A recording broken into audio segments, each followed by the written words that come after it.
Chapter 728, 7th of May. Outside the Feiyu Stadium in Dongqing district of Beijing, there was a hubbub of voices and a huge crowd was jostling each other. Jiang Xiao was wearing a cap and a mask, holding onto a high-priced ticket that he had bought from a scalper and slowly moving forward with the crowd. From time to time, Jiang Xiao would even take out his ticket and look at the portrait of the person above. Jiang Xiao did not expect Zhao Wenlong to choose to embark on this path after graduating from university. Indiscriminate combat referred to a combat competition without any restrictions. Schools, weight classes, ages, and genders were all insignificant in this competition. The Ultimate Star Warrior Championship was the top combat competition in the country. First of all, it must be stated that this was an entertainment event prepared for the audience. However, in the category of entertainment competition, the Ultimate Star Warrior Championship was considered the closest to a life and death competition. Jiang Xiao looked down at the entrance ticket and saw Zhao Wenlong tugging at his boxing belt. Clearly, the portrait was in the style of the World Cup. Rumor had it that Zhao Wenlong had entered the professional league in February this year. In 3 months, he had fought a total of 2 competitions and won both of them. Jiang Xiao sighed deeply. Zhao Wenlong's opponent in this competition was a 32-year-old female boxer who was said to be a strong opponent at the peak of the Galaxy stage. Jiang Xiao was caught in a dilemma, not for himself, but for Zhao Wenlong. If he wanted to fight for real, there were all kinds of armies that had offered Zhao Wenlong an olive branch. Why didn't he go? If Zhao Wenlong only wanted to spar and strengthen his body, there were more entertaining competitions that he could participate in. China had developed to this point and was flourishing in various industries, especially in the field of Star Warrior. There were countless entertainment competitions. Why did he choose the highest level of life and death competition, the Ultimate Star Warrior Championship? Filled with doubts, Jiang Xiao entered the venue with the crowd and sat on the spectator stand. Everything smelled so familiar. It was the familiar green field, the familiar audience, and the familiar cheers. At this moment, Jiang Xiao seemed to have figured out the reason. It seemed that the rules of the Ultimate Star Warrior Championship were the closest to the Star Warrior World Cup in China. However, in the World Cup, the participants were all students. Apart from representing themselves, they also represented the country behind them. Here, there were participants of all ages and genders, and most of them were here for themselves. The match lasted for nearly 20 minutes. Zhao Wenlong won, albeit with great difficulty. The female boxer was obviously an experienced veteran. She was also from a famous sect and came from the Star Warriors of China. After graduation, she mixed in various competitions and finally entered the top competition in China to challenge herself. However, it seemed that she had not won the highest honor. Oh, whoa, Zhao Wenlong. Zhao Wenlong. The huge stadium could accommodate nearly 10,000 people. The cheers of the audience rang out incessantly. It could be seen that Zhao Wenlong was very popular with the audience. Jiang Xiao stood amidst the cheering crowd and silently watched Zhao Wenlong's curtain call. A complicated smile appeared on his face mask. Second last said that she wanted Hou Mingming to be the captain of a team. After joining the Guardians of the Night for nearly a year, he had seen all kinds of people and met all kinds of strong people. But, however, after that, she asked for Zhao Wenlong and Jiang Xiao. She even mentioned the trio from the capital. She seemed to be living in the past, living in the memories of working hard in school. Zhao Wenlong, who was standing on the green field, seemed to be on par with Hou Mingming. Under the treatment of the medical team, Zhao Wenlong remained suave even though his clothes were stained with blood. He cupped his fists and gestured to the audience before leaving slowly. In the players' tunnel, Zhao Wenlong spoke a mouthful of fake Mandarin. As he walked, he spoke to his assistant. A whistle sounded from the corner on the right. Zhao Wenlong's team, who had just turned to the left, stopped for a moment and turned around to look. "You should be happy that you won," a muffled voice said from behind a mask. Everyone looked at Jiang Xiao in bewilderment, and some people had already walked over, seemingly wanting to chase Jiang Xiao away. They could tell that Zhao Wenlong was a rising star who had already begun to act like a celebrity. Zhao Wenlong was slightly startled. He heard this familiar voice and saw that familiar pair of eyes. Zhao Wenlong took 2 quick steps forward and hurriedly stopped the 2 members of his team. The people behind him also hurried over. Why didn't you inform me in advance? I should have performed better. Zhao Wenlong walked towards Jiang Shao with a look of surprise and patted him on the shoulder. The joy he felt when he had just won was less than 1/10 of the joy he felt at this moment. You're 9 years younger than her. A Star Warrior is different from an ordinary athlete. A Star Warrior's career is very long, and she has more experience and more training time than you do. This victory is worth being happy and proud of, Jiang Shao continued. Zhao Wenlong rubbed his thick hair and said with a smile, I can't find the feeling of fighting together with you guys anymore. I can't find the feeling of fighting for the country anymore. Jiang Shao leaned against the wall and said softly, How does it feel? I remember that you were swimming in 1 round. Zhao Wenlong muttered, Jiang Shao blinked. At the next moment, Zhao Wenlong pressed his hands on Jiang Zhao's head. Even through the cap, he was still frantically rubbing Jiang Zhao's buzz-cut hair. Why are you hitting me? Jiang Shao yelled while retreating. Is there anyone to care? Zhao Wenlong is hitting me. The 2 of them rolled around in the tunnel, and the crowd in the distance was dumbfounded. 10 minutes later, in the locker room, Zhao Wenlong took off his sportswear and was wearing a white singlet. He casually took out a bottle of energy drink from the cabinet and threw it to Jiang Shao. Jiang Shao took off his mask and gulped it down. Gulp, gulp. Ha! Burp. Zhao Wenlong unbuckled his boxing belt and asked, Don't you have lessons today? Yes. Jiang Shao responded casually and looked at the nutrition list on the drink. You're not drinking tea anymore? I tried it, but I changed it. Zhao Wenlong wiped his sweaty neck with a large towel. I was thirsty after the competition, and the tea was too hot. Oh. Jiang Shao picked up the drink and gulped it down. What's the matter? Zhao Wenlong walked over while wiping his head. Jiang Shao asked, Have you considered joining the army? Zhao Wenlong asked, Jiang Shao shrugged and went straight to the point. I'll join the Guardians of the Night, a special team within the Guardians of the Night. Zhao Wenlong raised his finger and gestured to the locker room. I've rejected many teams, and my career has just started. Jiang Shao said, So, you want to stay in this circle and win some glory, or be like that female boxer and keep fighting? Zhao Wenlong thought about it and nodded. I like this atmosphere very much. When I'm old, it wouldn't be bad to be a coach. However, Jiang Shao smiled and said, Groom the next generation well and let them fulfill your dreams on your behalf. Zhao Wenlong said, That sounds meaningful. Jiang Shao said, Go and apply to be an assistant coach for the next Star Warriors World Cup team in Beijing. I'll win the championship, and your ultimate goal will be achieved soon.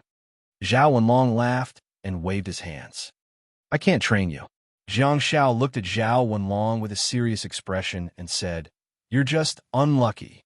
Everyone knows that you're not a one-rounder. Zhao Wenlong smiled and said, Do you really think I care about that?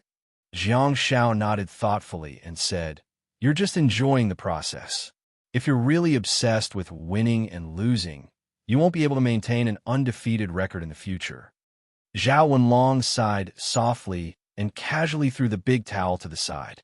He unscrewed the energy drink and said, This kind of life is quite interesting. I really enjoy it. I get to meet all kinds of legendary boxers and spar with them. Looking at Zhao Wenlong, Jiang Shao hesitated. He didn't know if he should continue to recruit Zhao Wenlong. If he had already found a way to survive that he liked, why should he change it? Zhao Wenlong suddenly changed the topic and said, The Guardians of the Night are famous. It's also a special combat team of the Guardians of the Night. You won't be short of members. Jiang Shao opened his mouth, but didn't say anything. Zhao Wenlong said softly, Essentially, you're not someone who relies on teammates. There are countless powerhouses in the Guardians of the Night, and you can find plenty of people who can keep up with you. It's not my turn. You've been climbing up and keeping your eyes forward. Your mentality and state have determined that it's difficult for you to look back. Jiang Shao pursed his lips and opened the lid of the energy drink. Zhao Wenlong said, Ho Mingming, right? Jiang Shao was speechless. Zhao Wenlong said, I heard that she joined the army after graduation.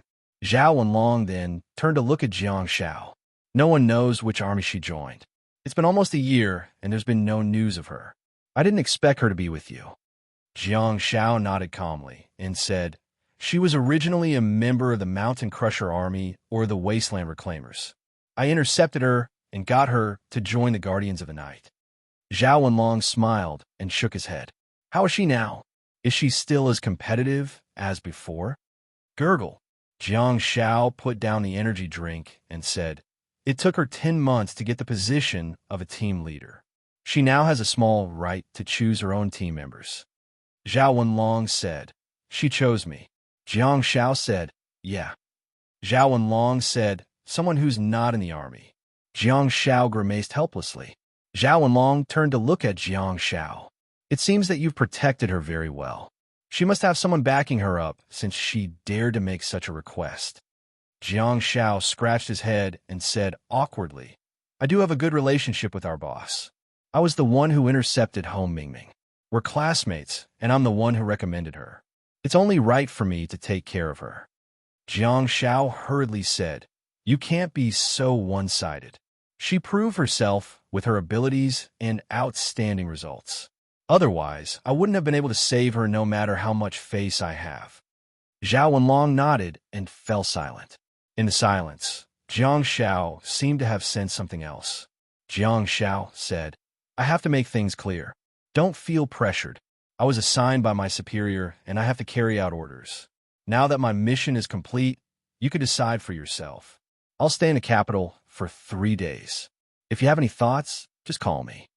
Jiang Shao then stood up and said, I'll get going. Zhao Wenlong suddenly looked up at Jiang Shao and said, tell her to call me. Jiang Zhao's body stiffened slightly. After a while, he nodded gently. Bookmark for easier reading. Chapter 729, 4,200-word chapter. Please give me some support. If I can't cry when I see you again, will I still be able to blush? The phone on the coffee table rang, and Jiang Shao hurriedly scurried out of the bathroom while wiping his head with a towel. Jiang Shao looked at the photo of the caller ID and thought to himself, oh, whose girl is this? Why is she so beautiful? He frantically picked up the phone and asked, To his surprise, the person on the other end of the line said, if you have time to send me a message, don't you know to call me directly? Jiang Shao said meekly, I'm afraid that you're in class. Where are you? Han Jiangshu asked. Jiang Shao said while wiping his wet hair. I'm at Xia Yan's house in the maple forest. While speaking, Jiang Shao felt a translucent black teleportation shield spreading from his body. Behind him, Han Jiangshu had already teleported over. She hung up the phone and glared at Jiang Shao coldly.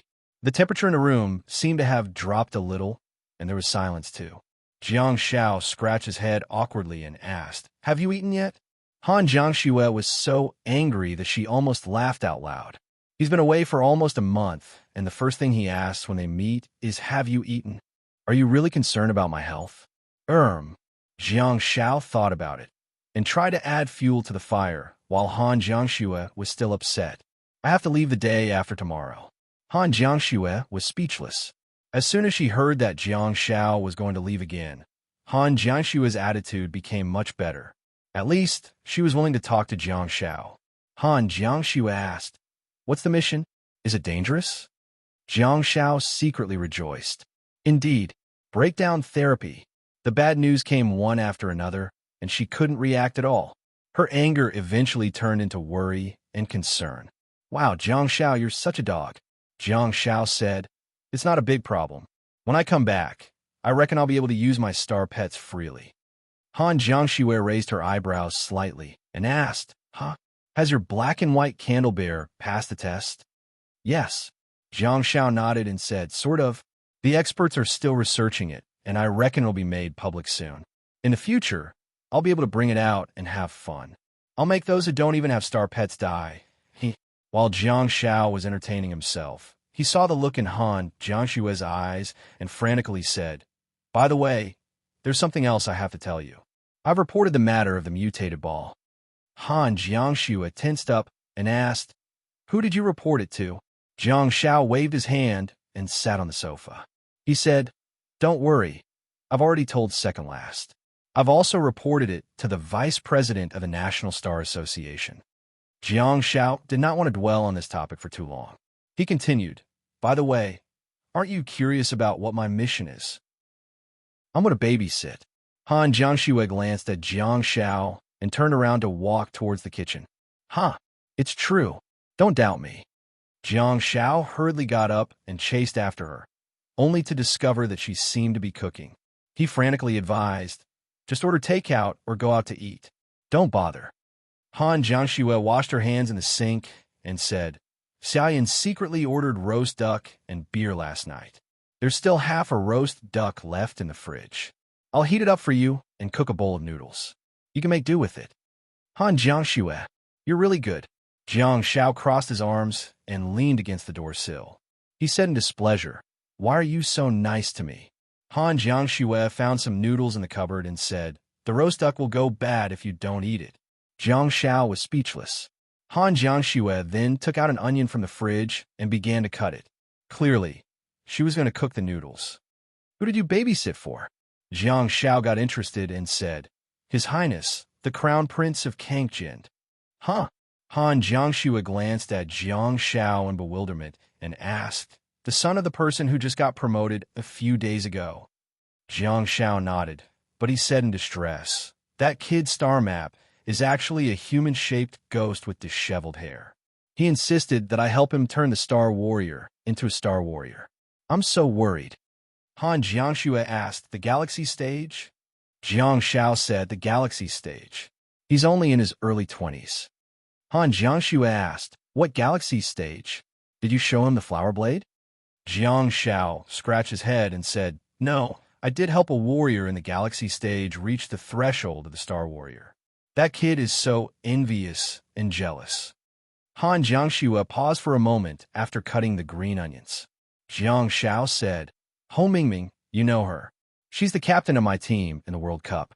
Let me tell you, the characteristics of her Star Warrior, whoosh." Before Jiang Shao could finish his sentence, Han Jiangxue grabbed the chopped green onion and threw it into the boiling hot pot of oil. However, the force that she used to throw the green onion seemed to be rather odd. Sensing that the atmosphere wasn't right, Jiang Shao exclaimed, "I'll leave the day after tomorrow." Han Jiangxue said, "You can leave after eating the noodles. If I can't make you cry when I see you again, will you still be able to blush?" His phone rang. Jiang Shao hurriedly took out his phone from his pocket and asked, "Huh?" Xiaoyan's voice could be heard on the other end of the line. "You're back?" Jiang Shao said, "Ah, I'm eating noodles." Xiaoyan asked, Where? Where? I want to eat too." Jiang Shao answered, "Your house." "Oh." Xiaoyan's enthusiasm was reduced by more than half. She continued, "I still have a class later, so I won't be taking leave. I'll go back after class. By the way, there's still half a roast duck in the fridge. Help me eat it." Jiang Shao was dumbfounded. At the same time, in the upper dimension of the snowfield, a crow shuttled nimbly through a dense forest. This time, it entered the upper dimension from the holy ground and teleported to a location that was relatively close to the holy ground in the upper dimension. It only took it less than a month to find the correct location, which saved a lot of time and resources. The dark crow was overjoyed and quickly flew into the spacious cave. The scene there remained unchanged for 10,000 years. The white ghouls crowded outside the cave, and from time to time, they would still be able to see the white ghouls biting each other. The dark crow was just a passerby who ignored the commotion. While Jiang Shao and Han Jiangxue were having a heartwarming meal, it passed through the underground tunnel that extended in all directions and headed all the way down. Finally, it plunged into the holy ground of the upper dimension. At the next moment, it was sunny, and the sky was blue with white clouds. The time in the foreign sphere seemed to be synchronized with that on Earth. There were 4 seasons for seasons and 4 distinct days and nights. The afternoon in early May was still relatively warm. In this green forest, the dark crow finally had a chance to rest its feet. It perched on the top of a huge tree. It looked around with its lone eye, looking for possible danger. "Foreign sphere, I'm here again. Last time, I escaped the clutches of the ice spirit tyrant, but unfortunately, I was bitten to pieces by the big fish. This time, what's waiting for me will be, huh? The dark crow hopped on the treetops and looked around. It turned out to be a white birch forest. The white birch trees in this world were generally tall, and the tallest could reach more than 50 meters, which was in line with the ecological environment of the foreign sphere. The forest was an eye-opener for Jiang Shao. The crow went all the way down. Without the dense foliage, what came into view was an endless stretch of white birch trunks. On top of the white trees, there were pieces of bark that had been peeled off. They looked like pitch-black eyes that were staring at the surroundings. At the next moment, the dark crow's body stiffened slightly. It slowly turned its head and looked into the distance, only to hear the rustling of the white birch forest. Jiang Shao was very sure that it was not the sound of the wind blowing. The heavy footsteps also made Jiang Shao realize that it might have gotten into trouble again. Fast! It's too fast! In the blink of an eye, the army had arrived. The dark crow was so frightened that it hid behind a tree. It stepped on the branches and leaned close to the white birch tree, hiding in the blind spot of the advancing army. 1, 2, 3. The huge ape ghouls shuttled quickly below, as if they were in a 100-meter race. As the army approached, the huge white birch tree shook continuously. Bang! A giant hand grabbed the giant tree that the dark crow was hiding in, and its steel-like claws pierced deeply into the trunk. An ape ghoul fixed its body and hung on the giant tree. Its heavy panting made Jiang Zhao's heart jump to his throat. I'm entering AF * King Snowfield. How did I catch up with the terrain of the arsenal in Beijiang province? Where did I get teleported to? Swoosh! The huge ape ghoul flew into the sky and burrowed into the ground. The giant tree shook gently, and with the rustling of the leaves, the ape ghoul flew out and landed on another giant tree. The crow's small feet grabbed the branches and pierced into the branches as it moved its body slowly. In the end, it hung upside down on the branches like a bat and carefully hid while watching the army pass by. The last time he saw such a spectacular scene was when he first entered the lower snowfield.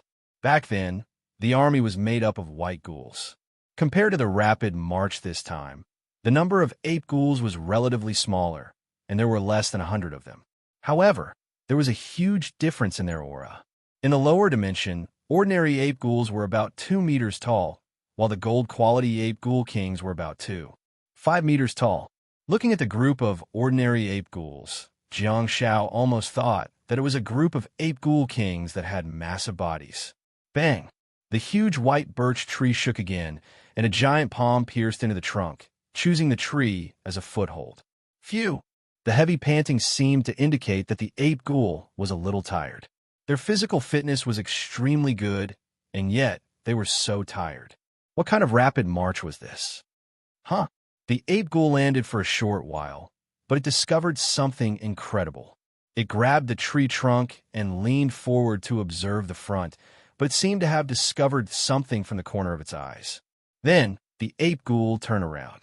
That pair of huge ape eyes saw a trembling little crow hanging on a branch, its small body sticking close to the tree trunk. The movements of the pitch-black crow and the ape ghoul were surprisingly identical. They turned their heads slowly and looked at the two gigantic ape eyes with their lone, small eyes. Jiang Shao was on the verge of tears. Brother, I've just arrived, okay? Can you give me a way out? The ape ghoul nimbly changed its position and climbed around the tree. It tilted its huge head and scrutinized the crow carefully. Jiang Shao was dumbfounded. Go to hell. I've really just arrived. Huh? The ape ghoul made a strange guttural sound and curiously grabbed the crow peck. Gold-quality green glow. The crow's sharp beak pecked the ape ghoul's large hand, and the ape ghoul was pecked 8 meters away. Plop! The huge ape ghoul smashed onto the ground, creating a deep pit in the soft forest. Roar! The ape ghoul lay in the pit and crawled up frantically while roaring angrily. All of a sudden, the army that had been trying their best to maintain silence suddenly got into an uproar and filled the birch forest. Puff, puff, puff. The black crow fluttered its wings and flew high while the ape ghoul in the pit climbed the giant tree frantically, breaking the branches and stepping on the top of the birch tree that was more than 50 meters tall. It leaped ferociously and grabbed the crow that was fluttering its wings. Puff, puff, puff. A flock of crows suddenly darted out of the little crow's body and rushed towards the huge ape ghoul. Roar! The ape ghoul clawed frantically. Rumble! The crows exploded and flames soared into the sky. Silver quality illusory crow plus gold quality chaotic crow. Art is about exploding. Damn it. Phew, phew, phew, phew, phew, phew. A series of forceful, short, and urgent slogans made Jiang Xiao slightly stunned. Finally, Jiang Xiao understood why the ape ghouls tried their best to hide their bodies and advance quickly. Are they trying to ambush the savages? The voices in the distance were obviously the voices of the savages. What has it got to do with me when you deities are fighting? Although I'm a bird, it really has nothing to do with me. Jiang Xiao flew upwards frantically while the ape ghoul that had been defeated by Jiang Xiao seemed to have forgotten about its feud with the savages. It crawled out of the dense branches and leaves, took off from the ground, and leaped high again before dashing towards Jiang Xiao. In the sky, the black crow turned around abruptly and was about to attack when it saw a shocking scene. Due to the fact that it had flown high enough, it saw an empty piece of land in the distance. In this dense birch forest, such an empty space was obviously man-made. To Jiang Zhao's astonishment, it was not just an empty space, but also a cemetery. A few savages fled in panic, while a few savages with weapons in their hands had already assumed a defensive stance and were roaring loudly. Cemetery? Is this a place that the savages should build? How can the savages resist their desire for blood and flesh? Could it be that the savages in the foreign planet have developed a certain level of civilization and no longer eat the corpses of their companions? Jiang Xiao had encountered savages once in the Liaodong province, and the combat skills of the swordsman team were indeed impressive. However, even if the savages stopped eating the corpses of their companions, they wouldn't have evolved to the extent of building a cemetery for their companions, right? This kind of behavior was a little too human. Huff! While he was deep in thought, a huge palm slapped over. Under the huge palm of the ape ghoul, the tiny crow was swatted far away like a fly. Being distracted on the battlefield was a taboo for the military. However, the gold-gray ghoul had done a meritorious deed. Jiang Xiao couldn't be blamed for thinking about that on the battlefield. Such a scene was indeed too unexpected and shocking. Damn it! The black crow quickly transformed into a human. Although Jiang Xiao was carrying a giant sword on his back, he grabbed a dark red giant sword with a wave of his hand. Jiang Xiao, who had nowhere to borrow strength from in the air, paused, turned around, and dashed forward. A ray of sword light appeared in the air. There was a hint of desperation on the dark red flower blade as it charged towards the descending ape ghoul like a bolt of lightning. Platinum blade of desperation. Amidst the dark red sword light, a gloomy voice sounded, "Did I give you face?" Bookmark for easier reading. Chapter 730. A crimson sword light flashed, and Jiang Xiao arrived behind the ape ghoul almost instantly. He then stabbed the sword into the ape ghoul's massive head. Huh. Even Jiang Xiao himself was shocked. What's going on? Are ape ghouls so fragile? When he was in the upper latitude of the snowfield, Jiang Xiao had fought with the white ghouls several times because he wanted to replace the gold-quality green glow and endurance. Besides, Jiang Zhao's star map was a flower blade, which was a typical warrior star map. Hence, Jiang Xiao could easily switch between star techniques like green glow and endurance. From the beginning to the end, Jiang Xiao had been fighting with the giant steel sword, and he did not use the star transformation weapon or the flowery sword. Hence, the scene in front of him did indeed surprise Jiang Xiao. Speaking of which, the ape ghouls here should be of the gold quality. In terms of size alone, they were similar to the ape ghoul king in the lower latitude arsenal. Logically speaking, the gold-white ghouls in the mutated ball had already reached the brass rank after going through layers of projections. Why was the golden ape ghoul in the alien ball at the bottom of the arsenal after going through layers of projections? What was the principle behind this? Should the white ghouls be the younger brothers? It was weakened to such a degree? How could he be so undignified? Back to the topic at hand. Jiang Xiao never expected that he would be able to pierce through the head of the ape ghoul. Jiang Xiao had been thinking about how tough the ape ghouls would be. As a result, kill him? Did he just kill a golden ape ghoul? Jiang Shao was also at the peak of the galaxy peak. Although his attributes were not considered outstanding among the star warriors of the same level, they were definitely above average. After all, the star warriors who could ascend to the galaxy peak would have to go through the process of leaping through the Dragon Gate. In addition, the star technique Blade of Death was extremely powerful, and its speed was extremely fast.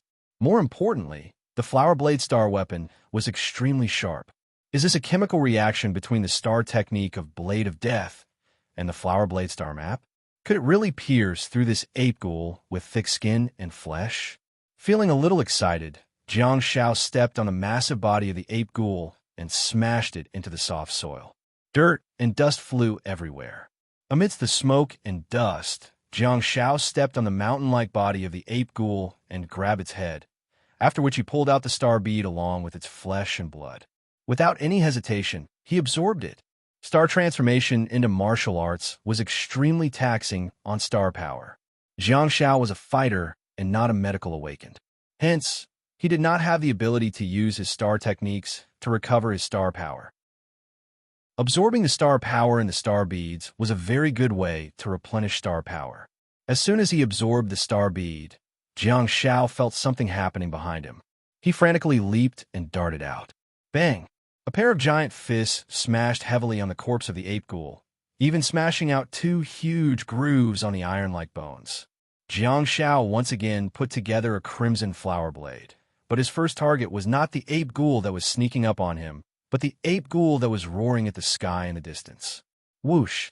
The crimson sword light flashed, and Jiang Shao's figure shuttled rapidly. At the instant that he disappeared, the ape ghouls behind him smashed towards him again. Another deep pit was created in the ground. Almost at the same time, Jiang Shao had already beheaded the ape ghoul in the distance. Ape ghouls. The ape ghoul roared angrily. Damn little bugs, you only know how to escape. Not only do you not dare to fight me head-on, you even sneak attack my kind again and again. Whoosh! Jiang Zhao's figure appeared again, accompanied by the emergence of crimson lines. Another ape ghoul was stabbed in the chest. As long as I'm fast enough, the question marks of the ape ghouls can't catch up with me. Indeed, the question mark of the ape ghouls did not catch up with Jiang Shao, but Jiang Shao took the initiative to return. Jiang Shao drew a crimson triangle in the birch forest and shuttled for the 3rd time before returning to his original spot. He then sliced the head of the ape ghoul that had been chasing him into 2. Hualala! The flower blade shattered with a loud bang, having completed its mission. It shattered into specks of starlight and scattered with the wind, flying into the white birch forest. Jiang Shao looked at the crimson star power in a daze and thought, is this the real way to turn star power into martial arts? Death's effect and the flower blade produced an unimaginable chemical reaction. It was like cutting tofu with a knife. What kind of divine star technique is this? What kind of celestial star martial art is this? It was 2F** King happy. From today onwards, my name is Jiang Gaoxing. Jiang Gaoxing hurriedly took out the star bead from the head of the ape ghoul. Although he was very happy, the price of his happiness was the rapid loss of star power. If only Jiang Zhao's original body was here, he could just casually step on the halo of nostalgia and not worry about his star power being insufficient. While thinking about it, Jiang Shao suddenly discovered that there was really a halo of nostalgia under his feet. Jiang Shao was dumbfounded. What's going on? Jiang Shao hurriedly looked around, but before he could find the savage sorceress, he saw a group of hideous ape ghouls surrounding him. Jiang Shao couldn't help it. He was a little too happy because he had attracted too much hatred. Why are you so happy when everyone is so miserable? Puff, puff, puff. Jiang Shao used facts to prove that he was not only happy, but he could also fly, and all of a sudden, Jiang Zhao's figure turned into a flock of crows that scattered in all directions. The scene was extremely bizarre. The huge ape ghouls swooped down like butterflies and slapped the harmless crows, causing them to explode. All of a sudden, there was chaos in the birch forest. Woo-woo, woo-woo-woo. As the sounds of crying sounded, the dark crows hiding in the dense leaves couldn't help but move their bodies and look out. They saw a female, savage wailing and pulling an ape ghoul maniacally. The ape ghoul was also tearing a male savage apart with its sharp claws. In terms of size, the savages were inferior to the ape ghouls, but in terms of physical fitness, the ape ghouls were superior to the savages. Jiang Shao saw a bloody scene where the struggling male savage was torn apart by the huge ape ghoul. What made this scene even more cruel was that the crying female savage did not run away. Instead, she cried at the top of her lungs, as though she had given up the hope of surviving. She tried her best to tear the ape ghoul's throat with her sharp teeth and claws, as though she wanted to perish together with it. To Jiang Zhao's shock, the female savage succeeded. Her heart was crushed by the ape ghoul, and she also bit the throat of the ape ghoul. It was a life-and-death struggle. In the lower levels of the armory, there was a type of brass barbarians of the lowest rank. They were the servants that served the big shots. They didn't know how to use weapons and had low combat abilities. However, their fangs and claws were actually so powerful here. Could it be that they're also a kind of creature that's been weakened? Are they also of the gold quality in this alien sphere? There were only a few cases of the female savage fighting to the death and succeeding. Most of the savages who came to pay their respects were killed by the ape ghouls. The cemetery that was supposed to be quiet was in chaos, and both the living and the dead could not find peace at this moment. A roar sounded from the other side of the cemetery. Immediately afterwards, pale, ghostly faces floated out of the corpses of the savages. That was the star technique of the savage sorcerer, zombie spirit.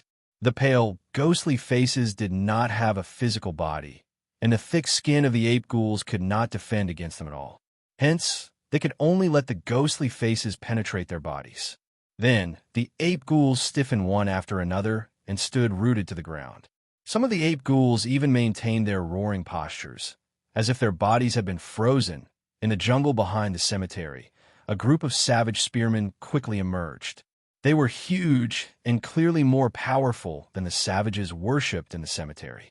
They were 5 to 2, 8 meters tall, and although their size was still incomparable to the ape ghouls, the combat power of the savage spearmen was beyond Jiang Zhao's expectations.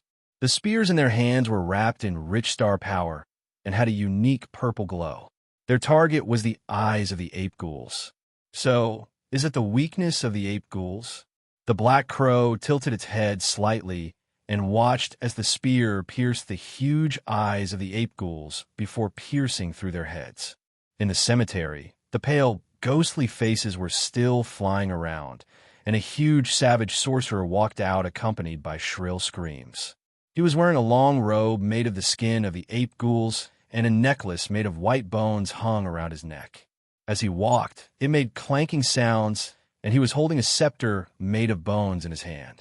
The savage sorcerer, who was dressed extravagantly, hit the ground with his scepter and roared at the white birch forest. From afar, a majestic cry of an ape could be heard from the depths of the white birch forest. The ape ghouls, who were shocked and didn't know whether to advance or retreat in the forest, immediately raised their long arms and raised their heads to scream. The cries of the apes rose and fell incessantly. The white birch forest seemed to be blown by the wind or stirred by the waves of star power as the trees swayed wildly. So, boss is going to appear? The important figures are indeed the last to appear. Jiang Shao hurriedly flew higher and higher, away from the troublesome place. The crow did not fly away. Instead, it looked down at the white birch forest below. All of a sudden, a dark blue figure rose from the ground. The black crow widened its beak and thought, attacking giant. Ape, the body of star power of the ape ghoul king in the lower latitude, is already terrifying enough. The ape ghoul king in the alien ball. Is it already 15 or 16 meters tall? The white birch forest was particularly huge and could hide the ape ghoul king's figure. However, the forest was dense, and there was no route for the ape ghoul king to take. That day, the little crow flying in the sky finally remembered the fear of being dominated by the giant ape. Wait, I don't seem to need fear. Can I fly? The white birch forest was knocked down and trampled one by one. The ape ghoul king, who was supporting the body of star power, was like a bulldozer that pushed forward aggressively and aggressively. Every time the ape ghoul king took a step, the ground would tremble. Huh. The savage sorcerer's expression changed drastically. He shouted the slogan crazily. Jiang Shao was puzzled as he didn't understand the language of the savages. What did the special word ha mean? Was it a retreat? Or a fight to the death? Or Jiang Shao, who was flying in the air, almost forgot to flap his wings. He was really going to have a heart attack. He saw a small figure walking out of the white birch forest behind the cemetery. Human. Human. A girl. Jiang Shao was overjoyed. That was the third human he had found on the alien ball. Compared to the savages and the ape ghouls, the girl was indeed thin and pitiful. However, it was her small body that erupted with astonishing star power energy. As she moved forward, a huge dark blue figure rose from the ground. It was not inferior to the ape ghoul king in the depths of the dense forest. The huge body of star power was pieced together layer by layer. The girl followed the dark blue star power and finally stood up shakily. She had short hair, almond-shaped eyes, and a round face.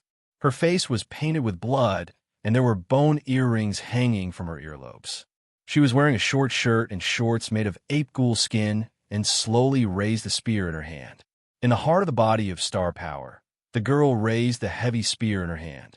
The huge star power girl also raised the spear and pointed it at the sky.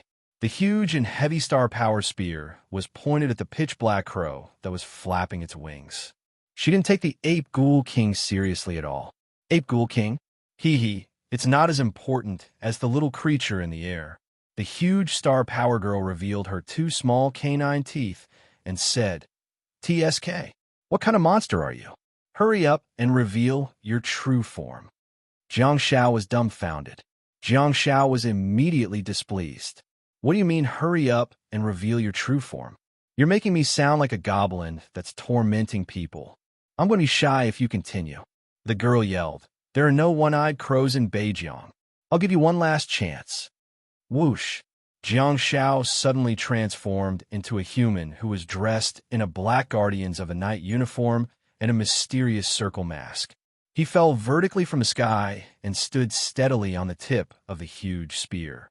The Star Power Girl opened her huge eyes and carefully sized up the mysterious Guardian of the Night. For some reason, there was a hint of disappointment on her face. At the same time, Jiang Shao was also carefully sizing her up. The girl's temperament was very special. Her appearance and facial features were adorable, but she exuded a sense of wildness. Putting aside the bloodstains on her face, the main point was the large bone earrings on her ears, which were simply the finishing touch. The earrings were nice, but the necklace made of bones around her neck was redundant. It clanked and clanked, as if she was collecting junk. The special sense of beauty was unforgettable. More importantly, the body of star power had transformed into was very lifelike, and even the accessories had been transformed. The little savage who collected trash instantly turned into a big savage who collected trash with an imposing aura. Jiang Shao turned around to look at the ape ghoul king that was flying over and asked, Are you satisfied? The girl gritted her teeth and said, Okay, get up. I'll kill it. I'll continue to write 4,000 words and crazily ask for monthly votes. Chapter 731. Jiang Shao hurriedly transformed into a crow and flapped his wings. The girl thrust her spear forward and arched her legs before dashing out. Roar! Like a bulldozer, the ape ghoul king crazily dashed towards the birch trees in front of it and finally revealed itself in the dense forest. It then rushed into everyone's field of vision. Bang! The huge star power palm clapped in front of its chest and caught the blade with its bare hands. The ape ghoul king grabbed the tip of the spear that was aimed at its heart. That wasn't all. It grabbed the tip of the spear and flicked it upwards. It was as if the heavy star power spear was its weapon, but it was held in the wrong position. The huge body of the star power girl was sent flying while the ape ghoul king roared loudly and catapulted into the air. It stomped heavily on the ground, causing the ground to tremble. The huge ape ghoul king soared into the sky and clenched the star power palm before smashing it towards the star power girl, who had nowhere to borrow strength from. The next scene made Jiang Xiao realized the girl's fighting style, recklessness. That was a nice-sounding adjective. The Star Power Girl also raised her fist and collided with the Ape Ghoul King's Star Power fist. With a loud bang, the Star Power Girl flew into the sky while the Ape Ghoul King smashed down with its strong legs. With a loud bang, the Star Power Girl was sent flying into the sky, while the Ape Ghoul King smashed down and landed heavily on the ground with its strong and powerful legs. However, it ignored the girl who flew into the sky and instead lowered its head to look at the cemetery, at the group of savage gunmen and the savage sorcerer. The Ape Ghoul King stomped its foot, and in an instant, the sky collapsed and the earth cracked. The savage gunmen quickly retreated under the savage sorcerer's command. At the next moment, countless pale, ghostly faces flew out of the cemetery and rushed towards the Ape Ghoul King. Howl! The Ape Ghoul King howled again, but this time it changed its tone. Something incredible happened, and the group of ape ghouls that were watching pounced forward one after another. They sacrificed themselves and allowed the pale, ghostly faces to penetrate their bodies. Although they couldn't stop the pale, ghostly faces, they continued to advance in a bid to disrupt the path of the ghostly faces. More importantly, a few ape ghouls had already charged towards the savage wizard, trying to solve the problem from the root. The savage sorcerer's expression changed drastically. His devilish purple eyes shone brightly as he shouted, %yen, #%yen. A group of savage men who were retreating suddenly stopped in their tracks and rushed forward quickly.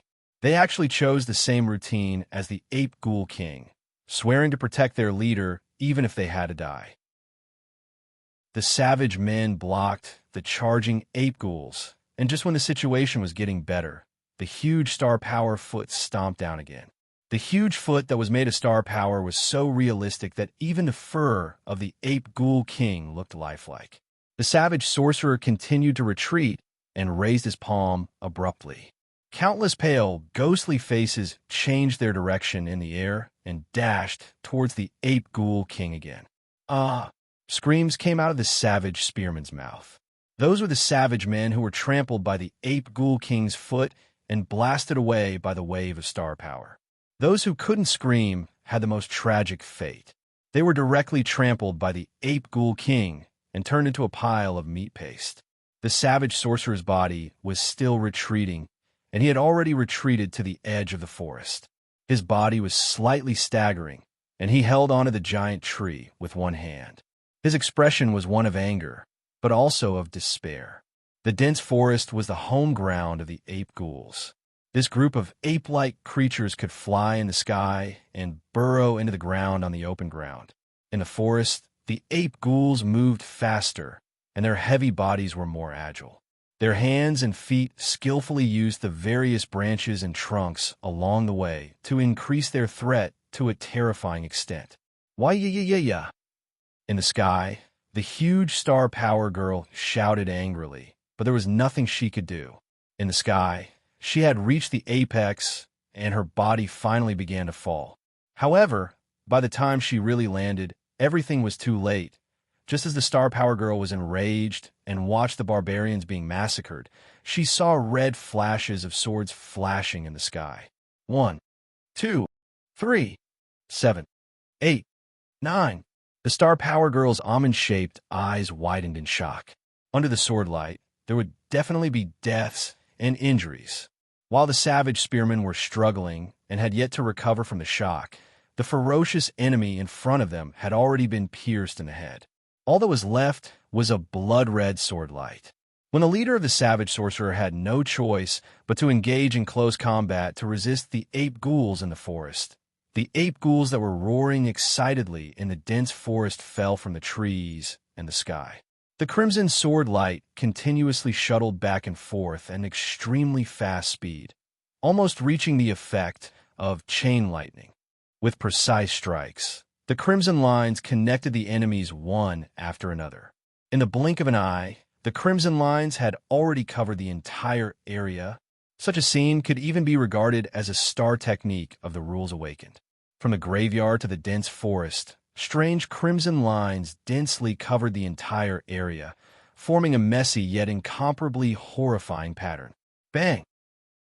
As the crimson lines swept past, Jiang Zhao's figure suddenly appeared and elbowed the white birch tree, causing it to tremble violently and the dense leaves to rustle. Jiang Zhao leaned his elbow against the tree trunk and crushed an ape ghoul star bead in his hand. He bent down slightly and panted heavily. The scene seemed to have frozen at this moment. Be it the savages or the ape ghouls, their movements seemed to have paused. The savages' expressions changed from bewilderment to shock and then to ecstasy. The savage sorcerer suddenly raised the bone scepter in his hand and yelled, "Ha! Ha! Ha! Ha!" The savage spearmen raised their stone spears excitedly and followed the line where the painting stopped. When they found the small figure, they cheered loudly. Jiang Zhao looked up at the star power girl and yelled, "Don't fight recklessly. Land. You must have roots under your feet." The star power girl stared at the mysterious circle mask in surprise and said, "Huh? Ah. Oh." Boom! The star power girl landed heavily on the ground, causing the white birch forest to shatter and the soil to fly everywhere. The battlefield was drowned in dust. Jiang Zhao turned to look at the savage sorcerer and said, "Where's the witch? Where's your wife? Can you give me the halo of nostalgia?" The savage sorcerer was still ecstatic, and he stared at Jiang Zhao with his purple eyes. When he realized that the human was talking to him, the savage sorcerer froze. Nostalgia. Jiang Zhao stretched out his finger and drew circles on the ground. Nostalgia. Oh my God. Do you understand star power? I've already been drained. If we continue fighting, I'll be gone. The savage sorcerer blinked and suddenly said, "Nostalgia. Nostalgia." Oh, this time, it was Jiang Zhao's turn to be dumbfounded. Did he really understand? Oh my God. The savage sorcerer is speaking human language. The savage sorcerer imitated Jiang Zhao and drew circles on the ground with his bone scepter. Seemingly a little anxious, he began to turn circles too. Jiang Zhao was speechless. The savage sorcerer's eyes suddenly lit up and he yelled, %yin hashtag. Immediately afterwards, a group of savage sorcerers quickly squatted down and searched for star beads in the heads of the dead ape ghouls in front of them. Their muscular arms tried their best to throw the star beads at Jiang Zhao. Due to the fact that Jiang Zhao had been killing too quickly just now, he only managed to pick up a few star beads from the dead ape ghouls. Most of the star beads were still in the corpses of the ape ghouls. The star beads were just like bullets that were thrown by the savage sorcerers with great force. Jiang Zhao immediately scurried away. He hurriedly hid behind the tree, while the star beads were deeply embedded in the tree trunk, causing pieces of wood debris to fly out. Jiang Zhao tried his best to dig out the ape ghoul star beads from the huge tree trunk while saying, "Star power alone won't do. I still need physical strength. Do you understand nostalgia? I need nostalgia." All of a sudden, a golden halo lit up beneath his feet. Jiang Zhao turned around to look, only to see a huge female savage running towards him from the depths of the birch forest with a group of savage archers. The savage sorceress was also in the style of collecting scraps. She was wearing a necklace made of bones and had braids on her head, just like Mop's spirits. Moreover, there were quite a few who had turned into spirits. Half of the group of 20 savage female archers had dreadlocks. "Yes, good baby. Osahala Shao. Kong Se Mita." Jiang Zhao gave a thumbs up to the savage sorceress in the dense forest, doing everything he had learned in his life. He really didn't know what language to use to communicate with them anymore. The savage sorceress was dumbfounded. Jiang Zhao quickly absorbed the star beads and yelled at the savage sorcerer, "Zombie spirit, zombie spirit." Jiang Zhao pointed at the corpse of an ape ghoul and placed his hands in front of his face like claws. His face that was made up of circles had the unique effect of a grimace. Wow. The savage sorcerer immediately understood what Jiang Zhao meant and hurriedly summoned a pale grimace from the corpse of the ape ghoul. "Yes, yes." Jiang Zhao nodded repeatedly and pointed at the ape ghoul king that was fighting with the star power girl. He then waved his arms and pointed at the ape ghoul king frantically. Wow, wow. Immediately afterwards, The horrifying grimace floated out of the corpses of the ape ghouls in the cemetery and the dense forest. After Jiang Shao gave the savage sorcerer a command, he tried his best to raise his head and look at the female savage archers who had rushed to his side. They were all 5 meters and 8 meters tall. Who would be able to stand it? Jiang Shao slapped the female archer's thigh and slapped her a few more times, absorbing some of her star power and stamina. At the same time, he also attracted her attention. Immediately afterwards, Jiang Shao pulled his bow and shot an arrow at the restless ape ghouls that were swaying left and right at the edge of the dense forest on the other side of the cemetery. Whoosh! The savage archer was speechless. Shoot them! Don't shoot the ape ghoul king! Don't shoot me down! Jiang Shao said frantically. He looked at the savage sorcerer again. Jiang Shao gestured at the group of pale grimace that floated out and waved his hand abruptly. Push! Push! Charge! Woo! The pale grimace darted out and pointed at the ape ghoul king that was fighting with the star power girl. The ape ghouls at the edge of the dense forest were about to intercept the pale grimace, but they were stopped by arrows. The positions of the female savage archers were well organized. Some of them were half kneeling, while others were standing. The 20-man team had the effect of a 100-man team battle. Layers of fine arrows emitted a purple glow as they shot towards the restless ape ghouls. Jiang Shao, who had recovered some of his star power and stamina, grabbed the air and summoned a crimson giant sword. The crimson star power spread out and surrounded Jiang Zhao's body like a mist. Jiang Shao stared at the ape ghoul king intently. At this moment, the ape ghoul king was wrestling with the star power girl.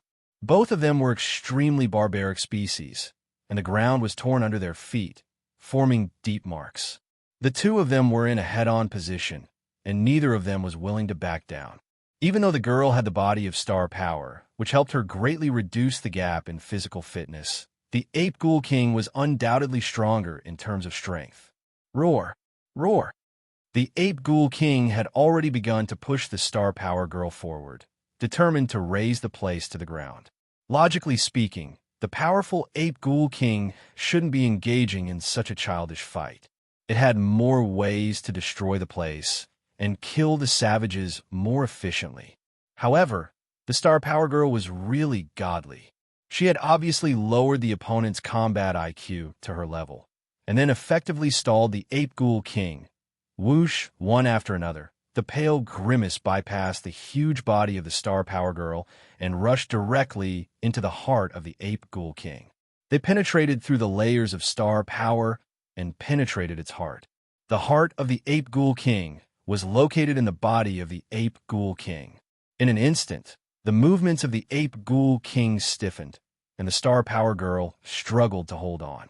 Suddenly, she felt that the opponent's strength had decreased slightly.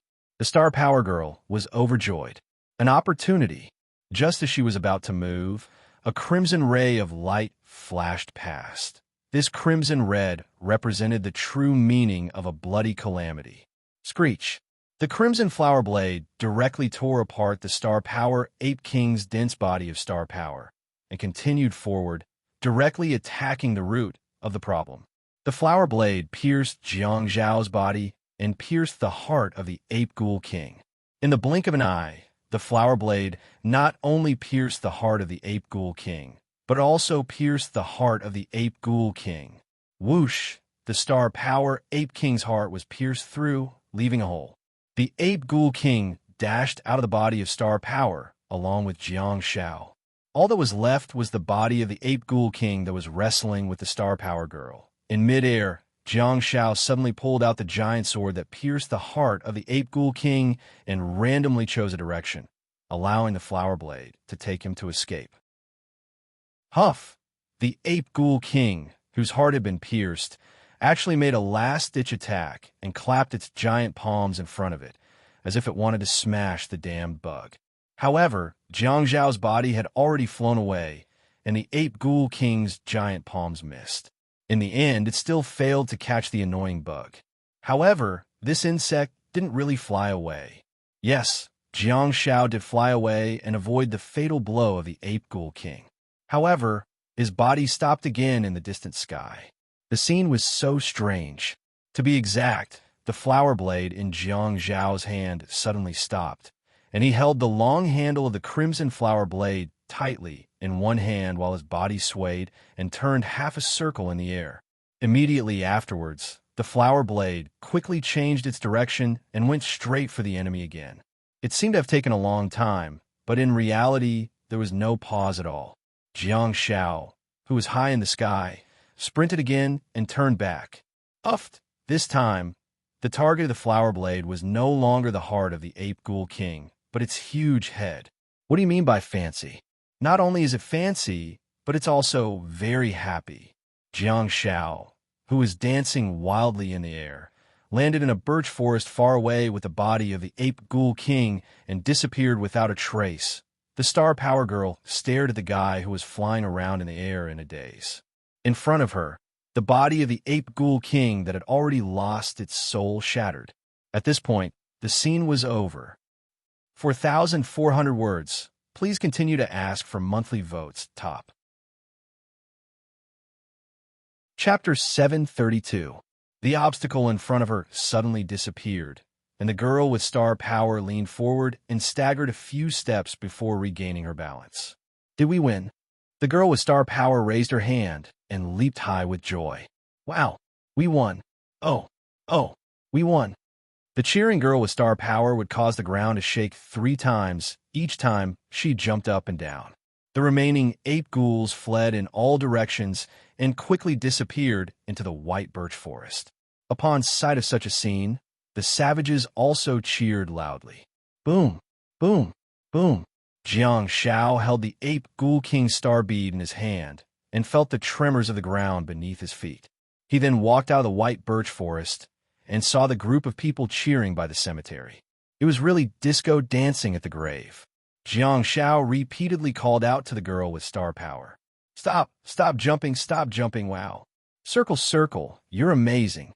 The girl with star power leaped over and almost crushed Jiang Xiao with her gigantic feet. Jiang Xiao subconsciously raised his arm, and as the girl's feet landed, the soil and dust began to spread, and Jiang Xiao retreated. From within the dust, a petite girl slowly walked out. She dropped from 16 meters to 6 meters, which was a huge visual difference. My mom said that there are many powerful people in the world. That's really the case. The girl scampered towards Jiang Xiao, wiped her nose, and sized him up. Hurry, take off your mask and let me see. However, Jiang Xiao shook his head. It wasn't that he didn't want to take it off, but rather he couldn't. Jiang Zhao's main body was in a disguised state. Hence, he could only maintain that appearance. Hurry up and take it off. Otherwise, I'll kill you. The girl barked, revealing 2 cute canine teeth. Jiang Xiao was speechless for a while. I help you just now. Huh? The girl placed her hand on her lips and pondered. Yeah, my mom said that we have to be grateful. Jiang Zhao's heart skipped a beat and he asked, Where is your mother? Bring me to see her. The girl's expression stiffened and she suddenly stopped talking. Jiang Xiao asked in bewilderment, What's the matter? The girl's eyes dimmed. After a moment of silence, she said, My mother left. She doesn't want me anymore. Jiang Zhao's heart tightened, and he suddenly didn't know what to say. The girl suddenly raised her head and grinned. A silly smile appeared on her cute little face. There are so many savage uncles and aunties here. They all like me. Jiang Xiao half knelt down and looked up at the girl. Do you have any other family members? Your father? Human companions? The girl shook her head. I don't have a father. I have many barbarian companions. They play with me every day. I don't need a father. Feeling a little sour, Jiang Xiao rubbed her head and asked, How old are you this year? The girl stretched out her little hand and counted with her fingers. After Mommy left, it's been 3 winters. This year, I'm 14 years old. 14 years old? Star Warrior. My dear, this is amazing. Others only awakened at the age of 16, but you're already a Star Warrior at the age of 14.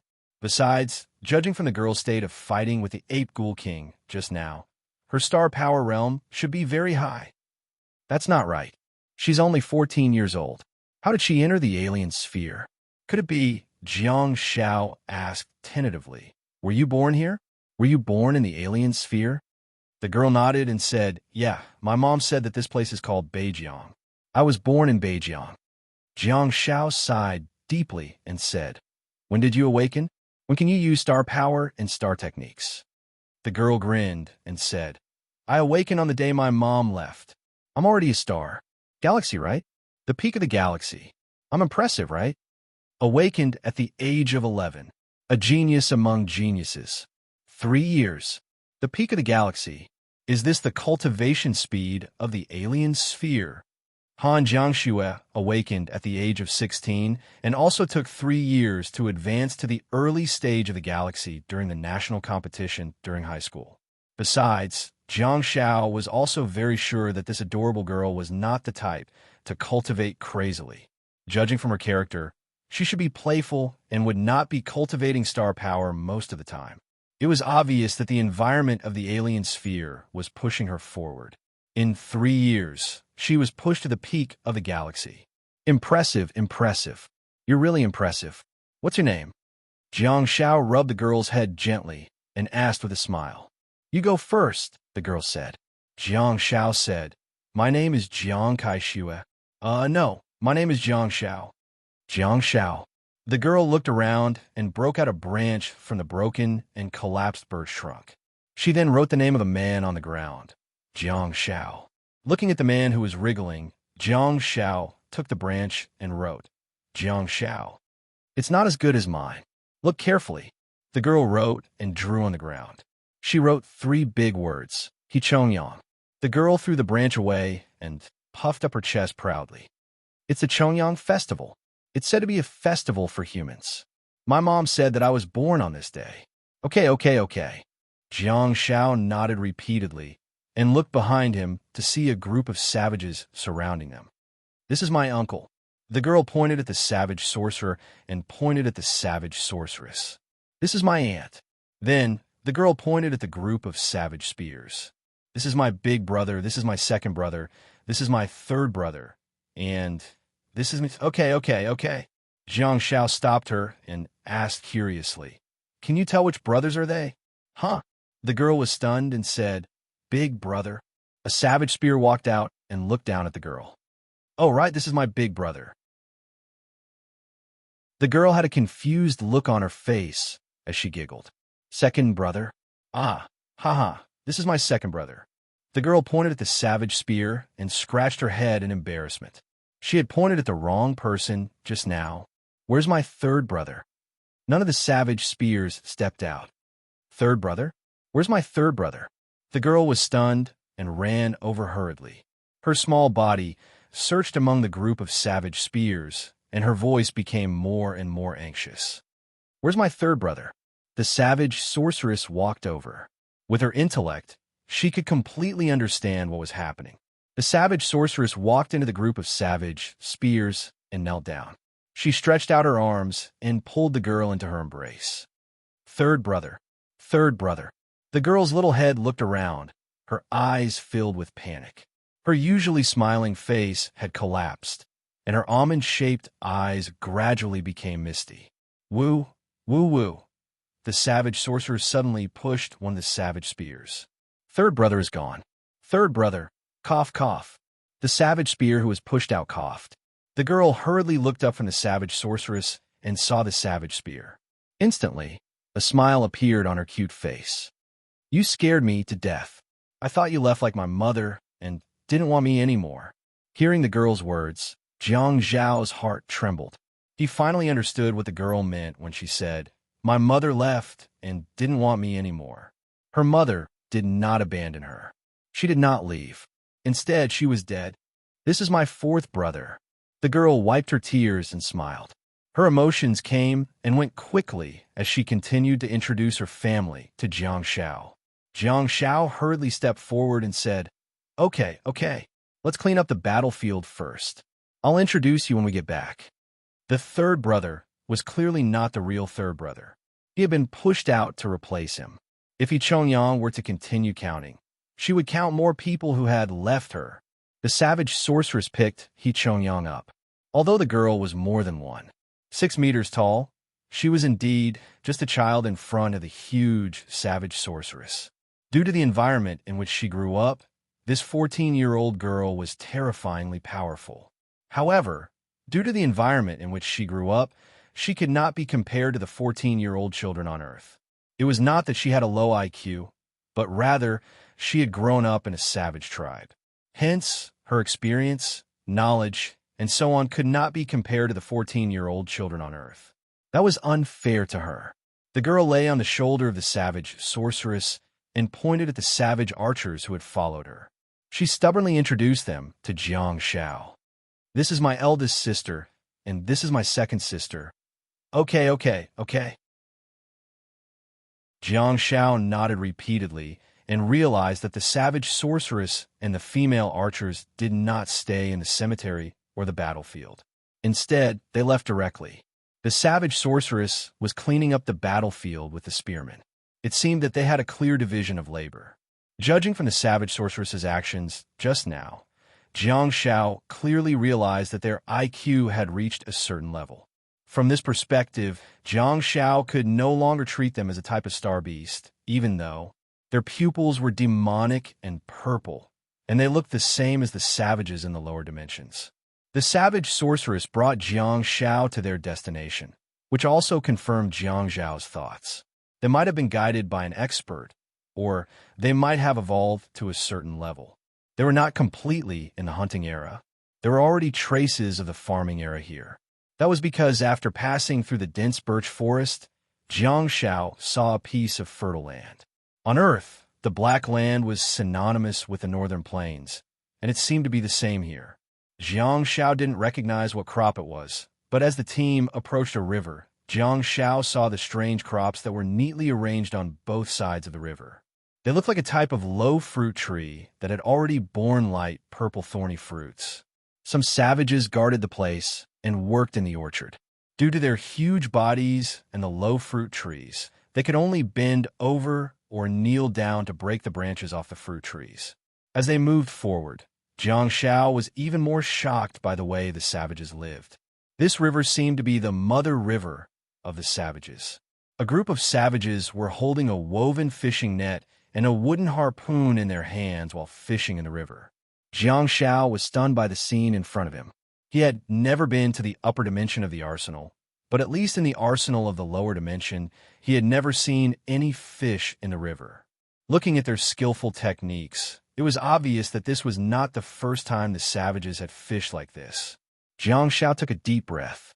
Even though there was a graveyard, a building that should not have appeared, he still thought that this was a hunting group. However, what he saw and heard in front of him completely opened the door to a new world for Jiang Shao. Alien Ball, how many more layers of your veil are there top? Chapter 733. The team continued to move forward, and Jiang Shao saw a place that could be called a tribe. The fence made of trees was attached to the mountain behind, forming a large semicircular campsite. In the tribe, tents were set up high, and there were branches inserted in front of the tents. There were also special ornaments hanging on them, most of which were skeletons. The savages had a clear division of labor and were all busy with their own things. The tribe was so huge that Jiang Shao felt like he had walked into another kingdom of giants. The savages at the door did not stop them, but they looked at Jiang Shao curiously. When they entered the tribe, they saw that the savages were sharpening stone tools in groups of 2s and 3s. Some female savages were cooking meat in a stone pot in front of the campfire, while some others seemed to be scalding the fur of the ape ghouls. Jiang Shao had no idea what they were going to do. After the ape ghoul skins were scalded, they were hung on a line to dry. Jiang Shao noticed the key point. All the savages here were wearing clothes, especially the female savages. They were all wrapped up tightly. Jiang Shao was not saying that it was bad, but he felt that it was abnormal and seemed to have been ordered by someone. The female savage archers left quietly, and in the end, only the savage sorceress who was carrying He Chongyang and Jiang Shao were left behind. The three of them walked for a long time and almost passed through the tribe before finally arriving in front of the cave at the foot of the mountain. This is Grandpa Leader's home. He Chongyang lay in the arms of the savage sorceress, and popped his head out from her shoulder. He waved at Jiang Shao and said, "My mom said that Grandpa Leader is the smartest and we have to listen to him." "Hey!" Jiang Shao looked at the savage guards on both sides, and one of the guards went in to report. After a while, he ran out and let everyone in. Jiang Shao followed the footsteps of the savage sorceress and strode in. After passing through the cave tunnel that was not considered long, Jiang Shao and the others arrived at the hall. Unlike the torches that were inserted on the walls in the tunnel, there were stone pillars everywhere in the hall. There was a round plate on the stone pillar that was burning with flames, giving it a modern artistic vibe. There was a stone chair in the hall, and the skin of the ape ghoul king was placed right in front of it, which made Jiang Shao feel like he had entered a bandit's lair. Did this old man have some artistic taste? The person sitting on the stone throne was an old man. His purple eyes were a little turbid, not as demonic as those young and strong barbarians. A brown headband was tied around his forehead, and his white hair was tied into two large braids that draped over his left and right shoulders in a double ponytail style. At this moment, Jiang Shao felt the fear of being dominated by the twin ponytails. From now on, how was he going to face the cute twin-tail girl? Good afternoon. He Chongyang waved his hand and struggled to jump out of the savage witch's arms, but he was stopped. The savage witch held He Chongyang tightly in her arms and communicated with the old savage on the seat. They were speaking the language of the savages, which Jiang Shao could not understand at all. No, he was a good person. He's a good person. He Chongyang yelled all of a sudden, giving Jiang Shao a great shock. Old savage. Hashtag yen at percent. He Chongyang. Hashtag yen percent at. Old savage. Yen hashtag at yen. He Chongyang's beautiful big eyes became misty, and he got emotional very quickly. He struggled to jump out of the savage witch's arms and pointed at the old savage. You.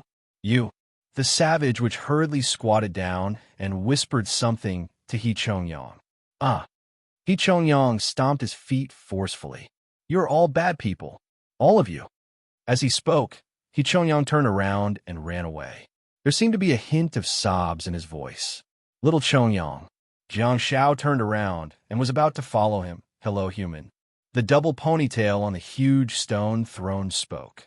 It's been a long time since humans have visited this place. Jiang Shao froze for a moment and turned to look at the old savage. What do you mean by articulate words? The old savage smiled, and the wrinkles on his face piled up. To be honest, his face was rather ugly. He said, "You can call me Brew. It's the name that Madame Zhu gave me." Brew? You're not blue either? Jiang Shao blinked and scanned old Brew from head to toe. When I first met Madame Zhu, she was carrying a crying baby and was being chased by the ape ghouls. My people and I chased the ape ghouls away. In our language, the word attack sounds a lot like blue. Brew demonstrated on the spot. Buluan, it means to charge and kill. Jiang Shao frowned slightly and asked, "Little Chongyang is like that?" Old Brew didn't respond at all. His turbid eyes flickered with a trace of reminiscence as he muttered, "Madame Zhu is He Chongyang's mother. That encounter was also an accident. If she hadn't been carrying a baby at that time, maybe we wouldn't have saved her and the story wouldn't have happened." Jiang Shao suppressed his bewilderment because he knew that He Chongyang wouldn't be in any danger there. "Madame Zhu." Buru leaned his elbow on the armrest of the stone chair, his old hand supporting his face as he said softly, "She brought us more civilization. She taught us the human language, writing, military strategy, and some interesting strategies. She brought us a lot of valuable knowledge."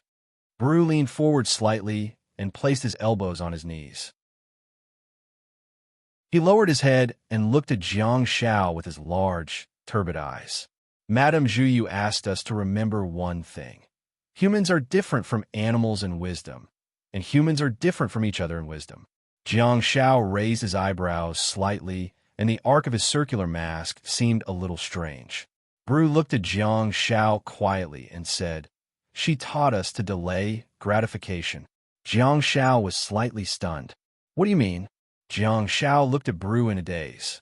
"Why don't you teach me what gratification is?" Bru continued, "She called this place the Birch Forest, which is the paradise that she mentioned. It's surrounded by mountains, and very few other species will jump down here. We have everything we need to survive here, such as food, water, and a stable living environment. However, Jiang Shao smiled and said, "That's not what I saw. The ape ghouls almost wiped you out." Bru shook his head and said, "The ape ghoul king was just an accident. Maybe it brought its species here by mistake and led the local ape ghouls. As for the local ape ghouls, they're the creatures that we raised." Jiang Shao was dumbfounded.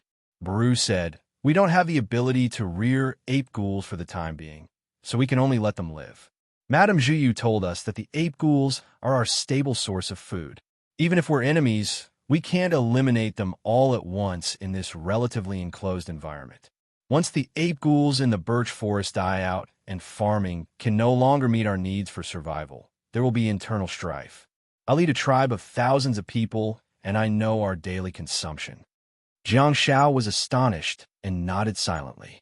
Bru continued, "Madame Zhuyu taught us not to pick up the fruit and eat it in one bite. Instead, we have to let the magical soil react with the fruit. After a few months, there will be more fruits. She told us not to replenish all the fish in the river at once. If we take a little, the river will give us more." At this moment, Jiang Shao realized that he was being taught a lesson by a savage. Bru said, "My tribe is thriving and has a thriving population. We're living a safe life in the birch forest. Human, tell me now, what reason are you going to use to move me to let an outsider like you live?" Jiang Shao was dumbfounded. Bru slowly stood up with the help of his bone walking stick. "Everything I've said is to show you my good impression of the human race. I'm also telling you how precious and difficult it is for my tribe to reach where it is today. However, Madame Zhuyu told me not to trust humans easily. I have great respect for her, but I don't want to judge you easily or make a decision easily." Jiang Shao looked at Bru quietly and knew where the topic was going to go. Bru said, "You saved He Chongyang, saved many of our people, and killed the ape ghoul king. Those are your actions, and I'm willing to show my respect and gratitude to you. So, human, tell me, you'll always live here, right? You won't leave." Jiang Shao, who had the star technique perception, had already acutely discovered that a large number of savage warriors had gathered outside the cave. He, Jiang Shao laughed and said, "Are you worried that I'll expose your paradise when I go out? What's in it for me?" Bru said, "Madame Zhuyu said that humans are complicated creatures with high intelligence. This planet is more dangerous than your home. All humans who set foot on this planet will resort to all means in order to survive. I've saved the savages and killed the ape ghoul king. If you're still not satisfied with this, I don't know what to say. Besides, do you really think you can stop me?" Jiang Shao said in a deep voice, "Madame Zhuyu is right. I've never been able to grasp the boundaries of communication. After all, I'm facing my own people." Bru sighed softly. "Sorry, my words have made you feel disgusted with me. Also, you can explain to me what a proof of allegiance is later." Bru changed the topic and continued, "But this is my home. Madame Zhuyu said that if a certain group wants to survive here, the birch forest will be the perfect place for them to do so. One day, someone will discover this place and snatch it away. I hope you can stay here forever. You'll enjoy the treatment of a hero." Jiang Shao pursed his lips and smiled, really at a loss for words. Bru said with a serious expression, "To you, there might only be disdain. To us, the birch forest is the foundation of our survival. Our starting points are different, and our concerns are also fundamentally different. Humans have a high level of intelligence, and I believe that you can understand me. Old man, your words are indeed quite interesting." Jiang Shao waved his hand. "Let me tell you 2 facts. Bru asked how. Jiang Shao raised a finger and said, "I can lie to you and say that I'll stay here for the rest of my life. Who will you send to guard me every day? I'll be a fugitive and disappear without a trace. Your warriors have seen me use this star technique. You guys can't even rear ape ghouls. What are you going to use to stop me?" Bru was speechless. Jiang Shao raised a second finger and said, "Secondly, have you heard of the white ghoul witch? It's also a creature that lives in Beijiang. Bru nodded. Jiang Shao said, "It has a star technique called decoy, and I'm the bait." Bru was dumbfounded. Jiang Shao said, "My body is not here. As long as I want to, the location of your home has already been exposed. Do you understand what I mean?" Bru's breathing began to quicken. Jiang Shao said, "You don't have what I want here, and there won't be any conflict of interest between us. You don't have to pray that I'll be merciful. The only thing you need to pray for now is that I'm a kind person." Jiang Shao then walked towards the tunnel and said, "We've already made things clear. You can think about what to do. Now, I hope to spend more time and energy on little Chongyang. Besides, don't tell anyone that I'm the bait. Otherwise, we'll all get into trouble." Behind him, Bru's face was so sullen that it seemed like it could condense water. While walking out of the tunnel, Jiang Shao stopped in his tracks and said, "By the way, your hero wants to eat grilled fish tonight. Remember to arrange it." Bru was speechless. Jiang Shao walked out of the tunnel step by step and saw a group of huge savage warriors at the entrance. Bru's voice could be heard coming from the cave. Yin hashtag at make way. Chapter 734. Under the savage's guidance, Jiang Shao found He Chongyang's residence. The wooden house was neither too big nor too small. Most importantly, it had a courtyard with some unknown flowers blooming in the courtyard. Most of them were white and yellow, and in front of the fenced courtyard, there was a small mailbox. The mailbox that was wrapped in flower vines was very romantic. On the small mailbox door, there were two big words, "Knock." Jiang Shao thought that it should have been written by Madame Zhu Yu. It was probably very difficult to set up rules for the savages. During the time she lived here, the savages must have broken into her house many times. Jiang Shao walked through the fence yard and stepped on the stone path. He smelled the unique fragrance of the flowers and stood in front of the door before knocking gently. Soon, the door opened. Jiang Shao saw a giant baby. He couldn't use the word baby to describe the child who opened the door.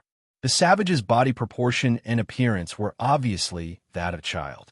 However, in terms of body size, he was already taller than Jiang Shao. "Where's He Chongyang?" Jiang Shao asked. The giant savage child was stunned for a moment before he turned around and ran into the wooden house. Jiang Shao could vaguely hear crying. He hurriedly walked in. The wooden house was not small. Jiang Shao followed the sound, passed through the corridor, and walked into the room on the right. It was a small living room with two rooms inside. Jiang Shao quickly walked over and stopped in front of the second bedroom. In the bedroom, He Chongyang was crying on the bed. Around the big window, there were four savage children comforting He Chongyang. One of the children was the one who opened the door. He was obviously expressing something anxiously. He Chongyang raised her head and sat up with her legs curled up. Her beautiful big eyes were a little red and swollen. Really, just as she was feeling puzzled, she saw Jiang Shao at the door. "Wow, Jiang Shao, you're out." He Chongyang jumped off the bed and ran over, plunging into Jiang Shao's arms. Ugh! Jiang Shao was pushed back a few steps by the huge impact. His chest hurt from the impact. "This girl, is she a little tough?" Jiang Shao patted He Chongyang's head and asked smilingly, "Are these your friends?" Jiang Shao then looked at the four savage children, two boys and two girls, who were all staring at Jiang Zhao's mask curiously. Okay, He Chongyang said softly while burying his head in Jiang Zhao's arms and nodding gently. "You're already 14 years old. Why are you still crying?" Jiang Shao chuckled. You rascal, I'm not worried about you. I'm worried that you'll be." He Chongyang pushed Jiang Shao away and pointed at Jiang Zhao's nose. He stopped halfway through his sentence. Jiang Shao dispelled her awkwardness and said, Okay, wipe your tears. I told Bru that we'll have grilled fish tonight." He Chongyang's emotions came and went quickly. She sniffled and did not dwell on the topic. She turned to the savage children in the house and said, "I'm fine. You guys go out and play. I'll come find you later." The few savage children continued to look at Jiang Shao curiously and ignored He Chongyang's words. "Hey, you rascals." He Chongyang walked in and started to chase them away. The savage kids were not the typical ones. They jumped out of the bedroom window one after another, turning around and making faces at He Chongyang. Ah, my flower. Be careful, don't step on my flower. You brats. He Chongyang held onto the window frame and stomped her feet as she cursed. Jiang Zhao's lips twitched awkwardly. Humph. He Chongyang turned around and placed her hands on her waist, looking furious. Jiang Xiao said softly, brat. Hee. He Chongyang was stunned. Then, her cute face changed into a unique, silly smile. My mom always says that about me. Hee. Jiang Xiao walked out of the bedroom and sat on the chair in the living room. He said, seems like you're living well here. Of course. My mom said I'm a strong girl and can handle all difficulties. He Chongyang clenched her fists and puffed out her chest. The bone necklace in front of her chest made a clinking sound. Jiang Xiao subconsciously wanted to take out a few coins and throw them at her. Jiang Xiao asked curiously, why did you choose a spear as your weapon? I've watched your battles. You don't seem to have used your weapon much. Hearing this, He Chongyang's face fell. She walked over and sat on the wooden chair opposite the wooden table. She said with a troubled expression, Grandpa Leader said that my star map is a spear, so a spear is suitable for me. However, I can't use it well. I still like to hit people. If I can't hit them, I'll become bigger and kick them. Oh, your star map is a spear? Jiang Xiao was interested. He said, can I see it? Of course. He Chongyang stood up and a star map with a blue background appeared in front of her. Star power flowed in it like a river. It was a strangely shaped heavy spear with a well-shaped spearhead. Jiang Xiao had a peculiar expression on his face and thought, is she really the chosen one? Jiang Xiao said softly, you said that you awakened your star map after your mother passed away. Yes. He Chongyang nodded. Jiang Xiao said, Leader Brew didn't recognize your weapon. If your mother was here, she would have told you the name of this weapon. He Chongyang asked curiously, what's this? Jiang Xiao said, although this weapon has a spearhead, it should be called a halberd. Besides, it's a special type of halberd. It has a special name, Heavenly Halberd. Wow. He Chongyang's eyes lit up. Heavenly Halberd? It sounds very powerful. Jiang Xiao nodded and said, in the history of China, there are countless experts who use spears and halberds. However, the number of experts who use heavenly halberds can be counted with one hand. Wow. He Chongyang opened her mouth and wiped her red and swollen eyes. She even sniffled and said, tell me a story. Quick, tell me a story. My mom always tells me stories. Jiang Xiao said, I'll bring you some storybooks next time to broaden your horizons. If you simply practice spears, you'll be wasting such a special star map.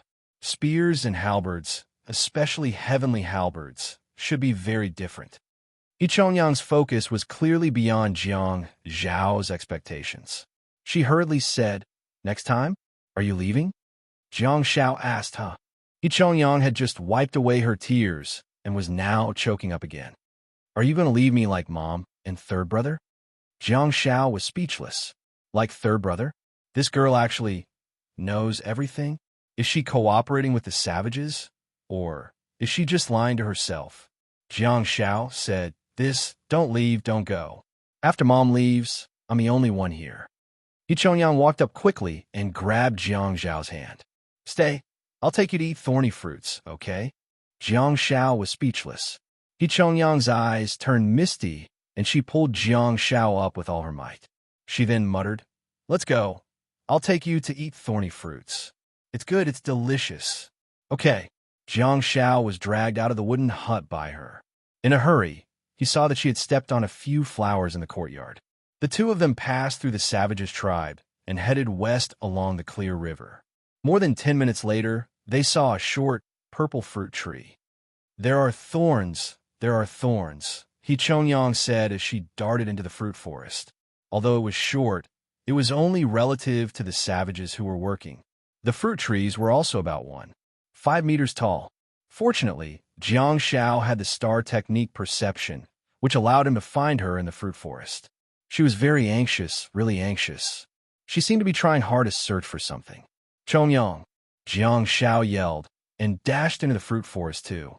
The thorny fruit tree shook, and He Chongyang emerged with scratches on her face. There were traces of blood on her hands as she held a purple fruit with thorns. She handed it to Jiang Shao and said, "This is the biggest one. It should be ripe." Looking at her big, tearful eyes and pleading expression, Jiang Shao felt extremely upset. He pressed his hand on He Chongyang's head and rubbed it gently before sighing silently. At night, in the savages' tribe, under the bright moonlight, the savages were singing and dancing beside a huge bonfire, celebrating the day's victory. They circled around the huge bonfire and walked clockwise. One after another, they placed their hands on the shoulders of their companions in front of them and sang a song that Jiang Shao could not understand. Not far away, Chief Brew sat on the ground and looked at the joyous scene of his clansmen.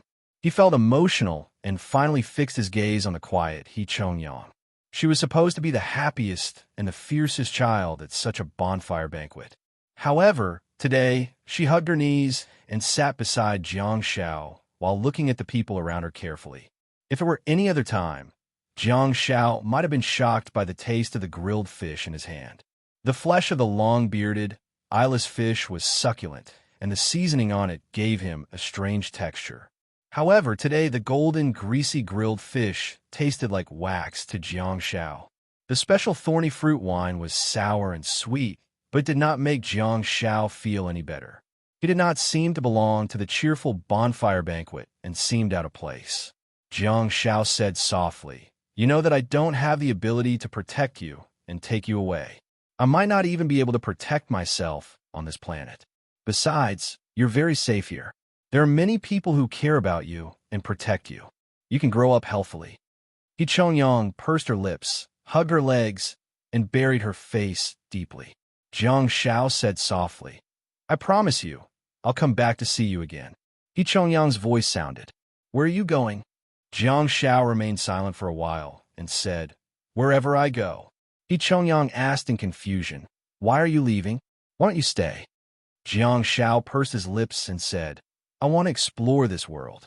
I want to know what it really looks like." He was thinking about the world, but she just wanted him to stay. He Chongyang reached out and grabbed the corner of Jiang Zhao's shirt gently. "It's very dangerous outside. Stay with me, okay? I can play with you every day." Jiang Shao sighed deeply. "If it weren't for my repeated deaths, I wouldn't have found this place and met her. I wouldn't have been able to discover this tribe of savages that have been enlightened." He Chongyang said, "I'll pluck thorny fruits for you to eat." Jiang Shao held He Chongyang's hand, and with the help of the savage sorceress, He Chongyang punched a savage a few times, after which the wound on her palm gradually healed.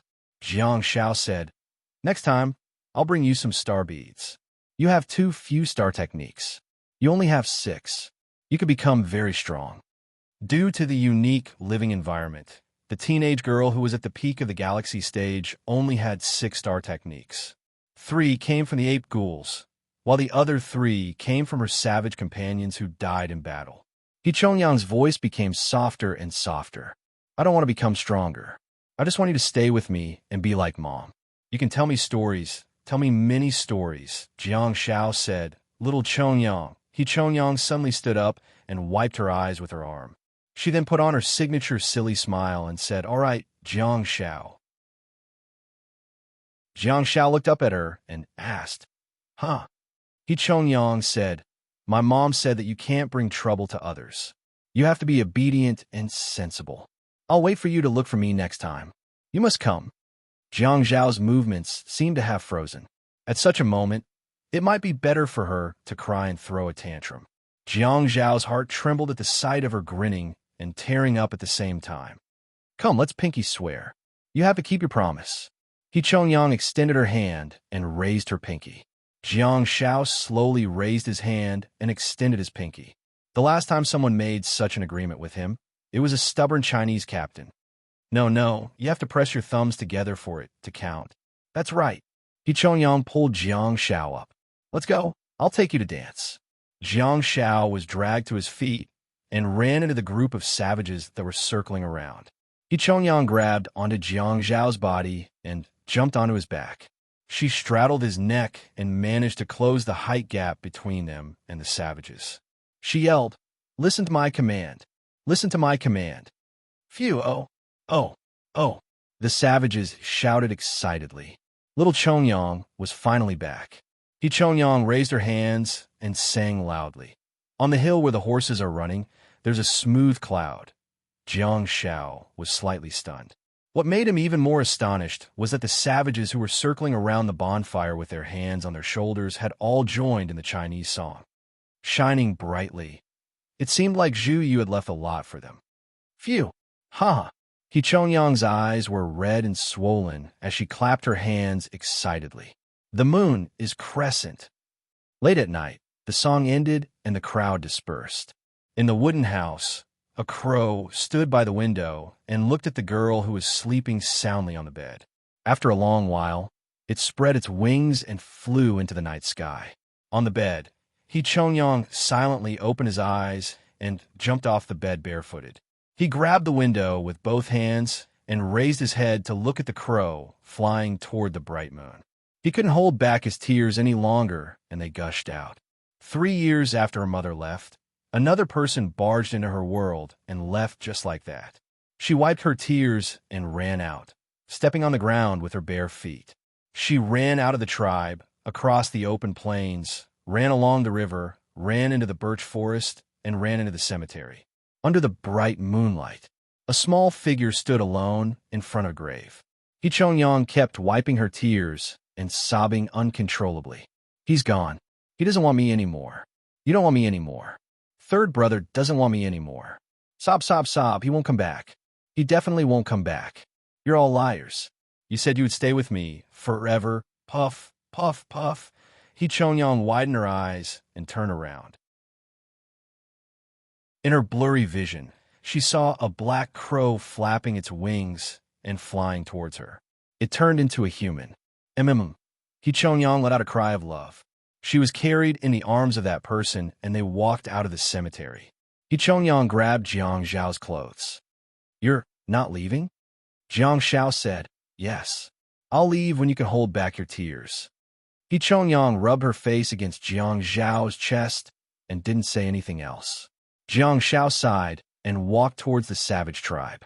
He looked up and saw the bright moon in the night sky. At the same time, in the military camp on the outskirts of the capital on Earth, a figure stood in front of a military transport plane. He was dressed in a black Guardians of the Night uniform and was also looking up at the bright moon. "What are you thinking about?" A voice came from afar. Jiang Zhao snapped back to his senses and turned to look. He saw Zhao Wenlong walking over with a parcel in his hand, accompanied by 2 soldiers. Jiang Zhao stretched out his fist. "Have you made up your mind?" Zhao Wenlong smiled and stretched out his fist to bump with Jiang Zhao's. She said that it's boring to spar with no one of equal strength. "You know, I like to spar." Hee.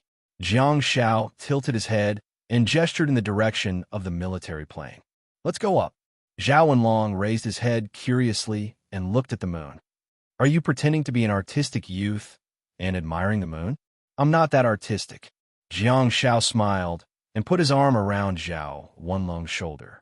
He stepped onto the plane. "It's just that there are too many stories." 4,800 words. Please get some tickets. Top. Chapter 735.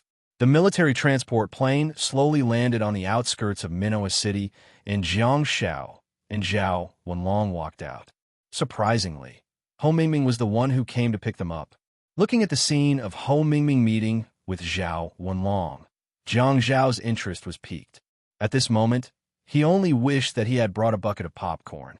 Zhao Wenlong's eyes lit up too. It was a familiar formula and a familiar smell. They hadn't seen each other for a year, but Ho Mingming's edges and edges hadn't been smoothed out by work. The black uniform of the Guardians of the Night perfectly matched her temperament and even made her more domineering than before, especially her eyes, which were bright and blazing. Zhao Wenlong saw a warrior. This time, she was no longer a contestant, but a true warrior. Both of them were sizing each other up, and the scene was extremely quiet. To Jiang Zhao's disappointment, there was no earth-shattering scene. Ho Mingming was the first to speak, but she merely raised her head slightly and gestured to Zhao Wenlong. Coming. Her casual words disappointed Jiang Shao greatly. Fortunately, the master was still very impressive. Zhao Wenlong carried his bag and said with a smile, "Seeking defeat?" The corners of Ho Mingming's mouth curled up slightly.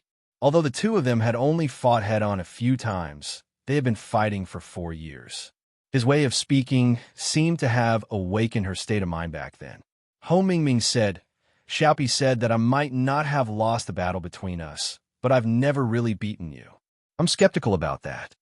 Zhao Wenlong raised his eyebrows in surprise and repeated, "Seeking defeat?" Ho Mingming still couldn't suppress the raging fire in her heart and said, "Now." Jiang Shao was taken aback. They were at a foreign airport. If 2 Guardians of the Night were to fight here, it would be embarrassing for the Guardians of the Night. Sparring also depended on the occasion and timing. Jiang Shao hurriedly said, "No, he didn't want to spar with you here. He just gave you a nickname, Ho Mingming." Ho Mingming was dumbfounded. Jiang Shao chuckled and pushed Zhao Wenlong into the military vehicle while saying to Ho Mingming, "You should be content. Seeking defeat sounds better than not being defeated. At least we're both physically and mentally healthy." The battle intent burning in Ho Mingming's heart instantly turned into a flame of anger. As everyone boarded, the military vehicle slowly drove away from the airport. Jiang Shao sat in the back seat and looked at Ho Mingming, who was in the front passenger seat. He said, "You two have to be more careful in the future, especially Ho Mingming. You're the captain now, and the members of the team have to listen to your orders. If you mess around and cause trouble, your team will be finished." Ho Mingming leaned on the window frame with one hand and answered indifferently with a nasal sound. "Oh." Jiang Shao said, "You've grown up? You've grown up, huh? You're not happy with my words? I'm doing this for your good." Jiang Zhao's words were the quintessence of the quintessence. These 4 short sentences encapsulated the core thoughts of a parent who had been educating their child for more than 10 years. Zhao Wenlong had a strange expression on his face. These words did not sound like a friend talking to a friend, nor did they sound like a superior talking to a subordinate. Instead, they sounded more like a father talking to his daughter. Ho Mingming clenched her fists, her body trembling. "Yeah, how infuriating. Does this guy want to try my arrow of withering?" The military vehicle roared and soon drove into Manoia City. It then drove into the military compound and slowly stopped in front of Ka Tuo residence. According to the guard's guidance, Jiang Shao went straight to the basement. The place had been completely occupied by the Tail Feathers Regiment, and there was even a desk and sofa set up. When Jiang Shao knocked on the door and entered, Second Last was seated behind the desk, looking at the information on the table with a serious expression. "Close the door," Second Last said without looking up. "Oh." Jiang Shao closed the door obediently and turned to look at Second Last, only to see a sullen expression instead of joy from their reunion. Jiang Shao walked over quickly and asked, "What happened?" "Nothing," Second Last answered straightforwardly. "The news has been sent out." After spending so much time with Second Last, Jiang Shao knew that she had almost no cadence when she spoke. Her hoarse voice was always flat. Although she made it sound like a statement, it was a question. Jiang Shao said, "Yeah, the news has been sent out. Guan Qi, the vice president of the National Star Association." "That's a good point of entry," Second Last said. It was rare for Second Last to compliment Jiang Shao. Jiang Shao had a high status and was qualified to know such a secret. In the world of Star Warriors, the Star Association was truly a colossus. They would see the results after Guan Qi and the others were done with their research. Meanwhile, the greater possibility was that in the group they were discussing, there were already various political figures and soldiers participating in this. Those who could enter the core leadership of the National Star Association almost all held multiple positions. For example, Jiang Shao had been recruited by the Star Association a long time ago. Although he was a light chaser, he was also a member of the Star Association. However, his focus was not on the Star Warriors Association, but the Guardians of the Night. Jiang Shao looked at the documents on her desk curiously and asked, "What are you worried about?" Second last stretched out two long fingers and pressed them on the documents. She then turned her fingers slightly and turned the direction of the paper. She then pushed it towards Jiang Shao and said, Nicholas Odin. Odin. Jiang Shao froze for a moment. Names like Nicholas, Jack, Mike, and John were common, but this Odin was uncommon. Father of gods? Huh. Second last sneered and said, You're flattering him. He changed his surname himself. Jiang Shao looked at the information sheet and saw the portrait of a Caucasian man. He looked ordinary, and there was nothing special about him. His ordinary face made him easy to forget. His qualifications are not bad. He looks rather cool, isn't he? Jiang Shao said with a smile. Second last said, We've already gotten some results from the interrogation of the assassination organization. It has been proven that the remaining members of the Dark Hall are involved, but the mastermind behind it might not be the remaining members of the Dark Hall. All the clues point to this person. He's the one who organized the assassination team and is considered the mastermind. Jiang Shao asked in bewilderment, Why do you say considered? Second last said, He's just a tool. He's just a mercenary who has been paid to do things for others. We have to capture him in order to find out who the mastermind is. Capture him? Do you think that's going to stump you? Jiang Shao asked. He was extremely confident in Second Last's abilities. Second Last said, We've already taken action once. This person has extremely strong concealment and escape star techniques. Besides, he's surrounded by a large number of people. Since the order has collapsed, Kongjin has become a paradise for them. He cleverly made use of the hatred that the Dark Hall has for Kongjin, and a large number of fearless members of the Dark Hall are protecting him and following him. Jiang Shao asked so. Second Last raised her head and looked at Jiang Shao. Kongjin has asked for our help, and the higher-ups have also given orders. I don't want anything to go wrong in the next mission. Conceit is his only weakness. Once he flees to another country, the mission will probably fail. Jiang Shao nodded. Second Last said, I'm going to do it their way. I'm going to set up an arrest team, but it's going to be an assassination team. As long as he's captured, all the problems will be solved. Jiang Shao pursed his lips and said, An assassination team sounds cool. Second Last looked at Jiang Shao with an intense gaze and said, I need everyone in the team to have superb mobility. Jiang Shao could already tell what Second Last was thinking from the look at her eyes. Jiang Shao waved his hand and said with a humble smile, It's not up to me to attack a city. Second Last was speechless. Jiang Shao rubbed the back of his head and said with a bashful smile, I'm just meant to be a bodyguard. Do you know that there are a lot of powerhouses in the Tail Feathers team? Bang. Second Last slammed her palm on the table. Jiang Shao got a great shock and frantically asked, Do you think I can join your assassination team? Second Last glanced at Jiang Shao coldly and said, Just barely. Jiang Shao said, Thank you for giving me this opportunity. I'll definitely live up to your expectations. Second Last humphed and said, I'll lead the team with the great sage, Wolfheart, and you. Jiang Shao muttered softly, What a pitiful shadow crow. As the captain of the reconnaissance team, he actually got rejected by the criteria of mobility. If I were him, I'd kill myself to apologize. The Tail Feathers team was indeed full of powerhouses. Neither Shadow Crow nor his reconnaissance team was selected. Wolfheart was a member of the Tengu team. The three members of Tengu Zhang Wenqing's team were codenamed Wolfhead, Wolfheart, and Wolftail. Jiang Shao had seen Wolfhead Zhang Chongfa before and was in awe of his interrogation methods. He reckoned that this guy with the codename Wolfheart probably had extraordinary abilities since he could defeat a group of powerhouses and be specially recruited by Second Last into the assassination team. Okay, you're the boss. You call the shots. Jiang Shao pursed his lips and thought, since I can't resist, I might as well change my mindset and try to enjoy it. By the way, it's not too much for me to ask for a vigil medal for a criminal of this level and for a mission of this nature, right? Second Last raised her eyebrows slightly. She didn't think that Jiang Shao was a greedy person who would take credit. Hence, Jiang Zhao's behavior was not in line with his character. In modern internet terms, it would be a complete breakdown of his persona.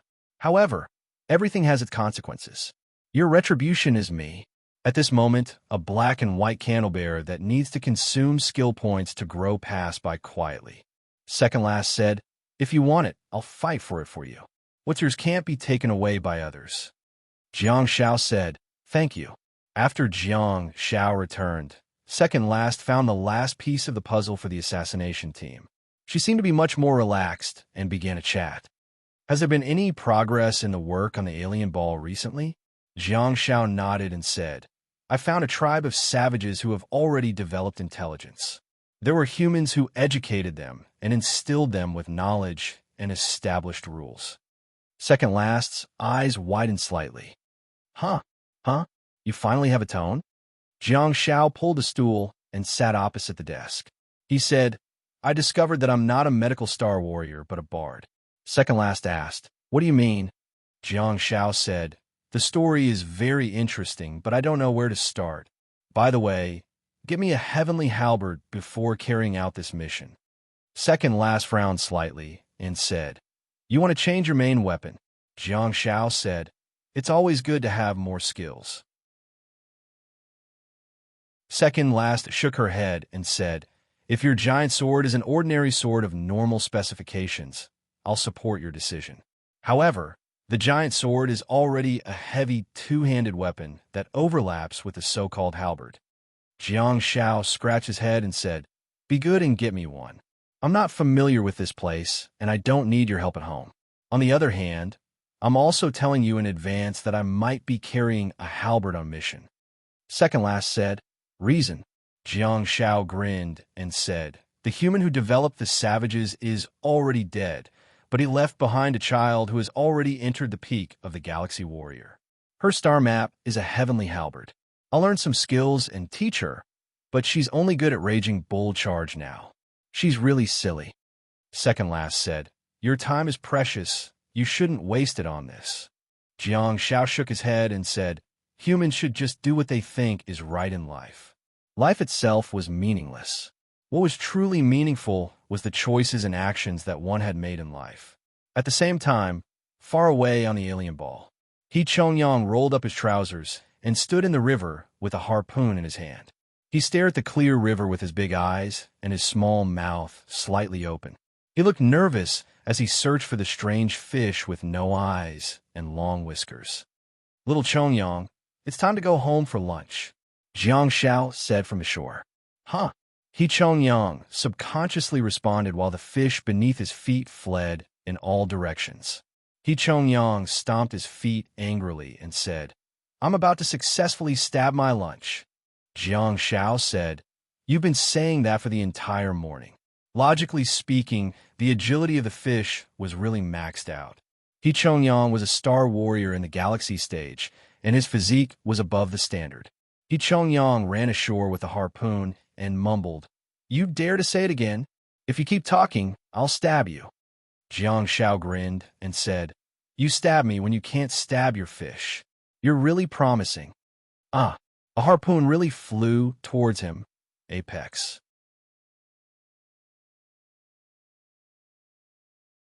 Chapter 736. Alien Sphere, Birch Forest Tribe. Isn't this guy the mightiest and most majestic one here? Jiang Shao sat next to a campfire, watching the savage uncle in the yard sharpening stone tools. He whispered to the girl beside him. He Chongyang nodded like a chick pecking rice, the bone earrings on his earlobes swaying. He's the strongest. When I was young, he was the captain of the gunners. Under normal circumstances, it would take a certain amount of effort to sharpen a stone into the shape he wanted. However, the savage tribe was born with sharp teeth and claws, which made everything simple. This savage uncle was also a person who made weapons for the tribe all year round. Stone spears, stone knives, wooden bows, and arrows were mostly made from his wooden house. The savage uncle glanced at the blueprint and kept speaking in the savage language with the two young apprentices. They seemed to be communicating about something. Then, the savage uncle used his sharp nails to carve marks on the stone again and again. The scratches became deeper and deeper each time.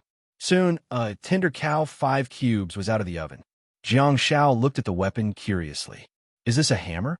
The savage uncle compared the blueprint given by Jiang Shao and directly scratched it on the spot. He forcefully scratched the tender cow 5 cubes into a heavenly halberd.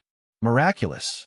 Scratching only took a few minutes, but retouching took half an hour. Jiang Shao felt that it was good enough several times. It was already beautiful enough. However, seeing the savage uncle's serious look, Jiang Shao was too embarrassed to say anything to dispel his enthusiasm. Jiang Shao suddenly said, "Oh yes, little Chongyang, did your mother say anything about bronze and iron?" Chongyang blinked and said, "I don't have any impressions." Jiang Shao nodded and said, "I don't know if there are things like copper and iron here. Even if there aren't, there should be better materials than stone, right? Why does the birch forest tribe still use stone products?"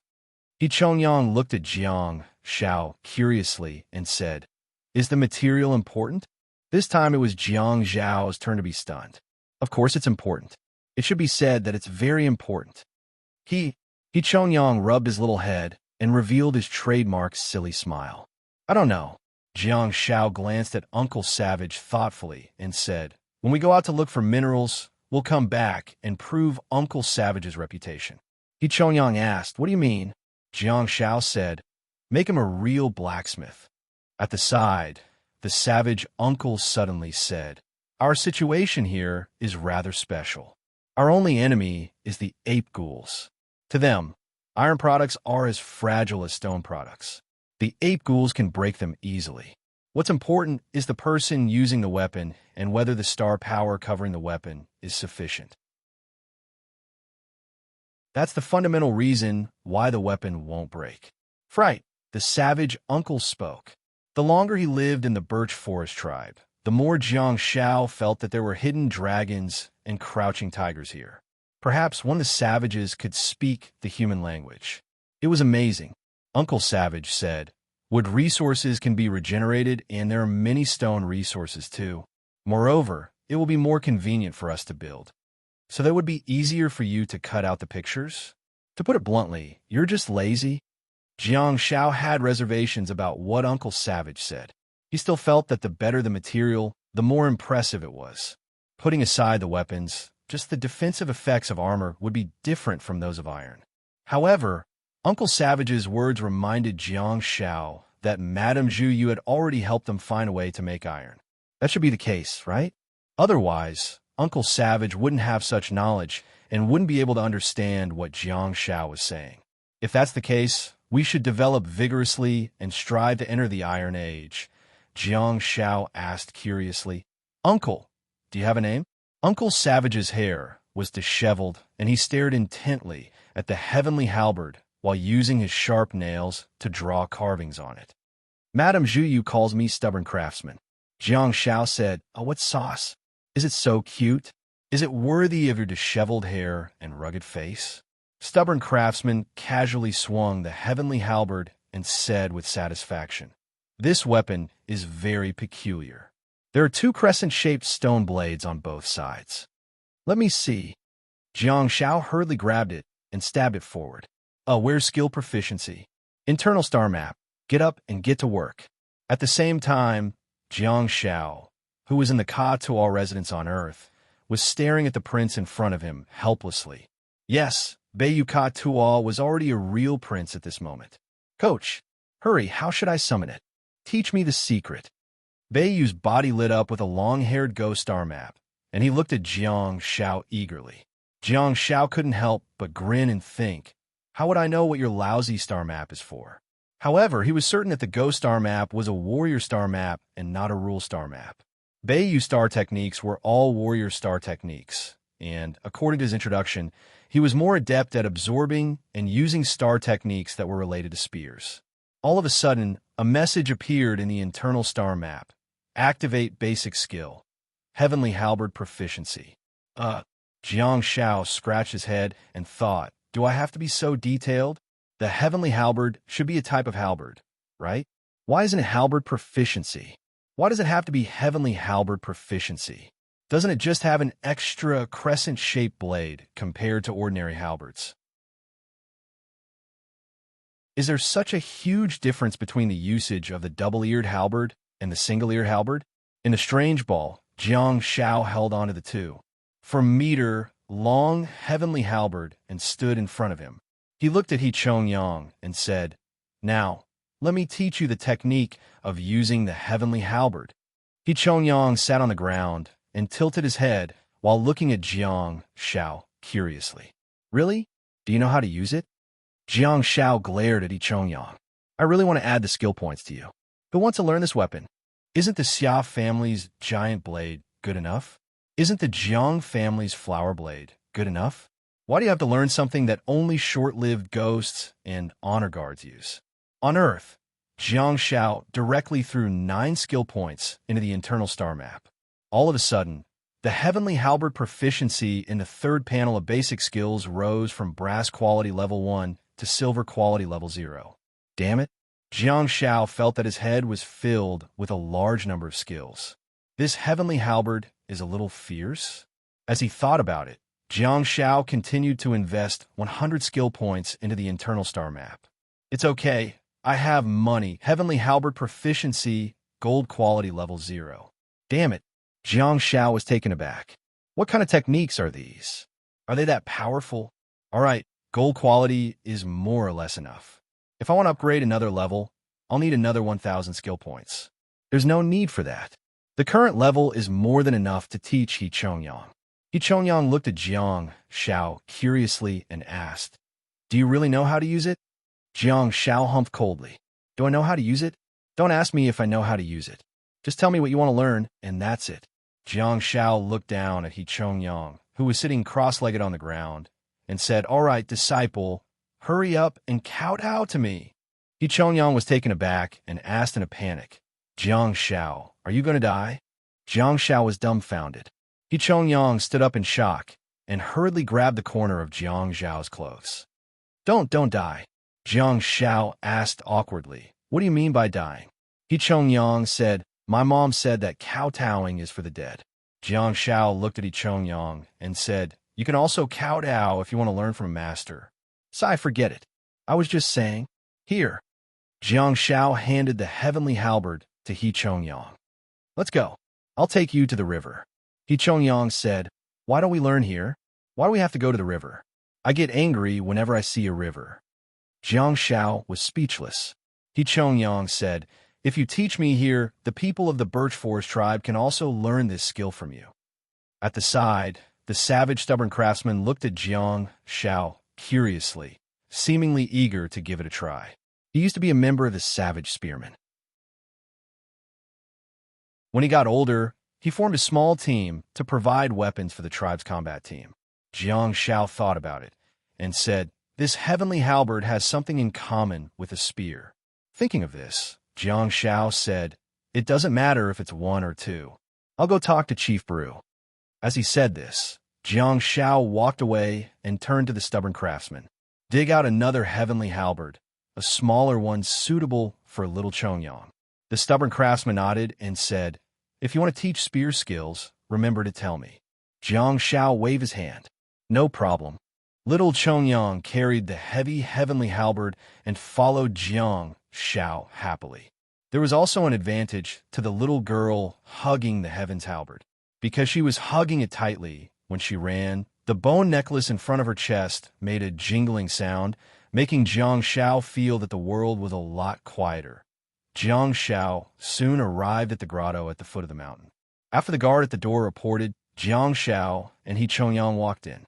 "You're here, little Chongyang."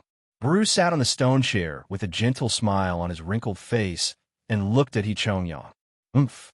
He Chongyang turned his head and did not want to talk to Chief Brew. Ever since Jiang Shao met Chief Brew, He Chongyang had been throwing a tantrum with Chief Brew. Jiang Shao went straight to the point. "I'm going to teach here." Brew looked at Jiang Shao curiously and asked, "Teach?" "Yes." Jiang Shao nodded and continued, "The physique of the savages is excellent, and you should be brave and good at fighting. You're also good at using guns, swords, and bows. You've also built a solid foundation. I want to promote you guys." Brew looked puzzled. "What do you mean by improve?" Jiang Shao scratched his head and said, "It's to improve your combat skills." Brew's eyes lit up. "Really? My clansmen have told me more than once about your martial arts, and your saber techniques have long spread throughout the birch forest. Many saber soldiers wish to receive your guidance, but I have stopped them all. Jiang Shao waved his hand casually and said, Madame Zhu Yu is regarded as a god and is respected by all of you. You also take good care of little Chongyang. I can see that your intelligence is above a certain level, and you also have a grateful heart. I will reluctantly help you. Bru stood up and cupped his fists in a Chinese salute. On behalf of the 153 soldiers, I first thank you for your help.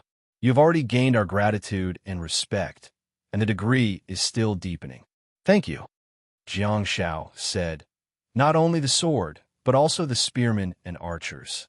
Organize them all. I will teach you everything you want to learn. Bru was speechless. Jiang Shao chuckled and said, You don't know, but standing in front of your door is the world-recognized offensive kaleidoscope. Bru asked, What's a kaleidoscope? Jiang Shao said, Forget it, forget it. Pretend I didn't say anything. Hurry up and organize them. We will teach the spearmen today. It's so hard to speak. I thought I had already pretended to be a bee, but you tell me that you don't understand at all? Bru hurriedly shouted at the entrance of the tunnel, and a guard immediately walked in. Jiang Shao looked at He Chongyang and said, You go with him to organize. Remember to bring the stubborn craftsman. Oh, He Chongyang followed the guard and ran out. Jiang Shao looked at Patriarch Bru and said, I also have a small request. Bru nodded, also knowing that the main topic was coming. Jiang Shao said, I have a few comrades who live in the snowfield all year round. There is no day or night, no 4 seasons. There is only an endless forest and snowfield, and there is only coldness. Bru nodded silently and didn't say anything. Jiang Shao said, They're in the so-called upper dimension. I didn't bring them here because the alien ball is too dangerous, but the safety of this birch forest is obviously beyond my expectations. If possible, I want to bring them here. Before Bru spoke, Jiang Shao continued, There are a total of 3 comrades and a child. The child is only 5 or 6 years old this year. I don't have the ability to bring him back to my planet. I can't bring him home, but I think I can give him a good environment to grow up in. I can give him day and night, spring, summer, autumn, and winter. Bru fell silent. After a while, he said, For humans. Jiang Shao said, You can rest assured about them. They are all soldiers of my country and have excellent personal qualities. They will definitely live in harmony with you and will never do anything out of line.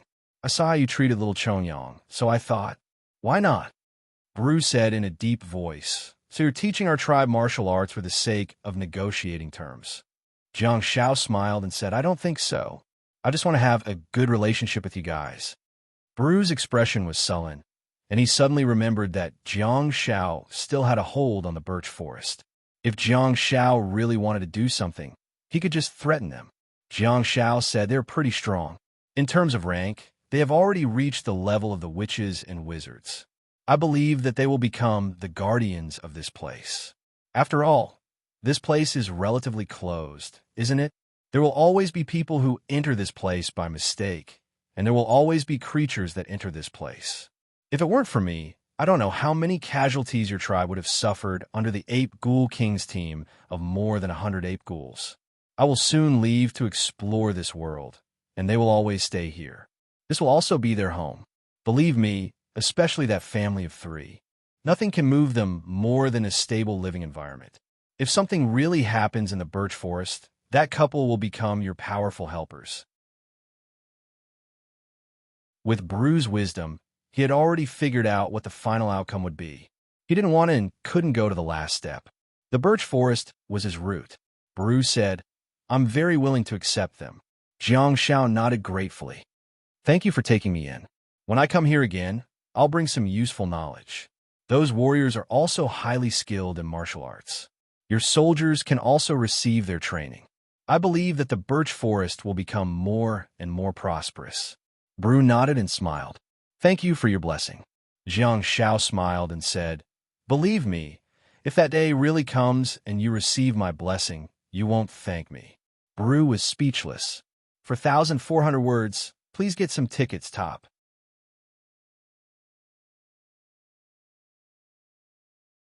Chapter 737.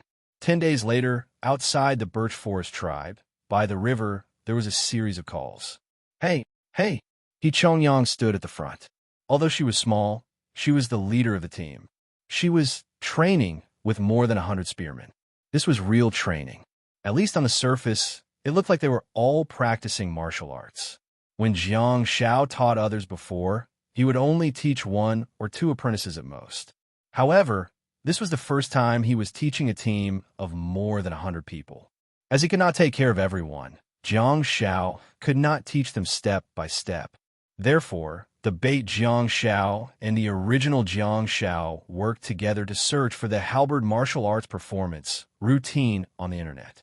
Most importantly, Jiang Xiao combined his gold quality halberd mastery to create a set of practical halberd training routines on the basis of his actual combat skills. At this moment, the barbarians were painstakingly training their halberd routines. They were definitely not putting on a show. Every move and every stance was used to teach the halberd how to use it. Every part of the weapon was used in different situations and what effect it had.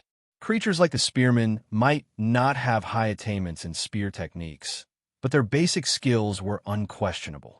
In other words, they all had a strong foundation. As they were tall and strong, their physical qualities were terrifying, so they were very suitable to walk the path of the halberd. Jiang Xiao directly changed their weapon type to halberd soldiers, and they were all halberd soldiers. In just 10 days, He Chongyang had already trained well. She had a basic understanding of the halberd's offensive and defensive methods and corrected her old wrong point of force. Behind every fancy move, there was the most basic support. Jiang Xiao believed that as long as they did not find it boring or hard, Jiang Xiao could bring them to play some tricks the next time he came back. However, this was a matter for future advancement. For now, he had to practice the most basic skills first. In fact, Jiang Xiao did not only change the spearmen of the birch forest tribe to halberd soldiers, but also changed the blade soldiers to giant blade soldiers. It could not be helped. The physical qualities of the savages were too good. Jiang Xiao was envious. The man's blade was really suitable for this kind of two-handed heavy weapon. Why use a single blade? All of you get on the giant blades. If the Fantian halberd technique was obtained by Jiang Xiao through cheating, then the giant blade technique was something that Jiang Xiao had painstakingly cultivated step by step. Hence, he was more qualified to speak. Regarding the giant blade regiment, Jiang Xiao was also more adept at training them. Various basic movements and technical points had long been deeply engraved in Jiang Xiao's mind. What really surprised Jiang Xiao was, even if the savage tribe's talent in cold weapons was lower than He Chongyang's, it was not much lower. Jiang Xiao could even imagine how powerful the birch forest tribe's Heaven's Halberd Army and Giant Blade Army would be in the future. Jiang Xiao had really treated this place as his future survival base on the alien planet. He wanted to build an Otherball army, the extremely powerful White Birch Forest Army. Hence, Jiang Xiao turned his attention to the ordinary savages. In the lower dimension, be it the spearman, the swordsman, or the female archer, they were all of the silver quality. But here, they were all of the gold quality. The lowest level savages who did not know how to use weapons were all of the brass quality, so they were greatly weakened. In this other ball, the unarmed savages still existed, and they occupied more than 50% of the White Birch Forest tribe. They were the same as the other weapon-using savages, all of the gold quality. What did the battlefield want? It wanted cooperation. How could the Fantian Halberd Army and the Giant Blade Army work together? Why not some cavalry and shield soldiers? Cavalry. The conditions were limited, and it was difficult to achieve in the White Birch Forest, but the shield soldiers could exist. Jiang Xiao did not know the reason, but the unarmed savages were naturally averse to using weapons and were extremely resistant to it. He did not know if it was caused by the rules of this world. But under the command and persuasion of Chief Brew, some of the savages followed Jiang Xiao's instructions and picked up the shield. What made Jiang Xiao feel sad was that no matter how much Jiang Xiao practiced, he could not master the shield technique proficiency. Forget it, it was better to focus on the team's cooperation. The happiest were the female savage archers. They received Jiang Zhao's promise that in future battles, there would be a strong shield in front of them, so they could let go and have less worries. The evolution from individual battles to team battles. Although only simple tactical cooperation was added, the combat ability of the savages had increased exponentially. Unlike the Heaven Halberd Army and the Giant Blade Army, when Jiang Xiao taught the female archers, he did not teach them the basics. Their foundation was already solid enough, and there was no change in the way of weapons, so Jiang Xiao was only playing with them. What he taught was the advanced version of archery skills. The female savage archers showed amazing talent in archery, and they quickly mastered several archery techniques. In various combat situations, they learned how to ensure the best shooting plan. Rapid shooting, projectile shooting, running shooting, multiple arrows. This group of mop spirits with dreadlocks loved Jiang Xiao to death. Knowing that Jiang Xiao loved to eat grilled fish, the leader of the female archers sent people to deliver fish to He Chongyang every day, which made He Chongyang grit his teeth. Logically speaking, there were hundreds of savage archers in the team, and they were not made from the same mold. Hence, there had to be a few who were passable. The female archer leader was one of the passable ones. Although she was not in line with Jiang Zhao's human standards of beauty, at least her looks were acceptable. The female archer leader could speak Chinese too, and it was said that she had a good relationship with Madame Zhu Yu. Her name was also given by Madame Zhu Yu, Xiao Wucha. Jiang Xiao really hated himself for not coming earlier and not being able to see Madame Zhu Yu with his own eyes. Stubborn craftsman, Xiao Wucha. She was simply a genius at naming things. Jiang Xiao did not intend to let this group of female savage archers be too comfortable. They'd been doing what they were good at in their own comfort zone. However, Jiang Xiao felt that although they were long-range professions, they still had to have a certain level of close combat ability. When the opponent broke through the line of defense and rushed to the front of the archers would at least have a way to fight back instead of swinging their bows and fleeing in all directions. Hence, Jiang Xiao dragged all the female savage archers and some of the ordinary savages and began to train them in dagger techniques.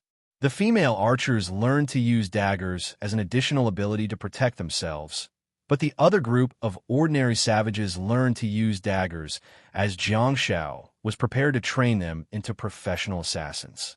However, according to their body proportions, the daggers in their hands were like short knives to Jiang Xiao. No matter how he looked at it, they did not seem like they were going to launch sneak attacks or assassinations. Their large daggers looked more like they were going to fight on the streets. He hoped that they would wear more clothes in the future and hide their daggers. Yes, he hoped so. During this time, Old Brew also came to the river to inspect. Watching his soldiers receive training from Jiang Xiao, Old Brew's heart was filled with emotions. Lady Zhu Yu could be considered to have enlightened the savages, but Jiang Xiao had provided unimaginable help to the white birch forest in the field of combat. In this foreign planet where there were no laws and only fists spoke, improving combat ability meant improving survival ability. During this time, Jiang Xiao also did something meaningful. He solved the problem of Chief Brew and taught him how to write the words white birch forest. He also set up a plaque and hung it on the gate of the savage tribe. Everything seemed to be in order. Everything was thriving. No matter what was waiting for Jiang Xiao in the future, he was always preparing to make his family stronger and stronger. At the same time, on Earth in the Ka Tuan mansion, in the backyard of the Ka Tuan mansion, a cloud of dust flew and sparks flew everywhere. Two figures slid backwards, leaving a long trail behind them. After the dust dissipated, a tall man with fluffy hair, tied with a red strip of cloth on his head, held a golden-red alloy rod on his shoulder and stared at the young man with the heavenly halberd opposite him. Zhongji has a boorish man, and the capital has a fierce battle. It was the captain of the Great Sage team, Sun Dasheng. Finally, the Great Sage and the Toxic Healer exchanged blows. It was a probing battle, and even though both sides were very restrained, it still seemed to be earth-shattering. The red cloth tied around Sun Dasheng's forehead was only slightly lower, so it didn't tie up his thick bangs. His eyes were hidden behind his bangs, but even so, Jiang Shao still felt that he was firmly locked on by the other party. Jiang Shao held the heavenly halberd in his hand and carried it behind his back. He looked at Sun Dashing from afar and said, "Don't fight with the three of you together. You'll lose easily." Sun Dashing was dumbfounded. Due to Sun Dashing's combat characteristics, he had a deep understanding of the star techniques of the Shadow series of Tianjin and used them the most frequently. Hence, every time they fought, it was basically a situation where there were more than one of them. Jiang Zhao's words pierced through his heart. Sun Dasheng put down the rod on his shoulder and held it in his arms. He reached behind his head and undid the red strip of cloth on his head. He moved the cloth up and pushed away the thick bangs on his forehead, revealing a pair of blazing eyes. Sun Dashing said, "Oh no, junior brother. I thought you gave it your all in the World Cup." Jiang Shao pulled out the domineering heavenly halberd and pointed it at Sun Dashing from afar. They all thought that was my peak, but in fact, it was just the beginning. At the side, the Chinese experts were playing with the bear as usual and observing its daily life. However, after a few rounds of sparring, the experts had already been attracted by the battle. Yuan Zhu was holding a camcorder in his hand, which was supposed to record bits and pieces of the bear. However, at this moment, he had already pointed the camera at the battlefield. In the courtyard, Ho Mingming's breathing quickened slightly. She was extremely excited and fascinated by the battle of such a level. Beside Ho Mingming, Zhao Wenlong was sitting cross-legged on the grass with a thermos flask in his hand. He was blowing on it gently and looking like he was watching a good show. Prince Biyu was holding his mobile phone and recording the battle while introducing it. "This is my coach. This is my coach. I won't be using the hidden blade tomorrow. I'll learn this ancient Chinese weapon from him." A whistle sounded in the building of Ka Tuo residence. Jiang Shao looked up, only to see Yingya smirking mischievously and leaning against the window on the third floor. He seemed to be enjoying the show. "Beat him up, Xiaopi. Use all your strength." Fu Hei was sitting on the windowsill and looking down. "You have to look like you're going to fight. Don't stop. I'll shoulder the responsibility if the residence collapses. I'll save everyone, and I'll protect them all." Jiang Shao looked at Fu Hei angrily and said, "Shoulder my ass. I'm the highest-ranking officer here, okay? If second last wants to start, she'll start with me." Fu Hei flicked his pigtail and said, "Young people should act like young people. How can you achieve great things if you're overcautious? At most, you'll be fired like me. What's the point of being the tail feather team? Let's be teammates. Look at my team members, Zhao Wenlong and Ho Mingming. You're the only shield warrior in our team." Jiang Shao was speechless. On the other side of the window, Tengu looked at the two mischievous fellows and said, "Be human." In the courtyard, Sun Dashing whistled at Jiang Shao and said, "Focus, you'll die easily." Jiang Shao turned around and pointed his heavenly halberd at Sun Dashing. "Do you want to be my White Gate Tower?" Sun Dashing smiled and lowered his head, looked up, and gripped his rod tightly. "Why don't you give it a try?" "Oh, it's time to get serious," Yingya said excitedly as he leaned his elbow against the windowsill. Fu Hei said, "I bet that Xiaopi will win." Yingya asked, "Bet on what?" Tengu said, "That doesn't seem appropriate. What are you guys doing?" A hoarse voice suddenly sounded. The great sage and the toxic healer, who were ready to strike, froze on the spot. Second last walked into the backyard with a slightly plump man and said, "I told you to wait for orders, not to risk your lives." Second last then looked up at Ka Toa residence with a stern gaze, only to realize that there was no one at the window. Jiang Shao was already stomping his feet and cursing in his heart. "Fu Hei, didn't you say that you would carry it? The residence hasn't collapsed yet. Why are you running faster than anyone else?" Second last said, "It's time to go." Second last then turned around and left with little Meaty's Wolfheart. At the side, Sun Dasheng put down the red cloth and covered his eyes with his bangs again. He then followed behind quietly. "Munch, munch." The black and white candle bear took a bite of the apple and waved at Jiang Shao. Jiang Shao waved at it awkwardly and turned around to follow. "White Gate Tower, wait for me." Sun Dasheng pursed his lips awkwardly and hastened his footsteps. Jiang Zhao's voice sounded from behind. What's the matter? Where's your imposing manner just now? The tower? Has it collapsed? Sun Dasheng was speechless. I've been writing 4,000-word chapters for the past few days. I hope everyone has fun reading them. Ask for some tickets, top.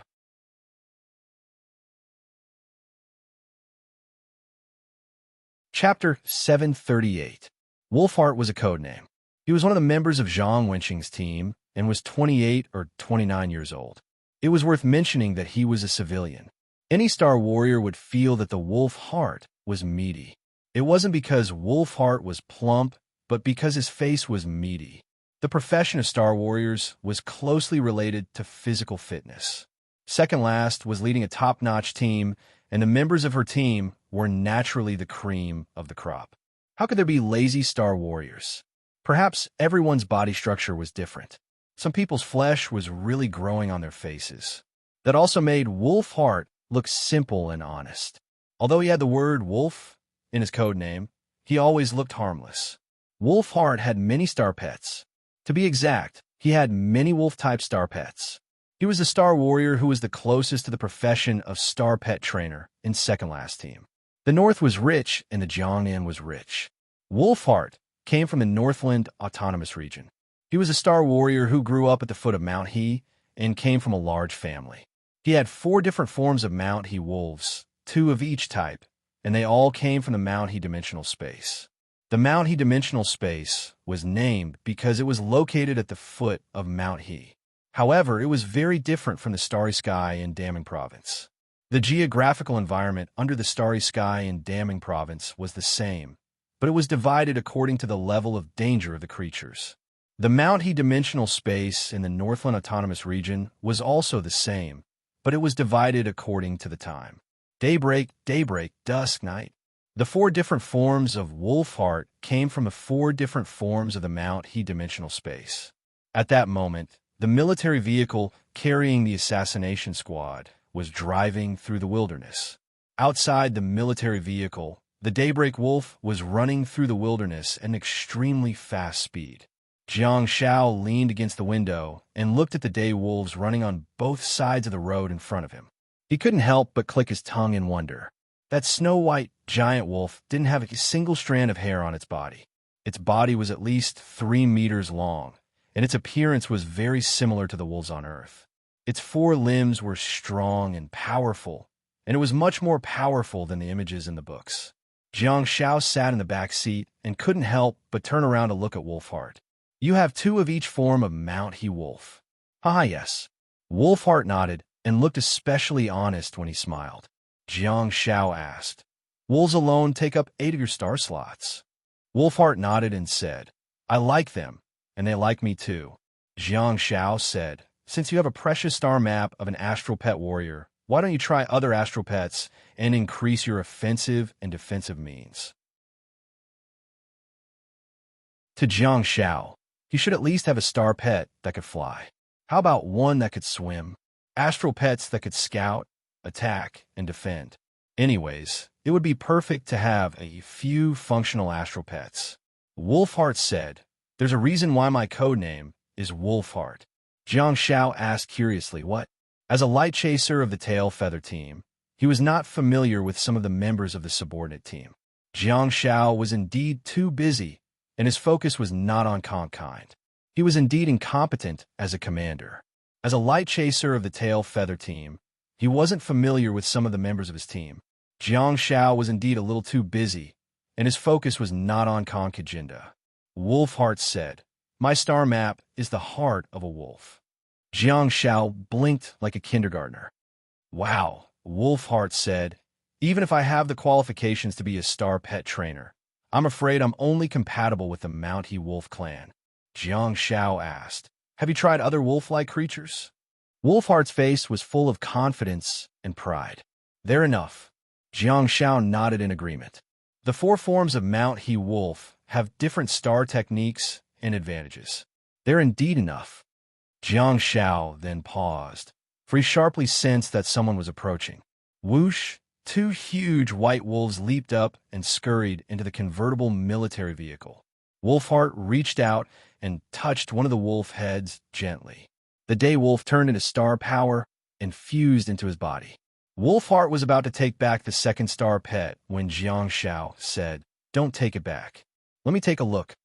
Wolfheart caught the heavy wolf, stroked its snow-white fur, and placed it in the middle of the back seat. He said with concern, "You must be tired." Lulu. The day wolf's body was too large, and there were two people squeezed in the back seat. Hence, it had no choice but to lie on Wolfheart's knees and stick its head out of the car. Its snow-white fur fluttered in the wind, and Jiang Shao could see its back view. Jiang Shao reached out and gently stroked its fur. Lulu. The day wolf turned its head. Its pupils were black, and the rest of its eyeballs were snow-white. It looked rather terrifying. "Don't bite me." Jiang Shao patted the white wolf's butt. "You can't bite me." Wolfheart was speechless. The day wolf slowly turned around and placed its strong front legs on the back seat to support its massive body. It then looked down at Jiang Shao, and the pupils in its eyes became smaller and smaller until they really became a dot.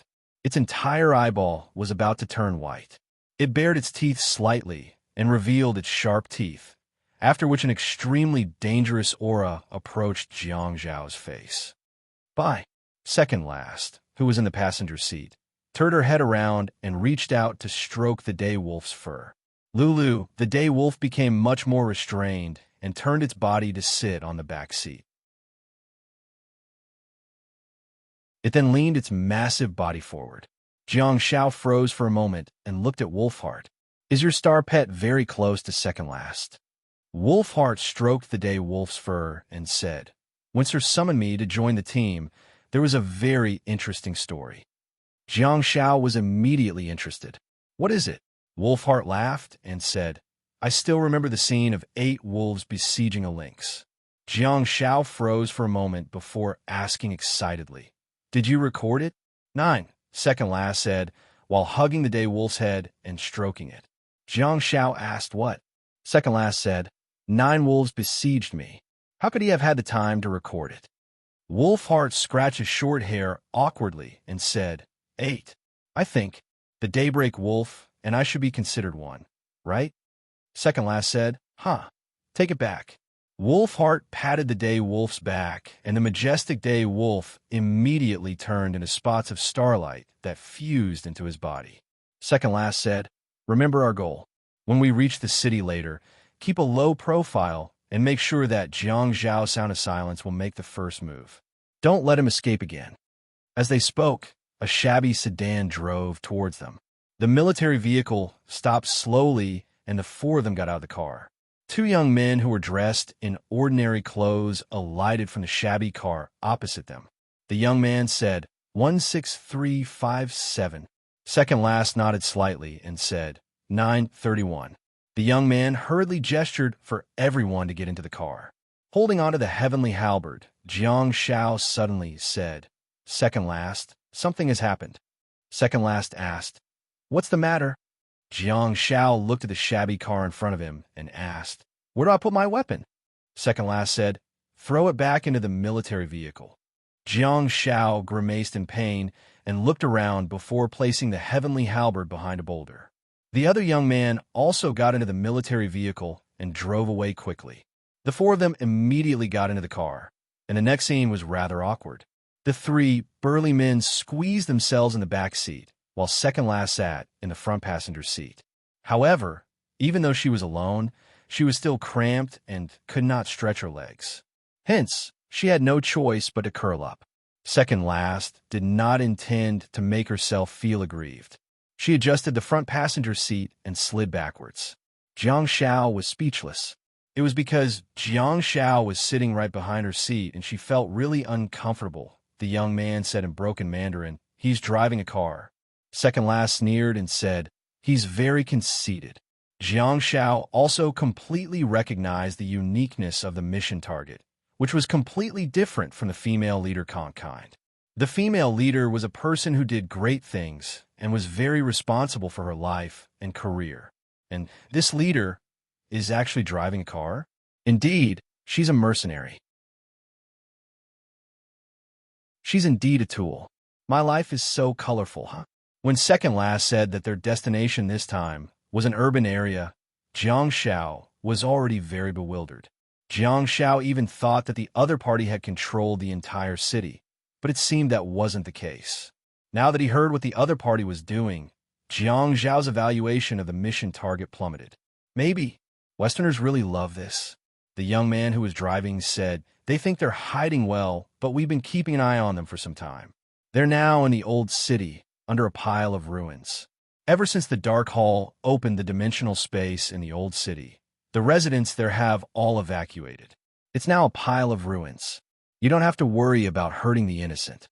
Jiang Xiao could tell from a young man's words that he was implying something else. What does he mean by don't have to worry about hurting the innocent? This young man is trying to kill the other party. It seems like he's trying to avenge the other party. As the shabby car drove into the city, Jiang Xiao couldn't help but sigh in his heart. Katuo residence was a high-end villa, and Minoya City should be the most prosperous city in Kongjian. This was the real standard of Kongjian. The so-called urban area was just a large town with yellow dirt roads and dilapidated buildings. It was probably similar to the 1970s and 1980s in China. There were many people there, and it was a bustling scene in front of Jiang Xiao. It was said that ever since the turmoil in Kongjian, the villagers of the nearby villages had all been gathered there for the sake of the military's protection and their own survival. Second last asked, underground? The young man nodded and answered, yes, underground. It's very hidden and enclosed. Second last said, Jiang Xiao. Jiang Xiao asked, huh? Second last said, change of plan. You'll flash in yourself, and Silent Dragon will attack first. 5 seconds later, the three of us will charge in. The young man who was driving got a great shock and said, sir, there are dozens of Dark Hall survivors there, and a large number of experts have gathered there. If we charge in directly, I'm afraid, second last glanced at the young man without saying anything. The young man opened his mouth and couldn't help but exclaim agitatedly, this is a God-given opportunity. We really can't waste it like this. It's too difficult to find traces of them again. Sun Dasheng, who was sitting in the middle of the back seat, leaned forward slightly and pressed his hand on the young man's shoulder. Do what you need to do. The young man grimaced in pain, for Sun Dasheng was really forceful. Second last reached out to grab the rearview mirror and change the angle. She then looked at Jiang Xiao and asked, do you understand? Jiang Xiao curled up in the back seat and placed his feet on the back of the passenger seat. He said in displeasure, had I known this would happen, the three of you wouldn't have come. Jiang Xiao said, how about this? You guys open the trunk and wait in the car. I'll handcuff him and throw him in the trunk in the time it takes to light a cigarette. The young man who was driving was dumbfounded and subconsciously wanted to look at the rearview mirror in a bid to see who was talking to him. However, the rearview mirror had already been commandeered by second last. Second last looked at Jiang Xiao in the rearview mirror and asked, where are the remaining dozens of Dark Hall survivors? Jiang Xiao looked out of the window impatiently and said, they have to be dead or alive. Second last said, alive. Jiang Xiao said, okay, the few of you block the entrance and handcuff each one that comes out. Everyone was speechless. Bookmark for easier reading.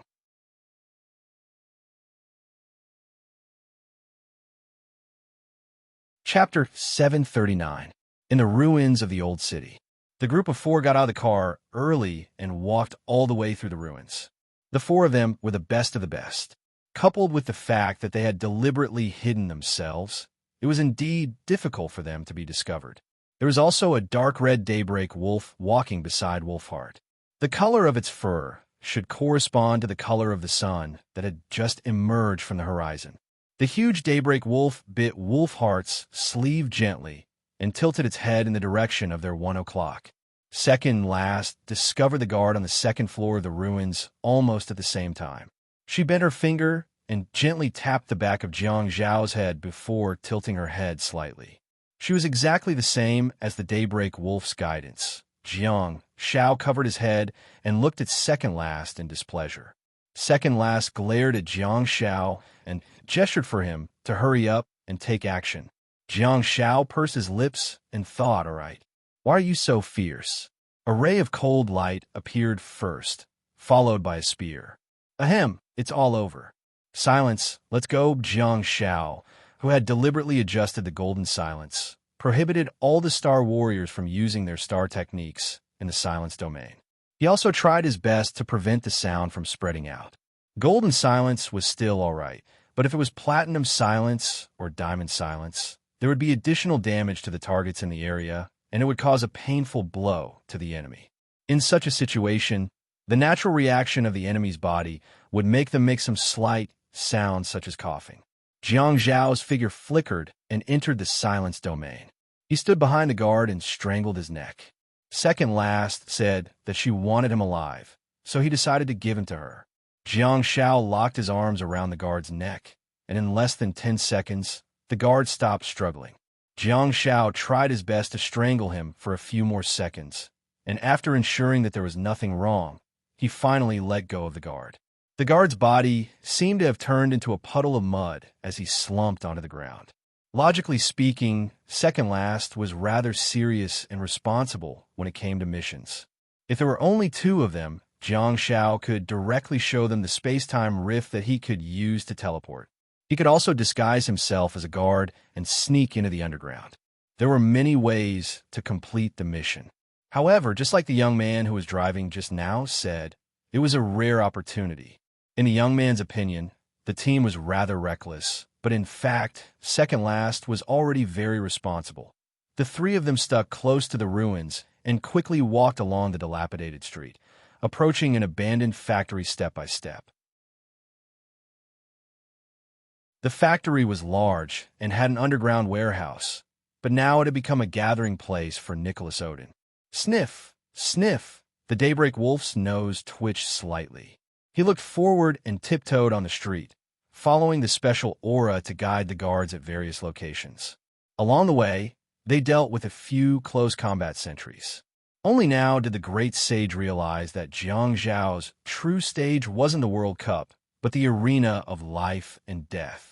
Moreover, Jiang Zhao's forte might not be in getting into a stance or fighting head-on, but in sneak attacks and assassinations besides, that was under the circumstance that they were still alive. If Second Last gave the order to assassinate the enemy, Jiang Shao would definitely be more efficient. However, logically speaking, the remaining members of the Dark Hall were not members of the top organizations in the world. The real powerhouses of the Dark Hall had already died together with their leader in a previous battle. Although the remaining guys had a certain level of strength, they were definitely not the best. The team of 4 soon approached the dilapidated factory. Second Last clenched her fists and raised them to the right, gesturing for them to stop. Second Last turned around and looked down at Jiang Shao with a solemn expression. She said softly, "We'll go in 5 seconds." Jiang Shao thought about it and said, "You're overestimating me. How can I handcuff Odin in 5 seconds? It'll be fine if we can find him, but the problem is that I have to find him first. 5 minutes is more like it. Give me some time." Second Last frowned slightly. She was the only one who knew what Jiang Shao could do. After some hesitation, she gave Jiang Shao her utmost trust. Second Last said, "Okay, 5 minutes. Don't let him escape. You can summon us in advance. Just use the invisible earpiece to call us. Remember, he can move at high speed, camouflage, and transform into a butterfly." Jiang Shao nodded gently, and Second Last continued. "There are 2 people in the factory. They're at the front and back of the factory. Be careful." Jiang Shao kept that in mind and was extremely excited. It was his first time carrying out such a mission. It was simply a new experience for him. "Odin the Great God, I'm your brother. I'm coming to kill you." At the next moment, Jiang Zhao's body flashed, and he disappeared without a trace. Silence plus teleportation. Jiang Shao had become the king of assassinations. Fortunately, the enemy members did not have a star technique like Body of Steel. Hence, members of that level did not seem to be able to obtain such resources. Due to the special nature of the organization, they could not be seen by others. Hence, the location that they were guarding was rather hidden, which allowed Jiang Shao to carry out his work smoothly. Only 2 guards? That's a little too little, isn't it? At the front door of the warehouse, Jiang Shao strangled the guard's neck and gently placed him on the ground. If it weren't for the fact that they were in the domain of silence, Jiang Shao would have already whispered a lullaby into his ear. There was another guard at the back door of the warehouse in the distance who was in the diamond quality domain of silence. The bearded guard's face was flushed, and he opened his mouth wide, trying to shout something. He was also trying to escape from the domain of silence, but his movements seemed to have been restrained, and he seemed to be trying to swim out of the water.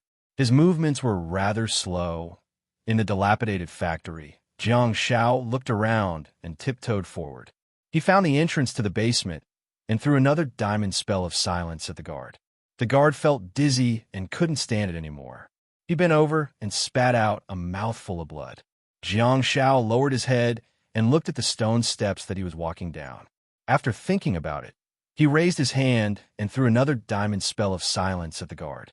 Under the silence of a few diamonds, the guard's originally flushed face had turned ashen, and his heart had also turned ashen. Great God. Just give me a quick death. Don't hit me with this star technique again. Damn it, what kind of star technique is this?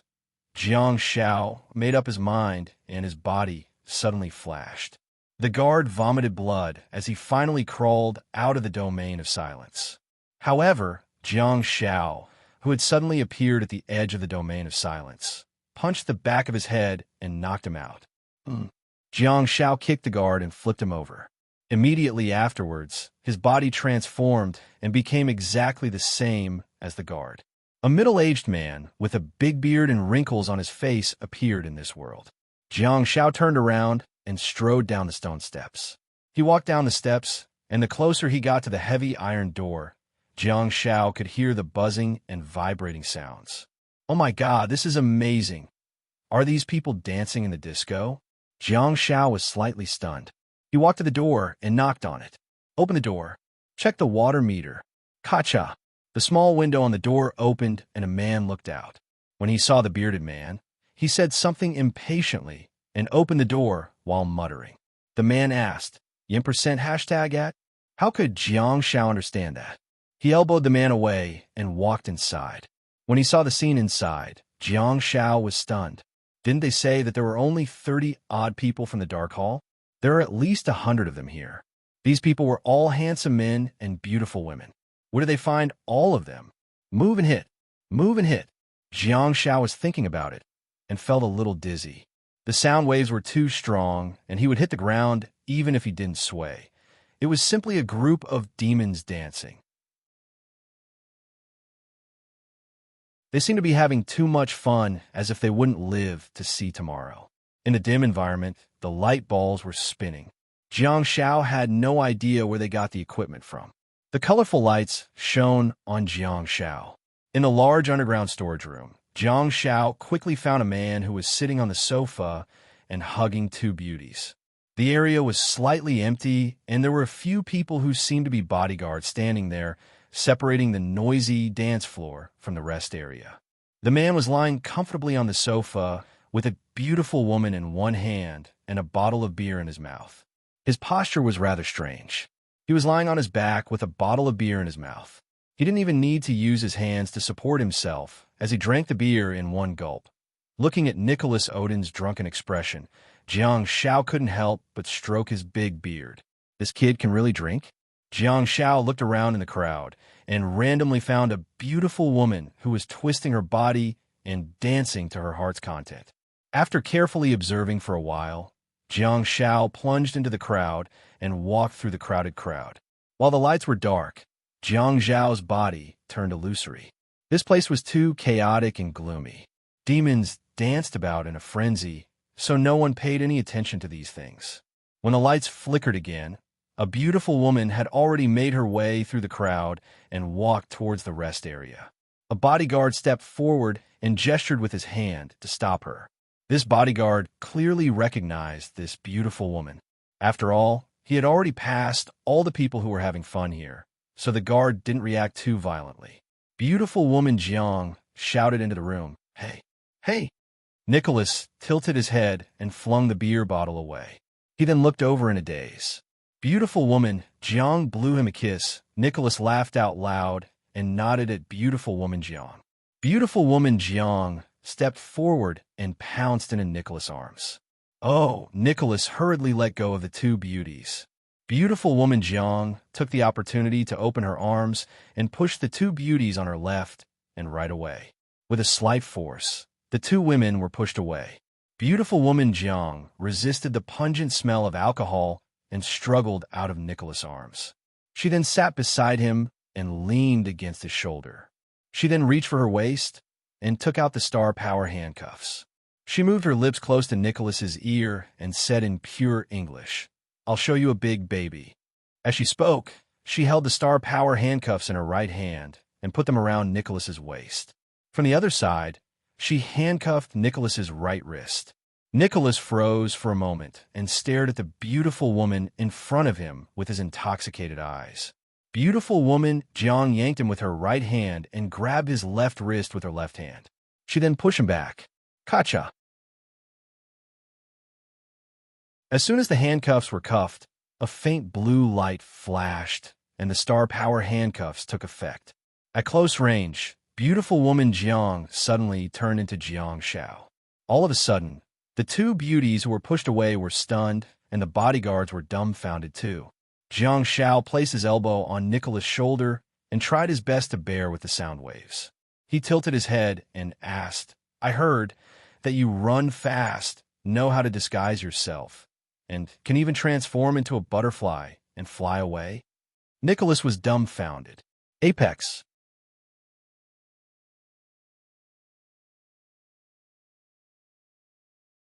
Chapter 740. Nicholas sobered up and struggled to get up before slamming his head against Jiang Zhao's forehead. Bang! Nicholas felt a little dizzy.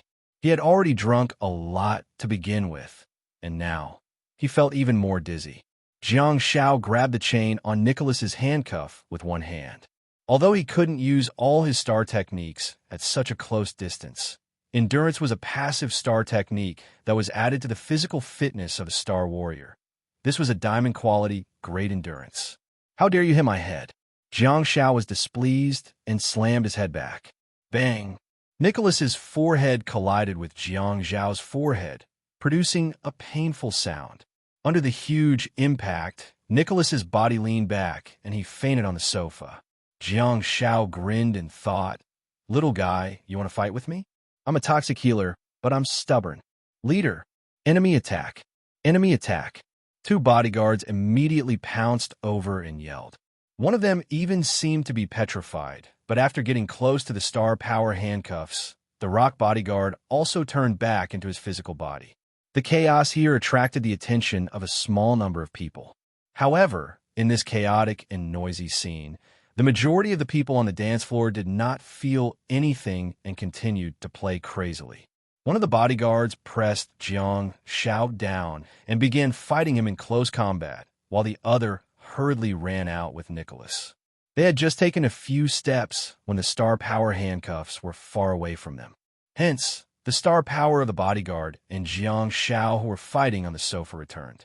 "Qing Meng, let's go." Jiang Xiao gently raised his elbow, and the bodyguard who was restraining him with great force suddenly disappeared without a trace. The scene was rather comical.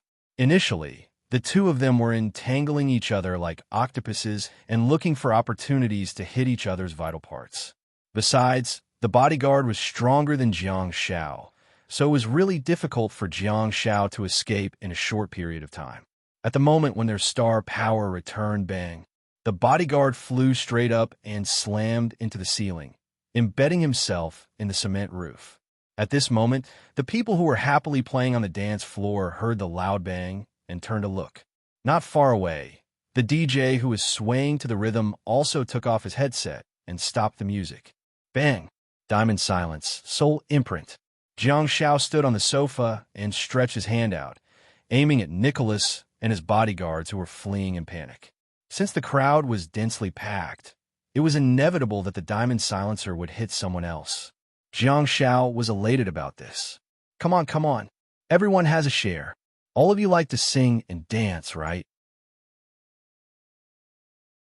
At the same time, Jiang Shao threw out a ray of countercurrent light and connected it to the guard embedded in the roof of the cement shed, quickly sharing his star power. Ah! Murder! Murder! As the group of people in the Diamond Silence domain fell to the ground and vomited blood, the stunned crowd on the dance floor finally fell into chaos. They did not know what kind of output star technique it was, but it must be very painful. It seemed to be able to cause internal injuries. Silence.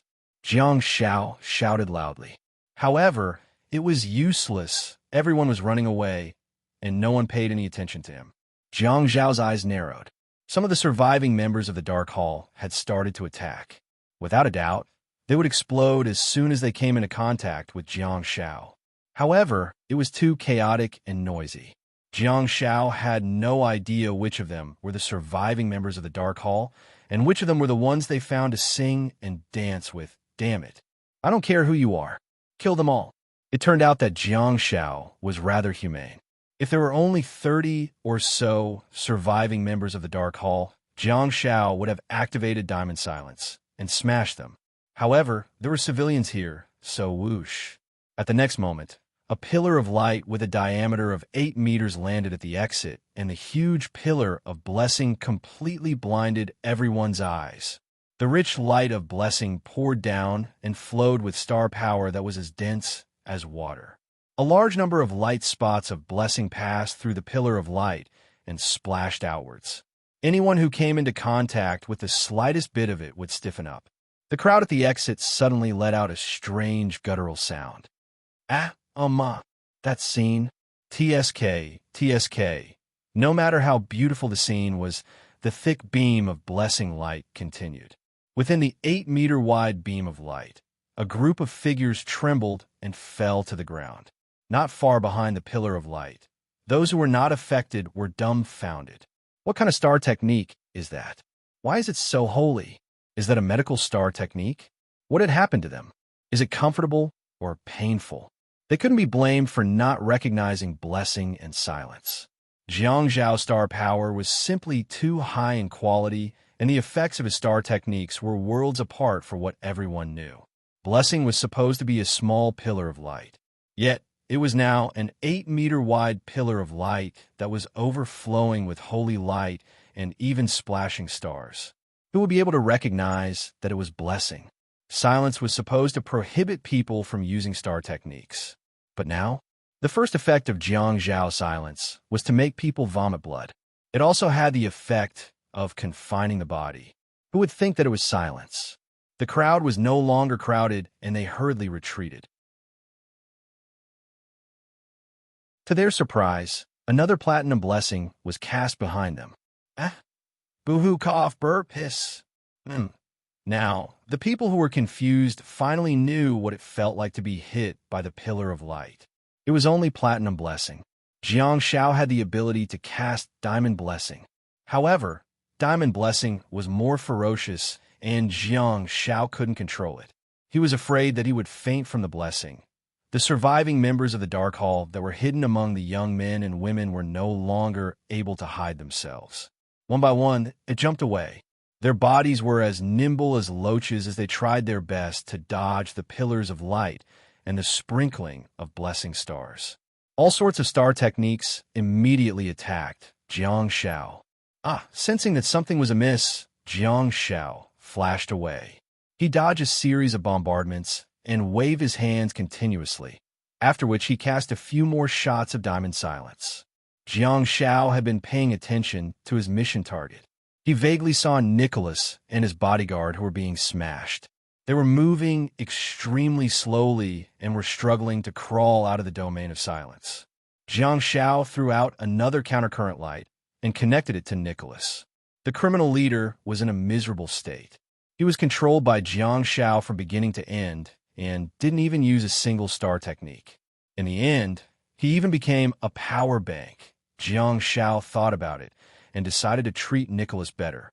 Hence, he raised his hand and cast a platinum blessing at him. This, after all, second last wanted him alive. What if Nicholas was smashed to death by the sound of silence? Hence, he had to heal him. As long as one was alive, they had to be reasonable. On the other side, Nicholas was dizzy from the sound of silence, and his blood was surging. He knelt on the ground and vomited large mouthfuls of blood while struggling to crawl out of the domain. However, it was extremely difficult for him to move in the confined space. Finally, Nicholas had succeeded. His head finally popped out of the sound of silence, as if he had emerged from the deep sea. He breathed in the dirty air on the dance floor. At this moment, holy light had descended. Nicholas felt comfortable. He felt completely comfortable. He no longer vomited blood and felt better. His injuries had also healed quickly. However, he had completely lost consciousness. Jiang Xiao charged while attacking and dodging from time to time. On the dance floor, the colorful lights kept spinning and shining on a person who was performing fancy maneuvers, strong healing, instantaneous flash, forceful control. Amidst the sound of silence and blessings, the chaotic and noisy dance hall finally quietened down. The people in the underground warehouse could be divided into 3 categories. The first category was those who were crawling slowly on the ground with flushed faces and blood coming out of their mouths. The second category was those who were in a daze and were so comfortable that they had become mentally retarded. They were lying on the ground like mud. The third type was the culprit of all this. It was the little toxic healer who was muttering, "I'll hit you if you move," and forcing himself to dub his voice. When Second Last walked in with the Great Sage and Wolfheart, they saw that the place was in a mess. There were bodies all over the ground and a bunch of people who were in a daze. Second Last took a deep breath. There were more than 100 people in the underground warehouse, but none of them were spared. Not one more, not one less. They were all here. Not a single one escaped. On one hand, it was because there were only 20 to 30 Star Warriors among the 100-odd people, and the remaining members of the Dark Hall were not the best. On the other hand, if Second Last were present, she wouldn't be surprised to see the violent holy light array intertwined with the terrifying sound of silence. Second Last turned to look at Jiang Xiao, who was carrying the dizzy Nicholas and walking towards them. The mission was completed just like that. Was it because the mission was too simple? No. Second Last had a lot to say about that. She had led some people to chase after Nicholas once, and she knew how good Nicholas was at escaping, how good he was at disguising himself, and even how good he was at transforming into a butterfly that allowed him to hide in unexpected places. However, Jiang Xiao managed to catch such a troublesome criminal leader just like that. What did it mean to win without any bloodshed? What did it mean to do it with ease? So, it wasn't that the mission was too simple or that the target was too weak. Instead, the person who carried out the mission had changed. Great Sage, bring Nicholas back and throw him into the military vehicle. You can watch over him personally, Second Last said. Wolfheart, contact the soldiers who are on standby outside and ask them to rush over as soon as possible. Bring everyone back. No one is to be left behind. Yes. Wolfheart and the Great Sage agreed, but they couldn't help but glance at Jiang Xiao before turning around to leave. Jiang Xiao looked around and speculated. I think that one looks like a Star Warrior. That one, and that one over there. They all look like a Star Warrior. Second Last placed a hand on Jiang Xiao's shoulder and said softly, I always treat you like a child. Jiang Xiao said casually, Yeah, I'm still a child, Second Last said. The answer sheet you handed in is perfect. You meet all my requirements for you. Jiang Xiao smiled and said, It's comfortable to be with you on missions, too. I also want to be presumptuous for once. Anyway, you can cover for me. Anyway, I had a good time today. Second Last said, You can stay with me forever then. Jiang Xiao hurriedly shook his head and said, No, I think I'm still too young and inexperienced. There are too many things that I lack. I should go back to school and learn more about culture and knowledge, train hard, and lay a solid foundation. Second Last glanced at Jiang Xiao with a smirk and said, Sooner or later, you'll show your true strength in front of the world. Upon hearing this, Jiang Xiao's expression turned solemn. After staying silent for a while, he said, I hope that day will never come. You and I both know what that day means. I hope that I can always live a relaxed and happy life. Second last patted Jiang Zhao's head gently and said, "According to the trend of the opening of the holy ground, that day might not be far away. Get ready." Jiang Zhao grinned and said, "Let's fight head-on then. Even if the sky falls, there's someone bigger to hold it up." Jiang Zhao then looked up at second last. Second last was speechless. By the way, Jiang Zhao suddenly thought of something and turned to look at second last. He blinked and asked humbly, "Teacher second last, how do you say the word metal in Russian?" Second last was dumbfounded. Bookmark for easier reading.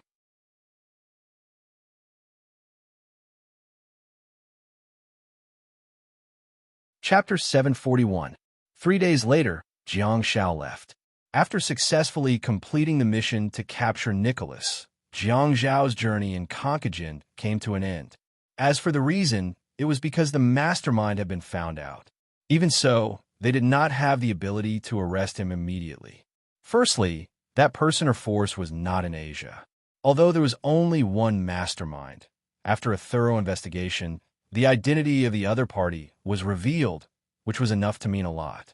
Once the problem involved another powerful force, it would not be something that could be solved by the tail feathers alone. Putting aside whether they were capable enough, the tail feathers were not qualified enough. Next, it was time for second last to report everything truthfully about Conquagin in China. Jiang Zhao left with a black and white candle bear. Before he left, he also gave Ms. Di Lian and the contact information of a Yuanzhou researcher. He hoped that one day, Ms. Di Lian's wish would come true and the country would really restart the Dragon Cave exploration plan. The Star Beast Joint Research Institute in the Northwest and Southwest had already gotten everything they wanted. The next step was to cultivate the combination of the ordinary candle bear and the bamboo bear. It was a long process, and no one knew what the final outcome would be. Ms. Di Lian merely told Jiang Zhao to keep the communication line open because she might still have some questions to ask or require his cooperation. Of course, Jiang Zhao agreed and boarded the military plane back to the capital after Ho Mingming and Zhao Wenlong sent him off. Outside the military plane, Ho Mingming and Zhao Wenlong stood with their hands behind their backs, and their postures were exactly the same. Jiang Zhao did not even have the mood to wave goodbye. "Sigh, these two are really, don't come if you don't want to wave goodbye? Are you trying to act cool in the airport?" At this time, if Zhao Wenlong suddenly put on a let's go pose to the military plane, it would be very interesting. Unfortunately, he was not that mischievous. Jiang Zhao curled his lips and retracted his gaze from the window. He secretly complained in his heart, "Two boring souls." The one who suffered the most was Prince Beiyu. Jiang Zhao had only taught him for half a month at most. Just from the point of view of dagger techniques, Beiyu was quite satisfied with Jiang Zhao's teachings. However, Beiyu had already taken a fancy to Jiang Zhao's ancient halberd. Unfortunately, he didn't manage to learn much from it, and was even reprimanded by Jiang Zhao. Why did a kid have to pick the weapon of the god of war? Look at your broken star atlas. You look like a resentful wife.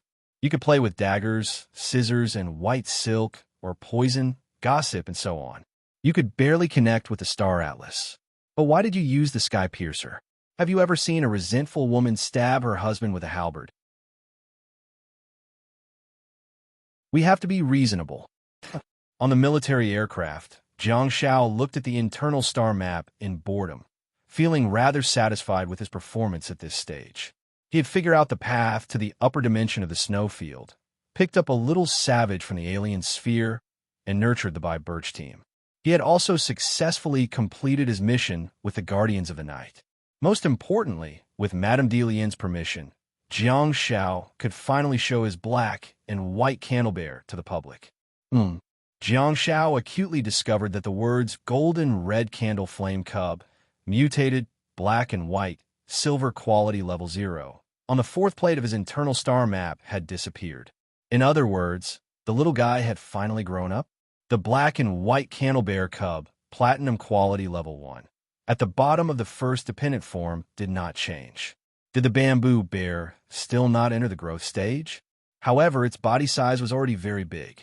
The Shadow Ruins was still very effective.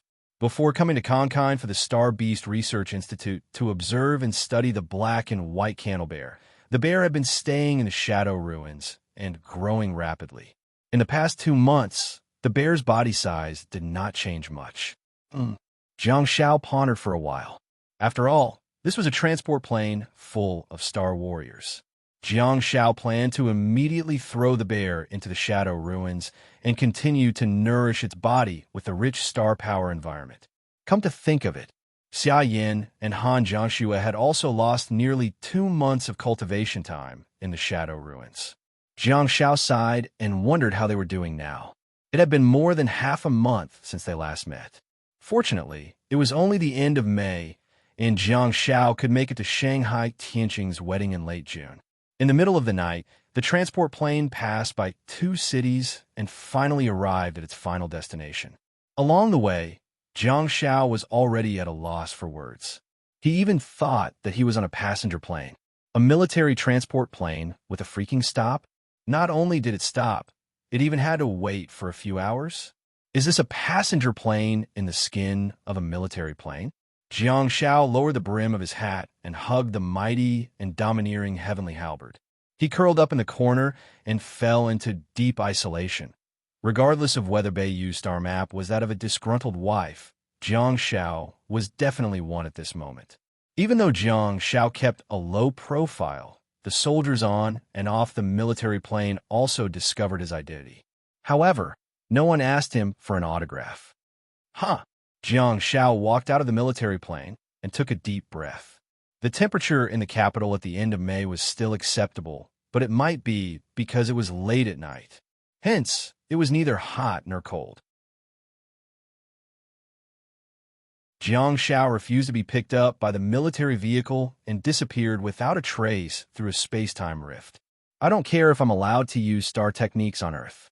If the higher-ups want to blame me, I'll let second last take the blame. Jiang Shao was indeed bored out of his wits during the flight. Eager to return home, he immediately teleported back to the maple forest estate in the middle of the mountain.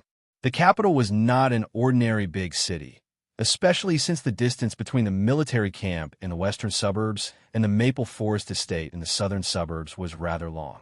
However, Jiang Shao still headed straight to the house that Xia Yin rented. At this moment, Jiang Zhao's space-time rift was only of diamond quality. He wondered how far it would be able to teleport after it was upgraded. It would be perfect if Jiang Shao could teleport directly from Kongjin to the capital in the future. Planes, high-speed trains, and whatnot. I'll just have to say goodbye to them. That would save him a lot of time and cost, and a star technique would even have great strategic value. Regardless of where on Earth second last was, Jiang Shao would be able to reach her in seconds. What kind of standard is this? This is top-notch catching adultery. Yes, rescue. The living room of the house was pitch black, but the lights in the kitchen nearby were still on. Jiang Shao was slightly surprised and subconsciously looked at his watch to see that it was 3 a.m. sharp. Did Husky sneak up to eat supper again? Jiang Shao casually placed his school bag on the coffee table and carefully placed the heavenly halberd on the ground before tiptoeing to the kitchen. Jiang Shao initially wanted to scare Xia Yin, but he saw a heart-wrenching scene. Xia Yin was seated at the dining table, or rather, she was lying on the dining table with chopsticks in one hand and a bowl of noodles in the other. She tilted her head and rested her head on the hand that was holding the chopsticks while sleeping soundly. Jiang Shao walked in quietly, only to see that there was still half a bowl of noodles left, while Xia Yan's face was full of fatigue. Did she fall asleep while eating? What did she do? Why is she so tired? Jiang Shao gently patted Xia Yan's back and said softly, "Xia Yan, wake up." "Okay." Xia Yan moaned in her sleep and was still sound asleep.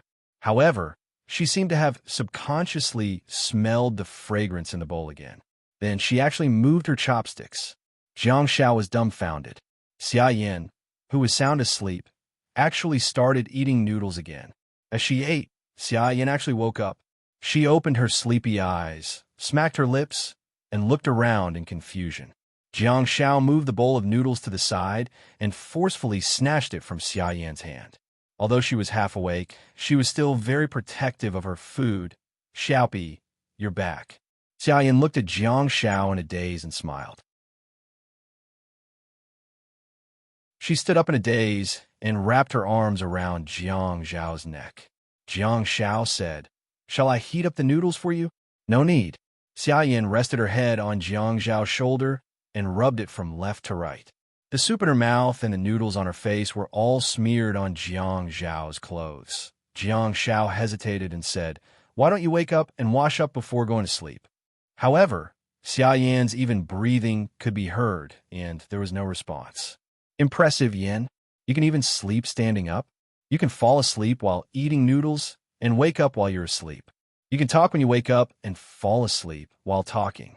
How many days and nights has it been since she slept?" It was obviously inappropriate to wake her up to wash up at this time. Jiang Zhao gently picked Xia Yin up and returned to the living room before activating the Shadow Ruins. The Shadow Ruins was not only a sacred place for cultivation, but also a good place for recuperation. There was obviously no problem with her body. The Capital Star Warriors had such a large team of Wasteland Reclaimers.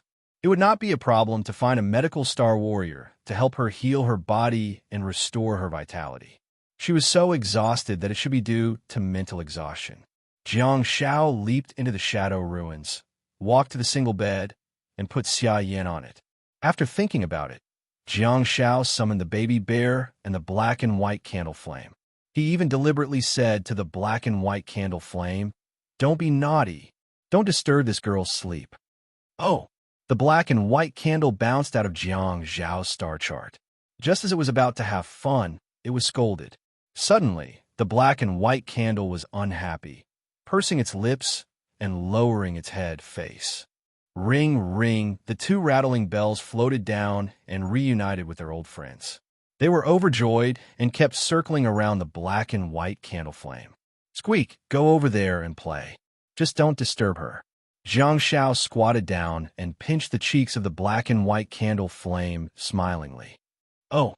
The black and white candle flame immediately became happy again, and its eyes burned brighter. It then chased after the two rattling bells and hopped away. Next to Jiang Zhao, there was only the baby bear left. As for the baby bear, there was nothing to remind it of.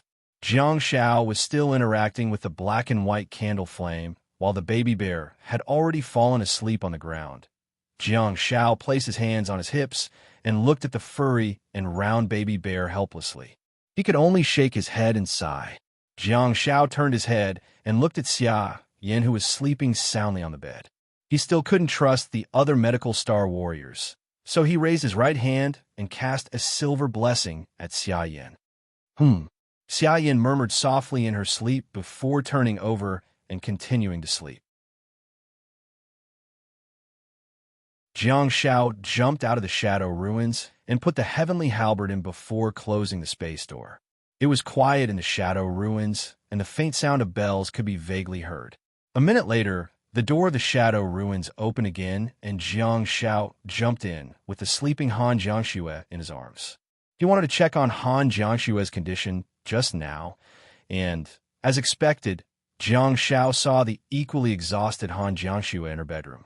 There was only one single bed, and Jiang Zhao couldn't kick Xia Yin down. While in a dilemma, Jiang Zhao saw the round bear lying on the ground. "Well, you're still of some use." Jiang Zhao carefully put Han Jiangxue down and let her lean against the furry body of the baby bear before lying down. He took off his Guardian of the Night uniform and put it on her before closing the door of the Shadow Ruins. Looking at the two of them sleeping soundly, Jiang Zhao secretly wondered, what mission did they go on?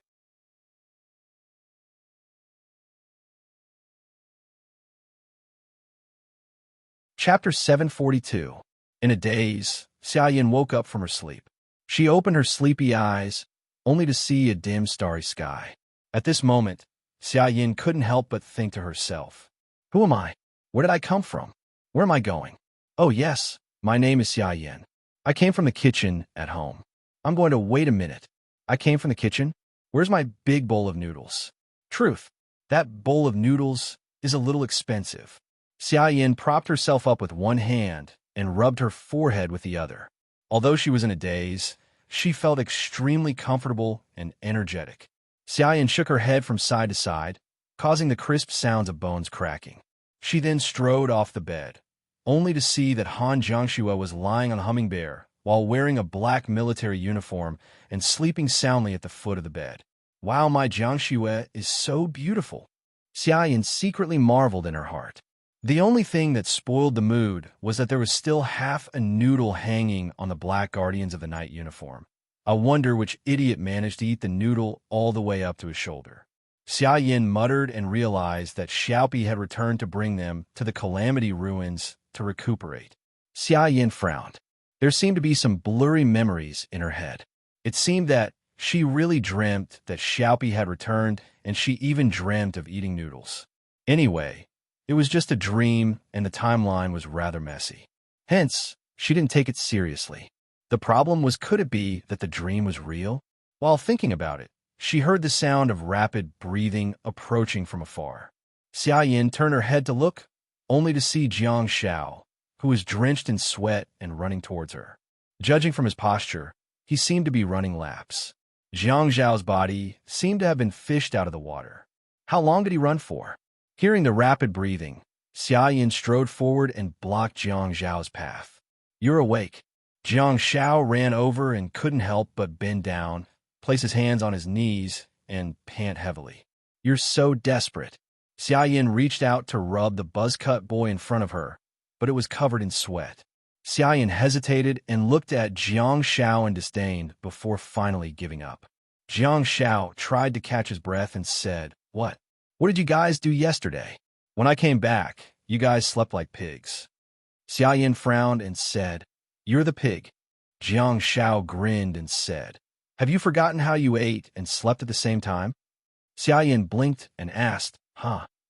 Jiang Xiao said, "That's not the best. You know, you eat until you wake up. That scene is simply perfect." Shut up, shut up." Xia Yin seemed to have realized something as she blushed and hurriedly reached out to cover Jiang Xiao's mouth. However, she wiped off her sweat and hurriedly retracted her hand before shaking it off in disdain. Jiang Xiao walked forward and motioned for Xia Yin to follow him.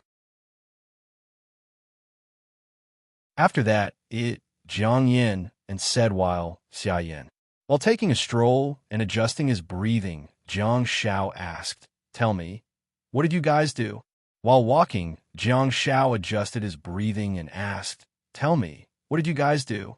Jiang Xiao asked, "What's the matter?" Xia Yin said, 6 days ago, the Capital Star Warriors won the lottery. The dimensional space was opened in the school." Jiang Xiao was shocked and couldn't help but recall that a year ago, Hisu, Wu Yao, and Song Chunxi were still in year 4 and were preparing to participate in the World Cup.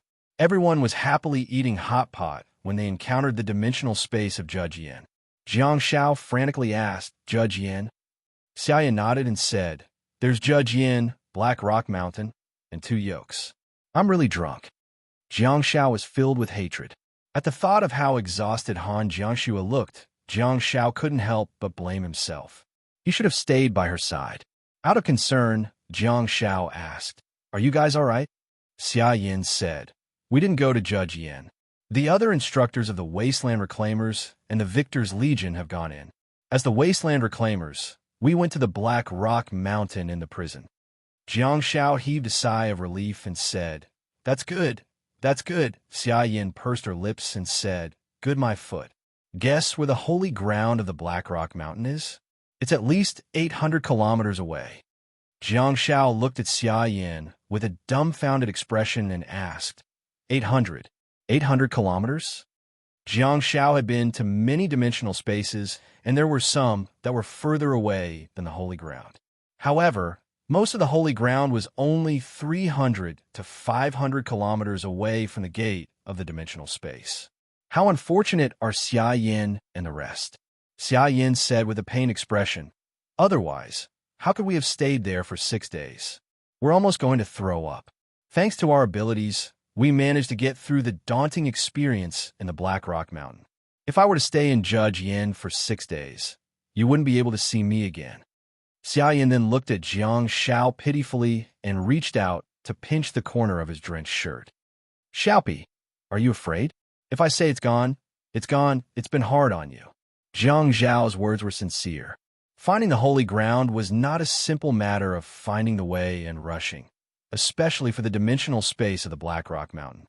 There was no need to introduce the creatures there. The fake military training of the Capital Star Warriors University came from the famous pain of the Black Rock Mountain. It was hard to imagine what kind of mental damage Xia Yin and the rest had suffered in there. It's the most difficult thing to organize the teams from various places to go back. Due to the distance, we have to ensure that the teams searching in other directions have to go back first before we destroy the holy ground. Before they go back, we'll have to stay in the holy ground.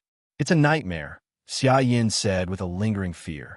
Jiang Shao still wanted to say something, but Xia Yin suddenly smiled and changed the topic. However, to be honest, Zhao Zijian is not bad. Zhao Zijian? The freshman at the peak of the nebulous stage, the medical awakened appointed by Qin Wangchuan to take over Jiang Zhao's position in the team? Xia Yin muttered, silence, countercurrent light, blessing bell. He has everything he needs, but the effects are too poor. When I first brought him in a battle, I really wanted to slap him to death. What lousy bell. Putting aside the fact that the medical light is thin, Bell can't even calm me down. And that lousy blessing, the beam of light, is thin and small. It's different from your big, and Xia Yin stopped abruptly. After pausing for a few seconds, she continued, I thought he could use blessing to kill the black fire demon, just like you. You healed it so much that you started to doubt your life and eventually burned yourself to ashes. What happened in the end? I'll forget it. I won't talk about it anymore. I'm tired. The corners of Jiang Zhao's mouth twitched. Do you really think your god of skin is given to you for free? You won't be able to find another person like him in this world. Unexpectedly, Xia Yin did not refute him. Instead, she said, that's right. Usually, it's the healer in my team who protects me. He's the one who kills by my side, shields in front of me, commands and controls the entire battlefield, and protects everyone else. Look at Zhao Zijian. He even needs my help to guard him. How worrisome. Jiang Shao was speechless. Xia Yin exclaimed, say something. How can there be a healer like him? Jiang Shao asked meekly, have I spoiled you too much? Xia Yin asked, what's the matter? Rather helplessly, Jiang Shao said, which medical awakened isn't treated like a master. It's the warrior's duty to protect the auxiliary members during team battles. What are you complaining about? Xia Yin scratched her head in exasperation and thought about it for a long time. In the end, she decided not to argue with Jiang Shao. Instead, she changed the topic again. Several teams went into search together, and we were the first to find it. Impressive, right? I'm supposed to cooperate with you, so how can I pretend not to see it? Jiang Shao nodded repeatedly. Impressive, impressive. This time, your Wasteland Reclamation team has really made an appearance in the Capital Star Warriors. It seems that it's necessary to be on duty. Xia Yin raised her head proudly and puffed out her chest. Of course. In the middle of the night, our team was the second to arrive at the scene and sealed the door of the dimensional space. Ever since we arrived, we didn't let a single creature from the Black Rock Mountain break into the Capital Star Warriors. By the way, Xia Allah is so fierce. She was the first to arrive at the scene. Jiang Shao asked, Xia Allah? Warden? Ah, yeah. Xia Yin nodded. The Black Rock Mountain Space Gate is right next to the prison. Sierra led a group of Year 3 and Year 4 students who were locked in the small black room and beat us to it. They pushed the Black Rock Mountain creatures back into the space gate. While speaking, Xia Yin smiled and said, when we went there, the forces in the small dark room went all out. They're indeed the students who were locked up in the small dark room. They're really brave and ruthless. Each of them is stronger than the other. Jiang Shao was speechless. Let's not talk about us. Is it fun to be in the Guardians of the Night? Xia Yin turned to look at Jiang Shao. Jiang Shao shrugged and said, I became His Highness's bodyguard and coach and cooperated with the China Star Beast Research Institute to observe the humming bear. I also chased His Highness who was kidnapped and disguised as a woman. I then seduced a criminal leader and arrested him. Wow. Xia Yin opened her mouth slightly and clicked her tongue in amazement. It sounds so exciting. Is His Highness handsome? Jiang Shao said. He's a resentful wife. Xia Yin was speechless. Jiang Shao spread his hands and added, he wants to learn everything. He looks like a newbie. Xia Yin stammered and said, tell me, how do you seduce people? I just transform into a beautiful woman, find a criminal leader, and then throw myself into his arms. What else can I do? Jiang Shao said casually while walking. You make it sound so easy. Do you think that beautiful women will throw themselves into your arms? Don't you have to find the type that they like? Don't you have to pay attention to the way you dress? You don't even consider the hairstyle and makeup. Xia Yin stopped abruptly. It was because Jiang Shao, who was beside her, had suddenly transformed into Han Jiangxue. Jiang Shui was frowning slightly, and her face was full of fatigue, just like when she had just come out of the Black Rock Mountain. She was both mentally and physically exhausted and staring at Xia Yin silently. Xia Yin's heart was about to break. She reached out to hug Han Jiangxue and wanted to comfort her. However, a hand pressed against her forehead. Jiang Shao said, be more reserved. I'm the one who threw myself into your arms, not you.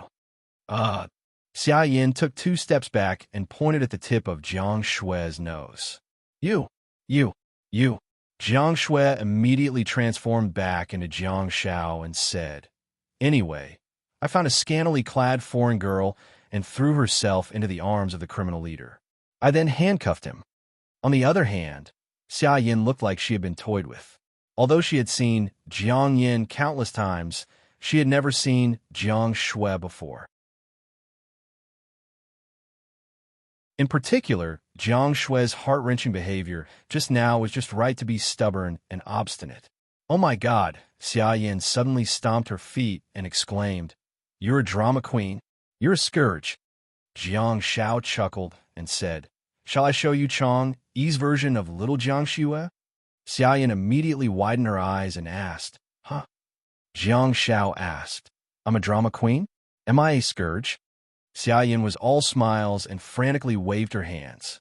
No, how can that be possible? Our Xiaopi is the best. He's warm, sweet, handsome, and damn it. It was extremely rare for Xia Yin to say something like that. It was because Jiang Shao had really become Han Jiangshue's version of Chang. She was dressed in a white dress with a jade belt fluttering behind her. Her long black hair was coiled into a bun, making her look otherworldly. Under the clear light of the moon, her forehead was slightly furrowed, and there was a faint sorrow between her brows. However, all of that happened in just 2 seconds. Before Xia Yin could snap back to her senses, Jiang Shao changed back again. Xia Yin looked at Jiang Shao in a daze. The fairy had turned back into a mortal. No more. Jiang Shao walked forward leisurely and said, moderate gaming benefits the brain, but excessive gaming harms the body. Xia Yin was stunned for a moment before she chased after him. I'm already an adult. Do I need you to persuade me? Jiang Shao grinned and said, you want the horse to run again, yet you don't want to feed it? How are you going to play the game if you don't top up your money? Xia Yin was dumbfounded. Jiang Shao said, take out a bunch of Void Disaster Shadow Star bead from your pocket and slap them on my face. See if I'll change for you or not. Xia Yin couldn't help but gnash her teeth as if she was going to chew Jiang Shao into pieces. Are you a dog? Jiang Shao stopped in his tracks and turned to look at Xia Yin. Xia Yin hurriedly stood still and kept her guard up. She was extremely nervous and had already entered a state of level 1 vigilance. To her surprise, Jiang Shao grinned and rubbed his buzz cut while grinning. He then said to Xia Yin, woof. Apex.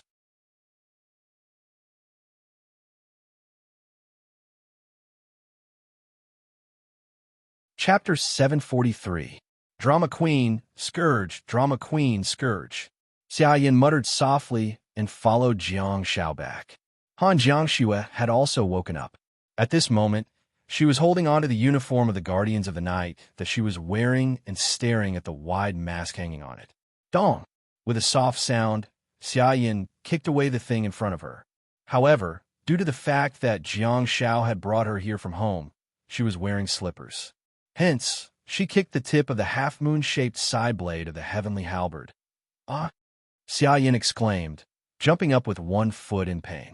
She covered her foot with 1 hand and fell to the ground. Haha! That's for kicking things.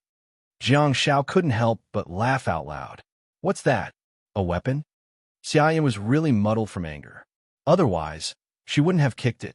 Ah, the heavenly halberd. It's a heavy weapon that I've been studying and researching recently. I've discovered that although it's not as powerful as my giant sword, it's really good for both offense and defense, Jiang Shao explained with a smile. Hurry up and treat me. It hurts, Xia Yin said in displeasure while looking at the heavenly halberd that had fallen to the side. Han Jiangxue looked over curiously and strode over too, wondering what the two of them were up to. You're back, Han Jiangxue said. Yeah, I came back last night. I didn't wake you up because you guys were exhausted, Jiang Shao said casually while giving Xia Yin a blessing. Han Jiangxue nodded and said, We just completed our mission and Qin Wangchuan gave us 3 days off. Jiang Shao turned to look at Han Jiangxue and couldn't help but sigh. She didn't mention any dangers or hardships. She just brushed it off casually. Is it because she's afraid that Jiang Shao will be worried? Jiang Shao thought about it and decided not to point it out. Let's go out and get something to eat. Xiaoyan also snapped back to her senses and said, Let's renovate this lousy place of yours. We'll cultivate here in the future. Let's go. We can buy some furniture too. Look at the mewling bear. It's always lying on the ground. I want to buy it a big bed. You're the one who wants to sleep in a big bed, right? Jiang Shao cursed in his heart as he opened the door to the shadow ruins. By the time the three of them walked out, it was already noon. Yu Jiang Shao was drenched in sweat and took the lead to enter the bathroom. He took a comfortable shower and felt refreshed.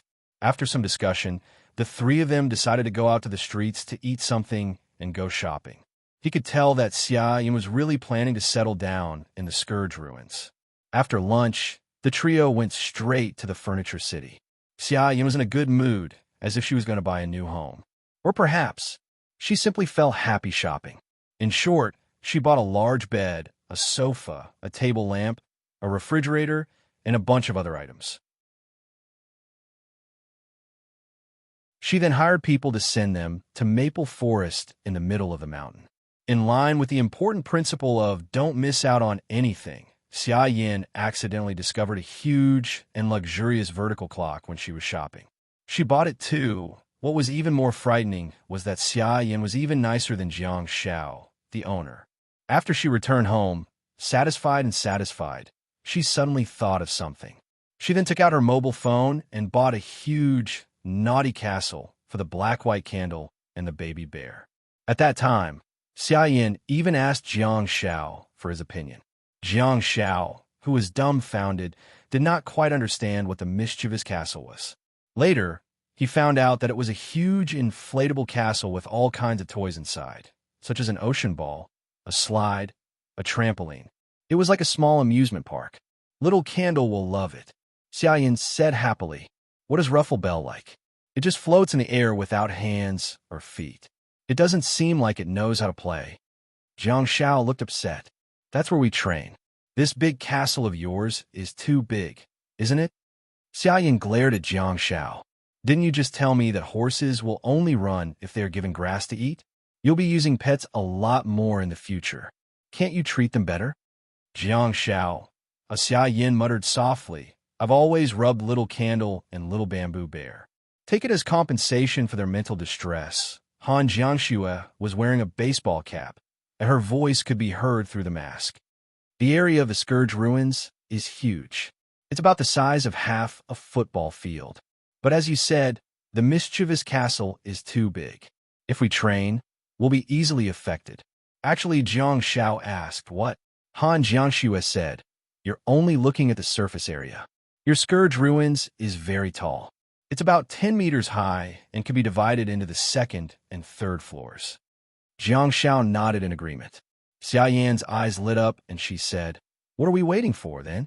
Let's go to the construction materials market and buy wood, sand, and cement. Jiang Shao glanced at the husky and said, Come on, you're going to change your profession to construction work in less than 3 sentences. Do you think construction is easy? The MCV will automatically expand with a click of the mouse. Xia Yin asked in bewilderment, MCV? Jiang Shao waved his hand and said, We'll buy a generator later and get a few quieter ones to brighten up the mischievous castle and our resting area. When my decoy comes back next time, we'll learn a few star techniques of the Earth, and Stone series. Then, we'll modify the Scourge ruins and plan out the living area, star pet area, and training area. Wow! Xiaoyan's beautiful eyes glistened slightly, seemingly full of hope for the future of the Scourge ruins. Jiang Xiao said, "Let's go back. What time do they say they'll arrive in the afternoon?" Xiaoyan glanced at her mobile phone and said, "The furniture will arrive at 5 o'clock, but the mischievous castle will only arrive tomorrow afternoon." Jiang Xiao nodded and said, Let's go back and pack up." At 4:30 p.m., Xiaoyan's phone rang. Truckloads of furniture arrived at Maple Forest Estate in the middle of the mountain and were all sent to Xiaoyan's home. Some of the furniture was scattered, and after being carried up by the delivery man, Xiaoyan requested him to help them assemble it before leaving. The three of them could assemble the furniture, but they still had to read the manual and study it for a long time. Hence, it was better to leave it to the professionals. Due to the fact that the gate of the Scourge ruins was much larger after the upgrade, the assembled furniture could be carried in directly, which saved them a lot of trouble. Even so, the three of them still busied themselves for several hours and finally planned out the resting area in the southeast corner of the Scourge ruins. While Jiang Xiao was carrying the bed and placing the sofa, Black and White Candle stood at the side and watched curiously as their master got busy. Beside Little Candle, there were two bells floating in the air. The three of them had almost the same expression on their faces, causing Xia Yin to approach them several times and pinch their cheeks hard. The three of them were probably really curious. No matter how badly they were attacked, they didn't leave. They either jumped or floated in the air as they watched the three of them get busy. The large bed was placed against the air wall in the southeast corner. Although the bed would fall into a bottomless abyss if it was moved a little, in fact, no one would be able to fall into it because the air wall was very strong. Jiang Xiao even imagined that if he were to sleep on the inner side, he would be able to see a starry sky and an abyss every time he opened his eyes. That feeling was simply perfect. However, at Han Jiangshua's request, there were still bedside cabinets on both sides of the large bed. In her opinion, it didn't matter if the headboard of the bed was close to the air wall, but it was better not to do so on the side of the bed. Otherwise, she wouldn't be able to sleep well. Desk lamp, wardrobe, sofa, coffee table. Due to the fact that there were no walls, the sofa became a dividing line. In front of the sofa were the few things that Jiang Xiao had bought with his own money: a television, a TV cabinet, and a game console. The other thing he spent money on was a weapon rack. He planned to prepare a few more sets of weapons, such as giant swords, bows and arrows, and halberds. He placed them all in the weapon rack so that he could use them at any time. As for the game console, it was because Xia Yin reminded him of the scene where he and Han Jiangxue were trapped in Fang Xingyun's shadow of Calamity Ruins when they were shopping. Hence, he decided to buy some entertainment products. Unfortunately, Jiang Xiao didn't manage to buy the Little Tyrant. However, the popular game consoles on the market now were also quite good. They could be played directly by putting in a CD, which was very suitable for the location of the shadow of Calamity Ruins. After all, there was no internet here, so it would be convenient to put in a CD. To be honest, it was difficult for Jiang Xiao to use those things. He just wanted to prepare for emergencies. All of them were thrown into the TV cabinet because the other side of the sofa and the TV was filled with fitness equipment.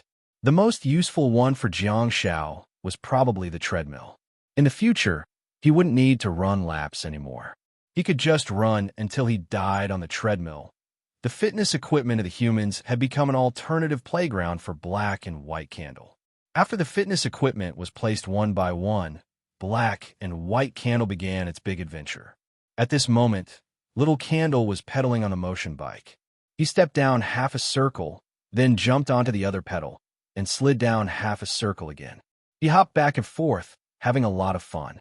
Seeing this, Jiang Xiao knew that when Mischievous Castle came, it would probably like the slide inside. Everyone trained and rested in the shadow of Calamity Ruins that day. Jiang Shao worked hard with the fitness equipment. He stepped on the pedal of the motion bike with one foot and gave the other to Black and White Candle. He let it up and down in circles, making Black and White Candle's eyes almost turn into circles. It was like a flaming wheel.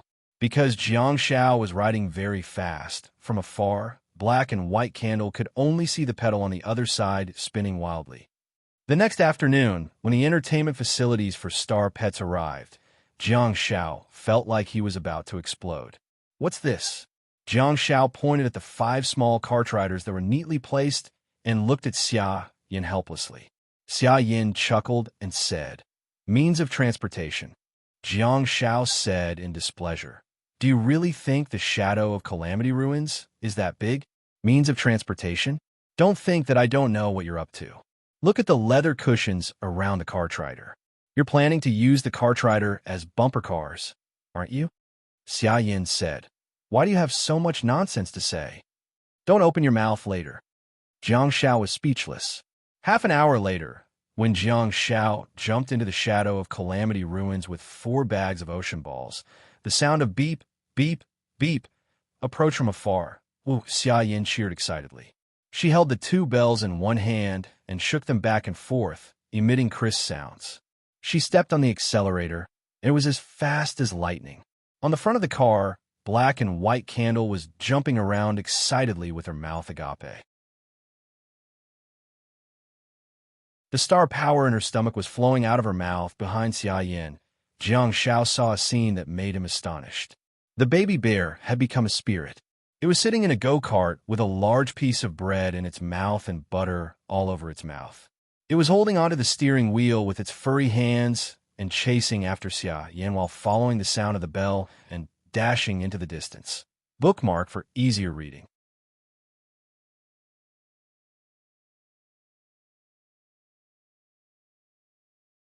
Chapter 744. Jiang Shao, Xia Yin, and Han Jiangxi were trained in the Shadow Ruins for 3 days, and it was finally time for them to return to school. When reporting, Vice Principal Yang Chansan looked at Jiang Zhao's spirited expression and chuckled. Good. He was also concerned about Jiang Zhao's mental state, but he didn't ask too much. Given his position and rank, he knew what to ask and what not to ask. Even though Jiang Shao respected him as a teacher, Vice Principal Yang Chansan still had a sense of propriety in his words. Of course, Chief Instructor Qin did not ask Jiang Shao anything about the mission of the Guardians of the Night. As a soldier himself, Qin Wangchuan was well aware of the rules. He simply instructed Jiang Shao to return to the team and be on duty with the rest of the team in order to deal with any emergencies. Although in terms of frequency, the Capital Star Warriors University probably wouldn't open another dimensional space in the near future. No one dared to guarantee it. The normal life of studying and being on duty began again, and there weren't many changes. The daily schedule of being on duty for 1 day and resting for 2 days was very regular. During the 2 days of rest, everyone would enter the Shadow Ruins at night if they had classes during the day. If it was Thursday or Sunday, they would spend the entire day in the Shadow Ruins. Even if they didn't train hard and simply played with their star pets, it would still be extremely beneficial to their growth in such a rich star power environment. Be it Gu Shi and the team member or the other 30-odd students in the auxiliary courtyard, none of them had much of a reaction to Jiang Zhao's return. They had already gotten used to this elusive and outstanding student. To Jiang Zhao's surprise, on an ordinary afternoon in mid-June, Jiang Shao received a mysterious call. In the lecture hall, the teacher on the podium was still lecturing diligently. Jiang Shao, who was seated in the back row, suddenly felt his mobile phone vibrating. Due to his special profession, Jiang Zhao's mobile phone was basically switched on 24 hours a day. However, to be honest, this special profession didn't make Jiang Shao much more obedient. After all, Jiang Shao often spent time in the Shadow Ruins. Hence, there were plenty of missed calls. Usually, Jiang Shao would only check his missed calls and messages after coming out of the Shadow Ruins. He would just take a glance at the messages, but he basically didn't reply to the missed calls. Because those missed calls weren't from second last. Jiang Shao looked at the unfamiliar number and thought to himself, this kid is really lucky. If I were any later, I wouldn't have been able to pick up this call. Holding onto his mobile phone, Jiang Shao bent down and hid it under the desk before picking up the call. Hello, Jiang Shao fart. The foreign accent on the other end of the line made Jiang Shao grimace in pain. You're the fart. Your whole family is a fart. Jiang Shao was infuriated. Who are you? I won't accept any interviews. I'll give you a chance to say something.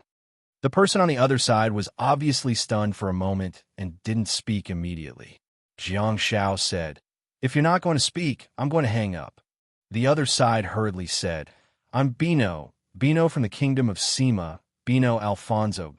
Huh? This time, it was Jiang Zhao's turn to be stunned, and he suddenly thought of the unfamiliar figure. See Burial King? Wasn't this their opponent in the World Cup, the tall and handsome Royal Sea Burial King? Prince Sima's weak voice came from the other side. Can you speak English? I can't understand Mandarin. Jiang Shao said. Then why did you learn Jiang Shao fart? Prince Bino said. English, please speak English. Jiang Shao switched to English and asked, Why are you looking for me? I'm in class. I'll call you back after class. No, don't. I heard that you obtained an impressive star pet, Prince Bino frantically said. Huh? What's going on? Has the news of the humming bear spread overseas? That's not right. Although Madame Delian had already allowed Jiang Shao to use his star pet, Jiang Shao had never summoned the black and white candle bear in public. The more Bino spoke, the more agitated he became. I saw a misty dragon fighting with a panda. Are they all your star pets? Jiang Shao hesitated for a moment and thought, Is there a traitor among us? No, that's not right. There shouldn't be a traitor among the Chinese team. However, it might not be the case for the Ka-Tor residents. Prince Bino clearly said that he saw the mist dragon and the black and white candle bear fighting each other. In that case, it should have been filmed by the people of the Ka-Tor residents when the two star pets lost control. Prince Bino asked, Where's the star pet of that dragon? Is it a newly open dimensional space in China? Which star pet is that panda from? It's from China too, right? Jiang Shao hesitated for a moment and said, The dragon isn't mine. I don't know. Panda? What panda? That bamboo bear, Jiang Shao could say anything in English except for bamboo bear. Hence, he simply substituted it with Chinese. Prince Bino said, Pig bear. Good, very good. You have a powerful pig bear. Jiang Shao said, Damn it, Prince Bino said, Are you willing to come to the Sima Kingdom to play? Jiang Shao blinked, full of vigilance. What do you want to do? Rob my star pet. Prince Bino said, I'm a prince, not a robber. Jiang Shao said, Why would I go abroad for no reason? I told you, I'm in school. You guys graduated after the World Cup. I was only a freshman back then. Do you understand? I almost failed my course when I came back. Luckily, my principal stole the answers to support me. Prince Bino said, You should have heard of the Star Pet Trainer Elite Invitational Tournament. Elite Invitational Tournament? Jiang Shao was stunned for a moment, but he smiled and said, Yes, I have. Why? The Star Pet Trainer Elite Invitational Tournament was a product of the self-entertainment of the so-called upper class in Europe. Prince Bino asked, How about it? Are you interested in coming to play? Jiang Shao said, Isn't that a competition within Europe? Although I don't pay much attention to it, I've never heard of any Asians participating in it. The so-called competition was actually just a gathering. Compared to Glory, it was more like an occasion for making friends. The competition was essentially a big fight. The princes and princesses who had nothing to do would want to have some fun, while the demons and monsters who wanted to build connections would want to get involved no matter what. Everyone would drink and chat while the princes and nobles would compare with each other. Today, the royal family would win, and tomorrow, the royal family would win. In private, there would be rumors that this princess had an affair the day before, and that prince was going to come out of the closet the next day. There was no point in fighting openly and secretly. On one hand, the number of participants was indeed smaller. There was a huge difference between star pets and star warriors. Not every star warrior would have a star pet. That was the first reason. Secondly, having star pets alone was not enough. One had to have a powerful star pet too. That was considered a roadblock that had stopped too many people. Thirdly, and also the most important reason, one might be powerful and have a powerful star pet, but what was the use? We didn't invite you. Who are you? I'll bring you along. How many royal families were there in Europe? The relatives of the royal families came in carriages, and the people gathered there were all elites and their descendants. Why did you sneak in? Are you trying to assassinate the king? Prince Bino said, "It has nothing to do with which continent you're from. Since I've invited you, you're qualified." Jiang Shao was speechless. Indeed, although it was a competition within Europe, it was difficult to qualify even if one was born and raised in Europe. Jiang Shao looked troubled. As a restless person, he was willing to travel far and wide, but he wouldn't get up early if there were no benefits. If he were to participate in this competition, he would be able to see all kinds of divine pets and broaden his horizons. He reckoned that he would also be rewarded with skill points if he won. But, should I go just because you asked me to? Wouldn't I be very embarrassed then? Prince Bino continued to persuade. The champion will be rewarded handsomely. Jiang Shao pursed his lips and said, "Do I look like the kind of person who cares about rewards? What's the reward for the champion?" Prince Bino said, "According to the previous rewards, the champion team will be rewarded with a platinum quality cub. Whether you can absorb it or not is up to you. But your star slot should be full, right? It doesn't matter. If we get first place, you can use other things to exchange for a star pet cub. You can have anything you want." Well, Jiang Shao pondered for a while and said, "If I don't go, it'll be a waste of effort if I don't get first place. I still have to go to class." Prince Bino panicked and said, "Sophia said that if you can come, she'll spar with you." Jiang Shao asked, "Sophia, who is it?" "Oh, I remember now. It's the second princess." Bino said, Yes, after I lost in the World Cup. She's been mocking me every day. Help me educate her and let her know what Chinese toxic milk is." Jiang Shao had a strange expression and thought, Prince Bino, is he shameless? You're Prince Shima. You want me to help you educate your princess and let her know what Chinese toxic milk is? Why do you make it sound like you're Chinese? Well, Jiang Shao thought about it and said, "I'm not going." Bino said, "You'll gain my friendship and gratitude." Jiang Shao thought of Bu Kata, who was far away in Conkind, and said, "It's not like I haven't gained your friendship and gratitude before, Your Highness. I don't feel anything." Prince Bino said, "In that case, the registration fee for this invitational tournament is quite high. If you come and form a team with me, I'll help you pay for the registration fee." Jiang Shao said, "I don't lack money." Prince Bino said, "Since it's an invitation, I have to show some sincerity. In that case, I'll get you a few high-quality star beads as a gift." Jiang Zhao's interest was immediately piqued. The Void Calamity star bead would be great. Jiang Shao opened his mouth and wanted to say something, but he realized that he did not know how to say the words Void Calamity star bead. Oh dear, I'm at a disadvantage because I'm not cultured enough. The good stuff is right in front of me, and I've given you a chance to ask for it.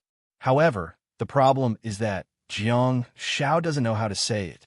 Damn it, thinking about it, Jiang Shao felt that something was amiss. Prince Shima was inviting them so warmly and tempting them with benefits. He reckoned that some people probably wanted to see the black and white candle bear or even had some thoughts about it. Given Prince Bino's status, how could he come up with such a scheme? His reputation and the reputation of his family. All of a sudden, Jiang Shao fell into deep thought. After some time, Jiang Shao felt that the entire class had quieted down. What's going on? Jiang Shao had been bending over to answer the phone when he saw a pair of sneakers appearing in the aisle.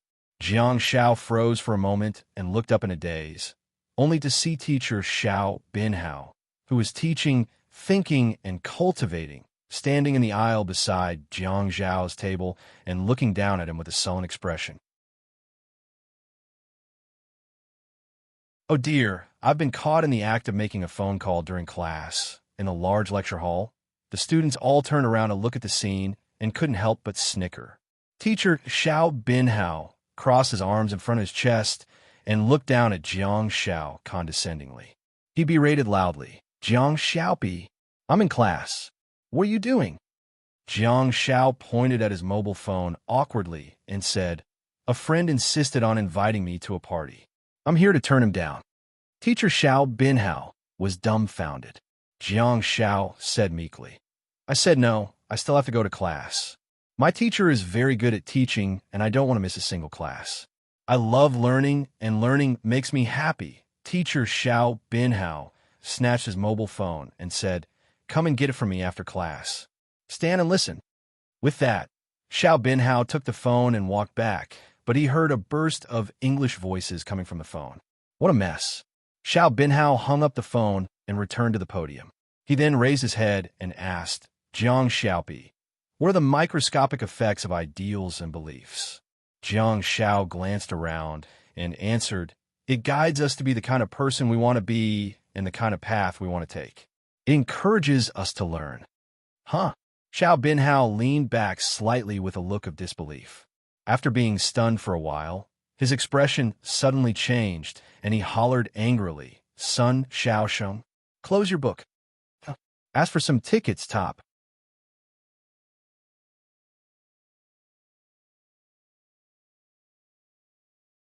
Chapter 745. After class, Jiang Xiao humbly accepted Ms. Xiao's criticism and education and finally took back his phone.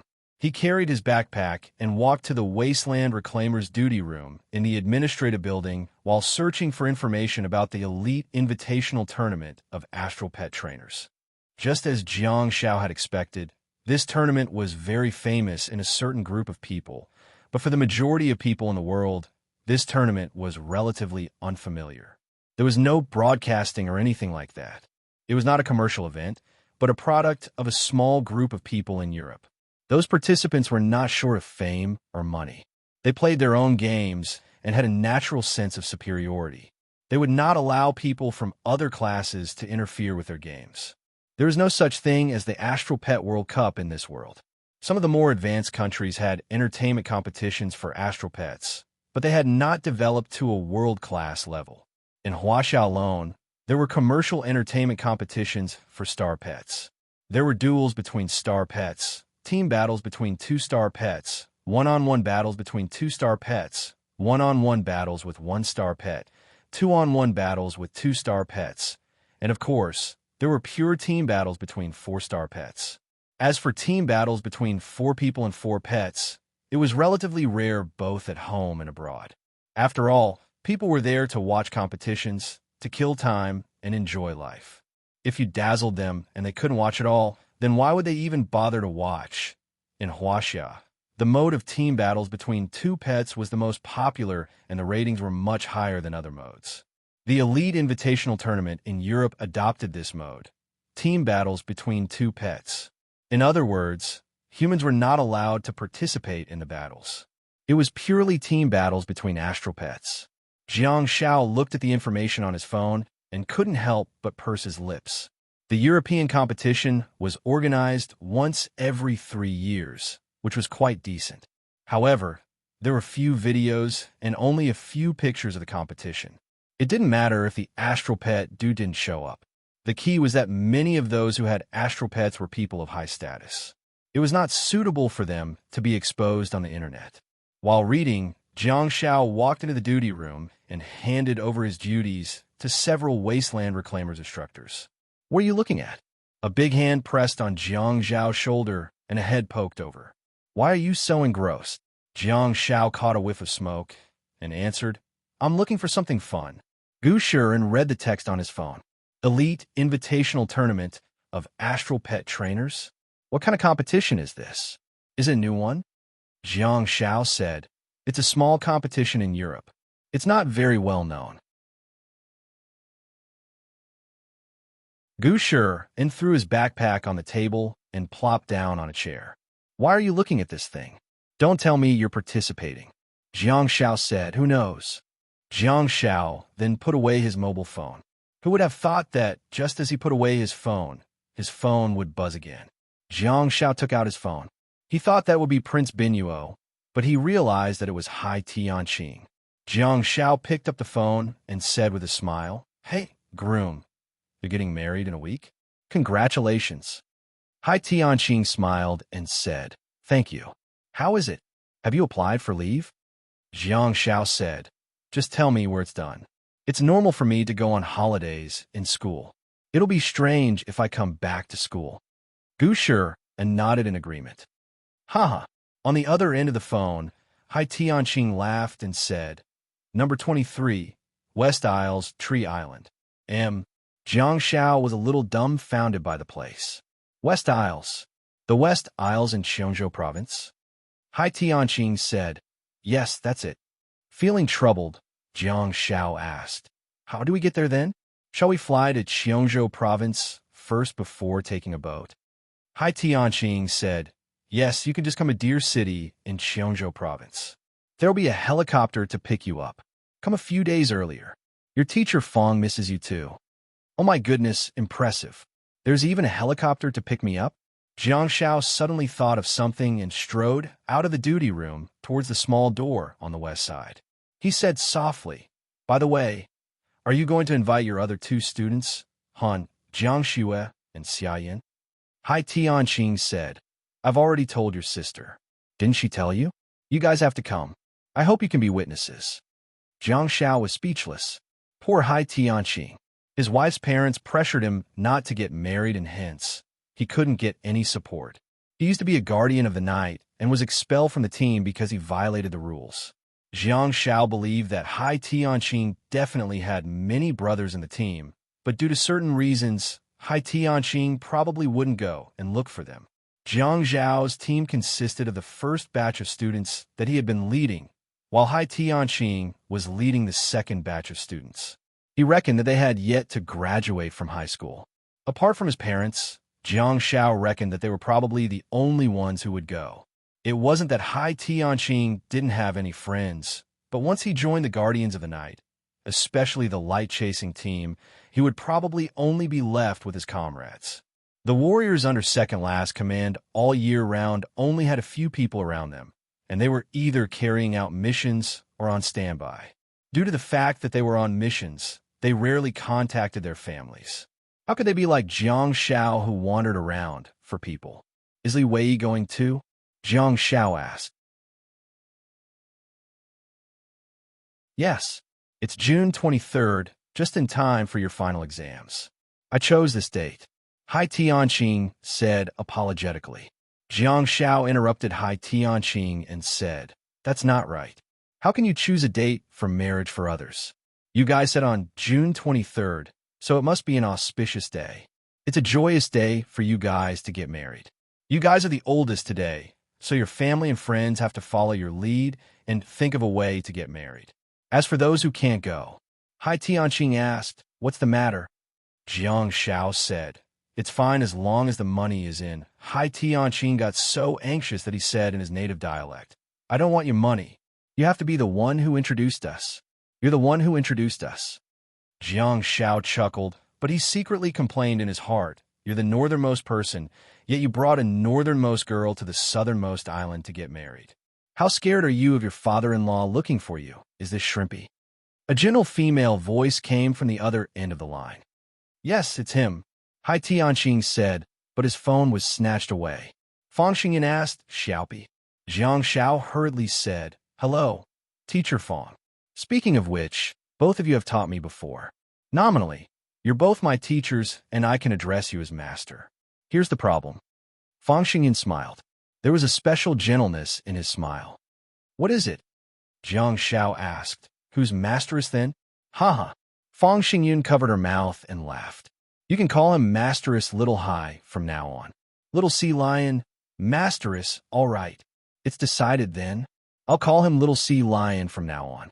As for whether he's Masteress or not, Fang Xingyan reminded, you have to come.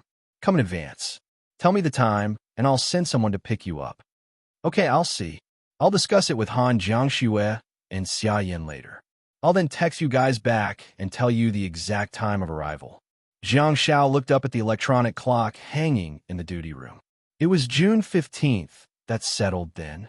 Fang Xingyun returned the phone to Hai Tianqing happily. Jiang Xiao turned around, only to see Xia Yin and Han Jiangxue walking into the corridor from the hall. Jiang Shao frantically said, "Little sea lion, I'll hang up first. Wait for my news." Before Hai Tianqing could respond, Jiang Shao hung up the phone and scurried into the small door. Xiaoyan stood at the door of the duty room and pushed it open. However, she didn't enter and instead looked at Jiang Shao suspiciously. "What are you up to?" Jiang Shao said. "It's a call from Hai Tianqing. He wants us to hurry up and decide on the time so that he can arrange for someone to pick us up." Han Jiangshu asked, "Isn't it the 23rd? Jiang Shao nodded and said, "Yes, but they're getting married on a small island in Xiongzhou province. He wants us to go there early too." Han Jiangshu thought about it and said, "We'll go on the 20th. Jiang Shao begged, "Earlier." Han Jiangshu glanced at Jiang Shao helplessly and said, "Let's go on the 18th then. I'll go and ask Principal Yang for leave tomorrow." Okay. Jiang Shao nodded repeatedly, but he had become very busy. His phone rang again. It was really Prince Bino this time. Jiang Shao picked up the call and said with a smile, "You're quite persistent, aren't you?" Prince Bino said, "I know what you're worried about, but I can guarantee in my name and the name of the Shima royal family that nothing will happen to you here." Slightly stunned, Jiang Shao asked, "Huh?" Prince Bino said, "This year's competition will be held in the Shima kingdom, and it'll be held in the manner of a member of the royal family. Don't worry." Jiang Shao grinned and asked, "Do you miss me that much?" As soon as he said that, the two young ladies who had just entered the room pushed the door open and walked out. Jiang Zhao's face stiffened and he pointed at the phone and mouthed, "Prince Bino, my opponent in the World Cup male." On the other end of the line, Prince Bino said, "My star pet is more functional. After all, I'm a warrior in the sea, so it's a doctor in the sea. If we're in a team, I lack someone who can fight and resist. I think your pig bear is pretty good. It can fight against a dragon."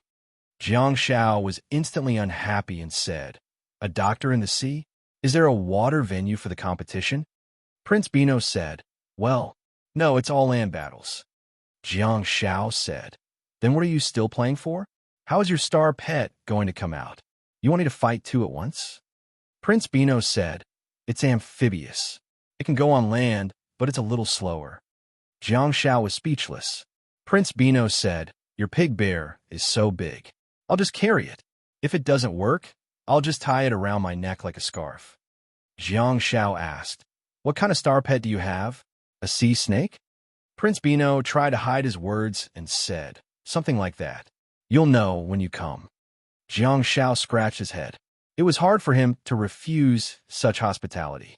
However, as a soldier with dual citizenship, it would still be difficult for him to travel far away if he was not on a military mission. Prince Bino said, "Come here and let us see the peculiar pandas of the East. At the same time, teach Sophia a lesson. The two of us will get first place and get a platinum star pet. Isn't that great?" Jiang Shao thought about it and said, "You don't lack anything. Is the main reason why you invited me over because you're upset with Sister Sophia? Or," Prince Bino said, "I want to get first place. That's the most important thing." Jiang Shao said, "In that case, you're doing this for the reward? Why don't I believe it?" Prince Bino suddenly became furious. "I'm upset with her. She taunts me every day. She's been suppressing me since I was young. I'm wrong to do this and wrong to do that. I'll always be a loser. I've already entered the top 50 in the world, but she still taunts me every day, saying that I've been defeated by a medical support member and that I've embarrassed the Sima Kingdom in front of the entire world. I really want to." Jiang Shao hurriedly tilted his head and moved the phone away from his ear. More than 10 seconds later, the voice on the phone became softer. Jiang Shao then put the phone to his ear and said, "Your Highness, mind your image." Image. On the other end of the phone, Prince Bino took a deep breath and stroked his blonde hair. His voice became gentle again. "Jiang Shaofu, come to the Sima Kingdom to play. Top point that you're tuning in to the Warrior Lore YouTube channel. Don't forget to subscribe and join us on this journey to catch the most captivating stories.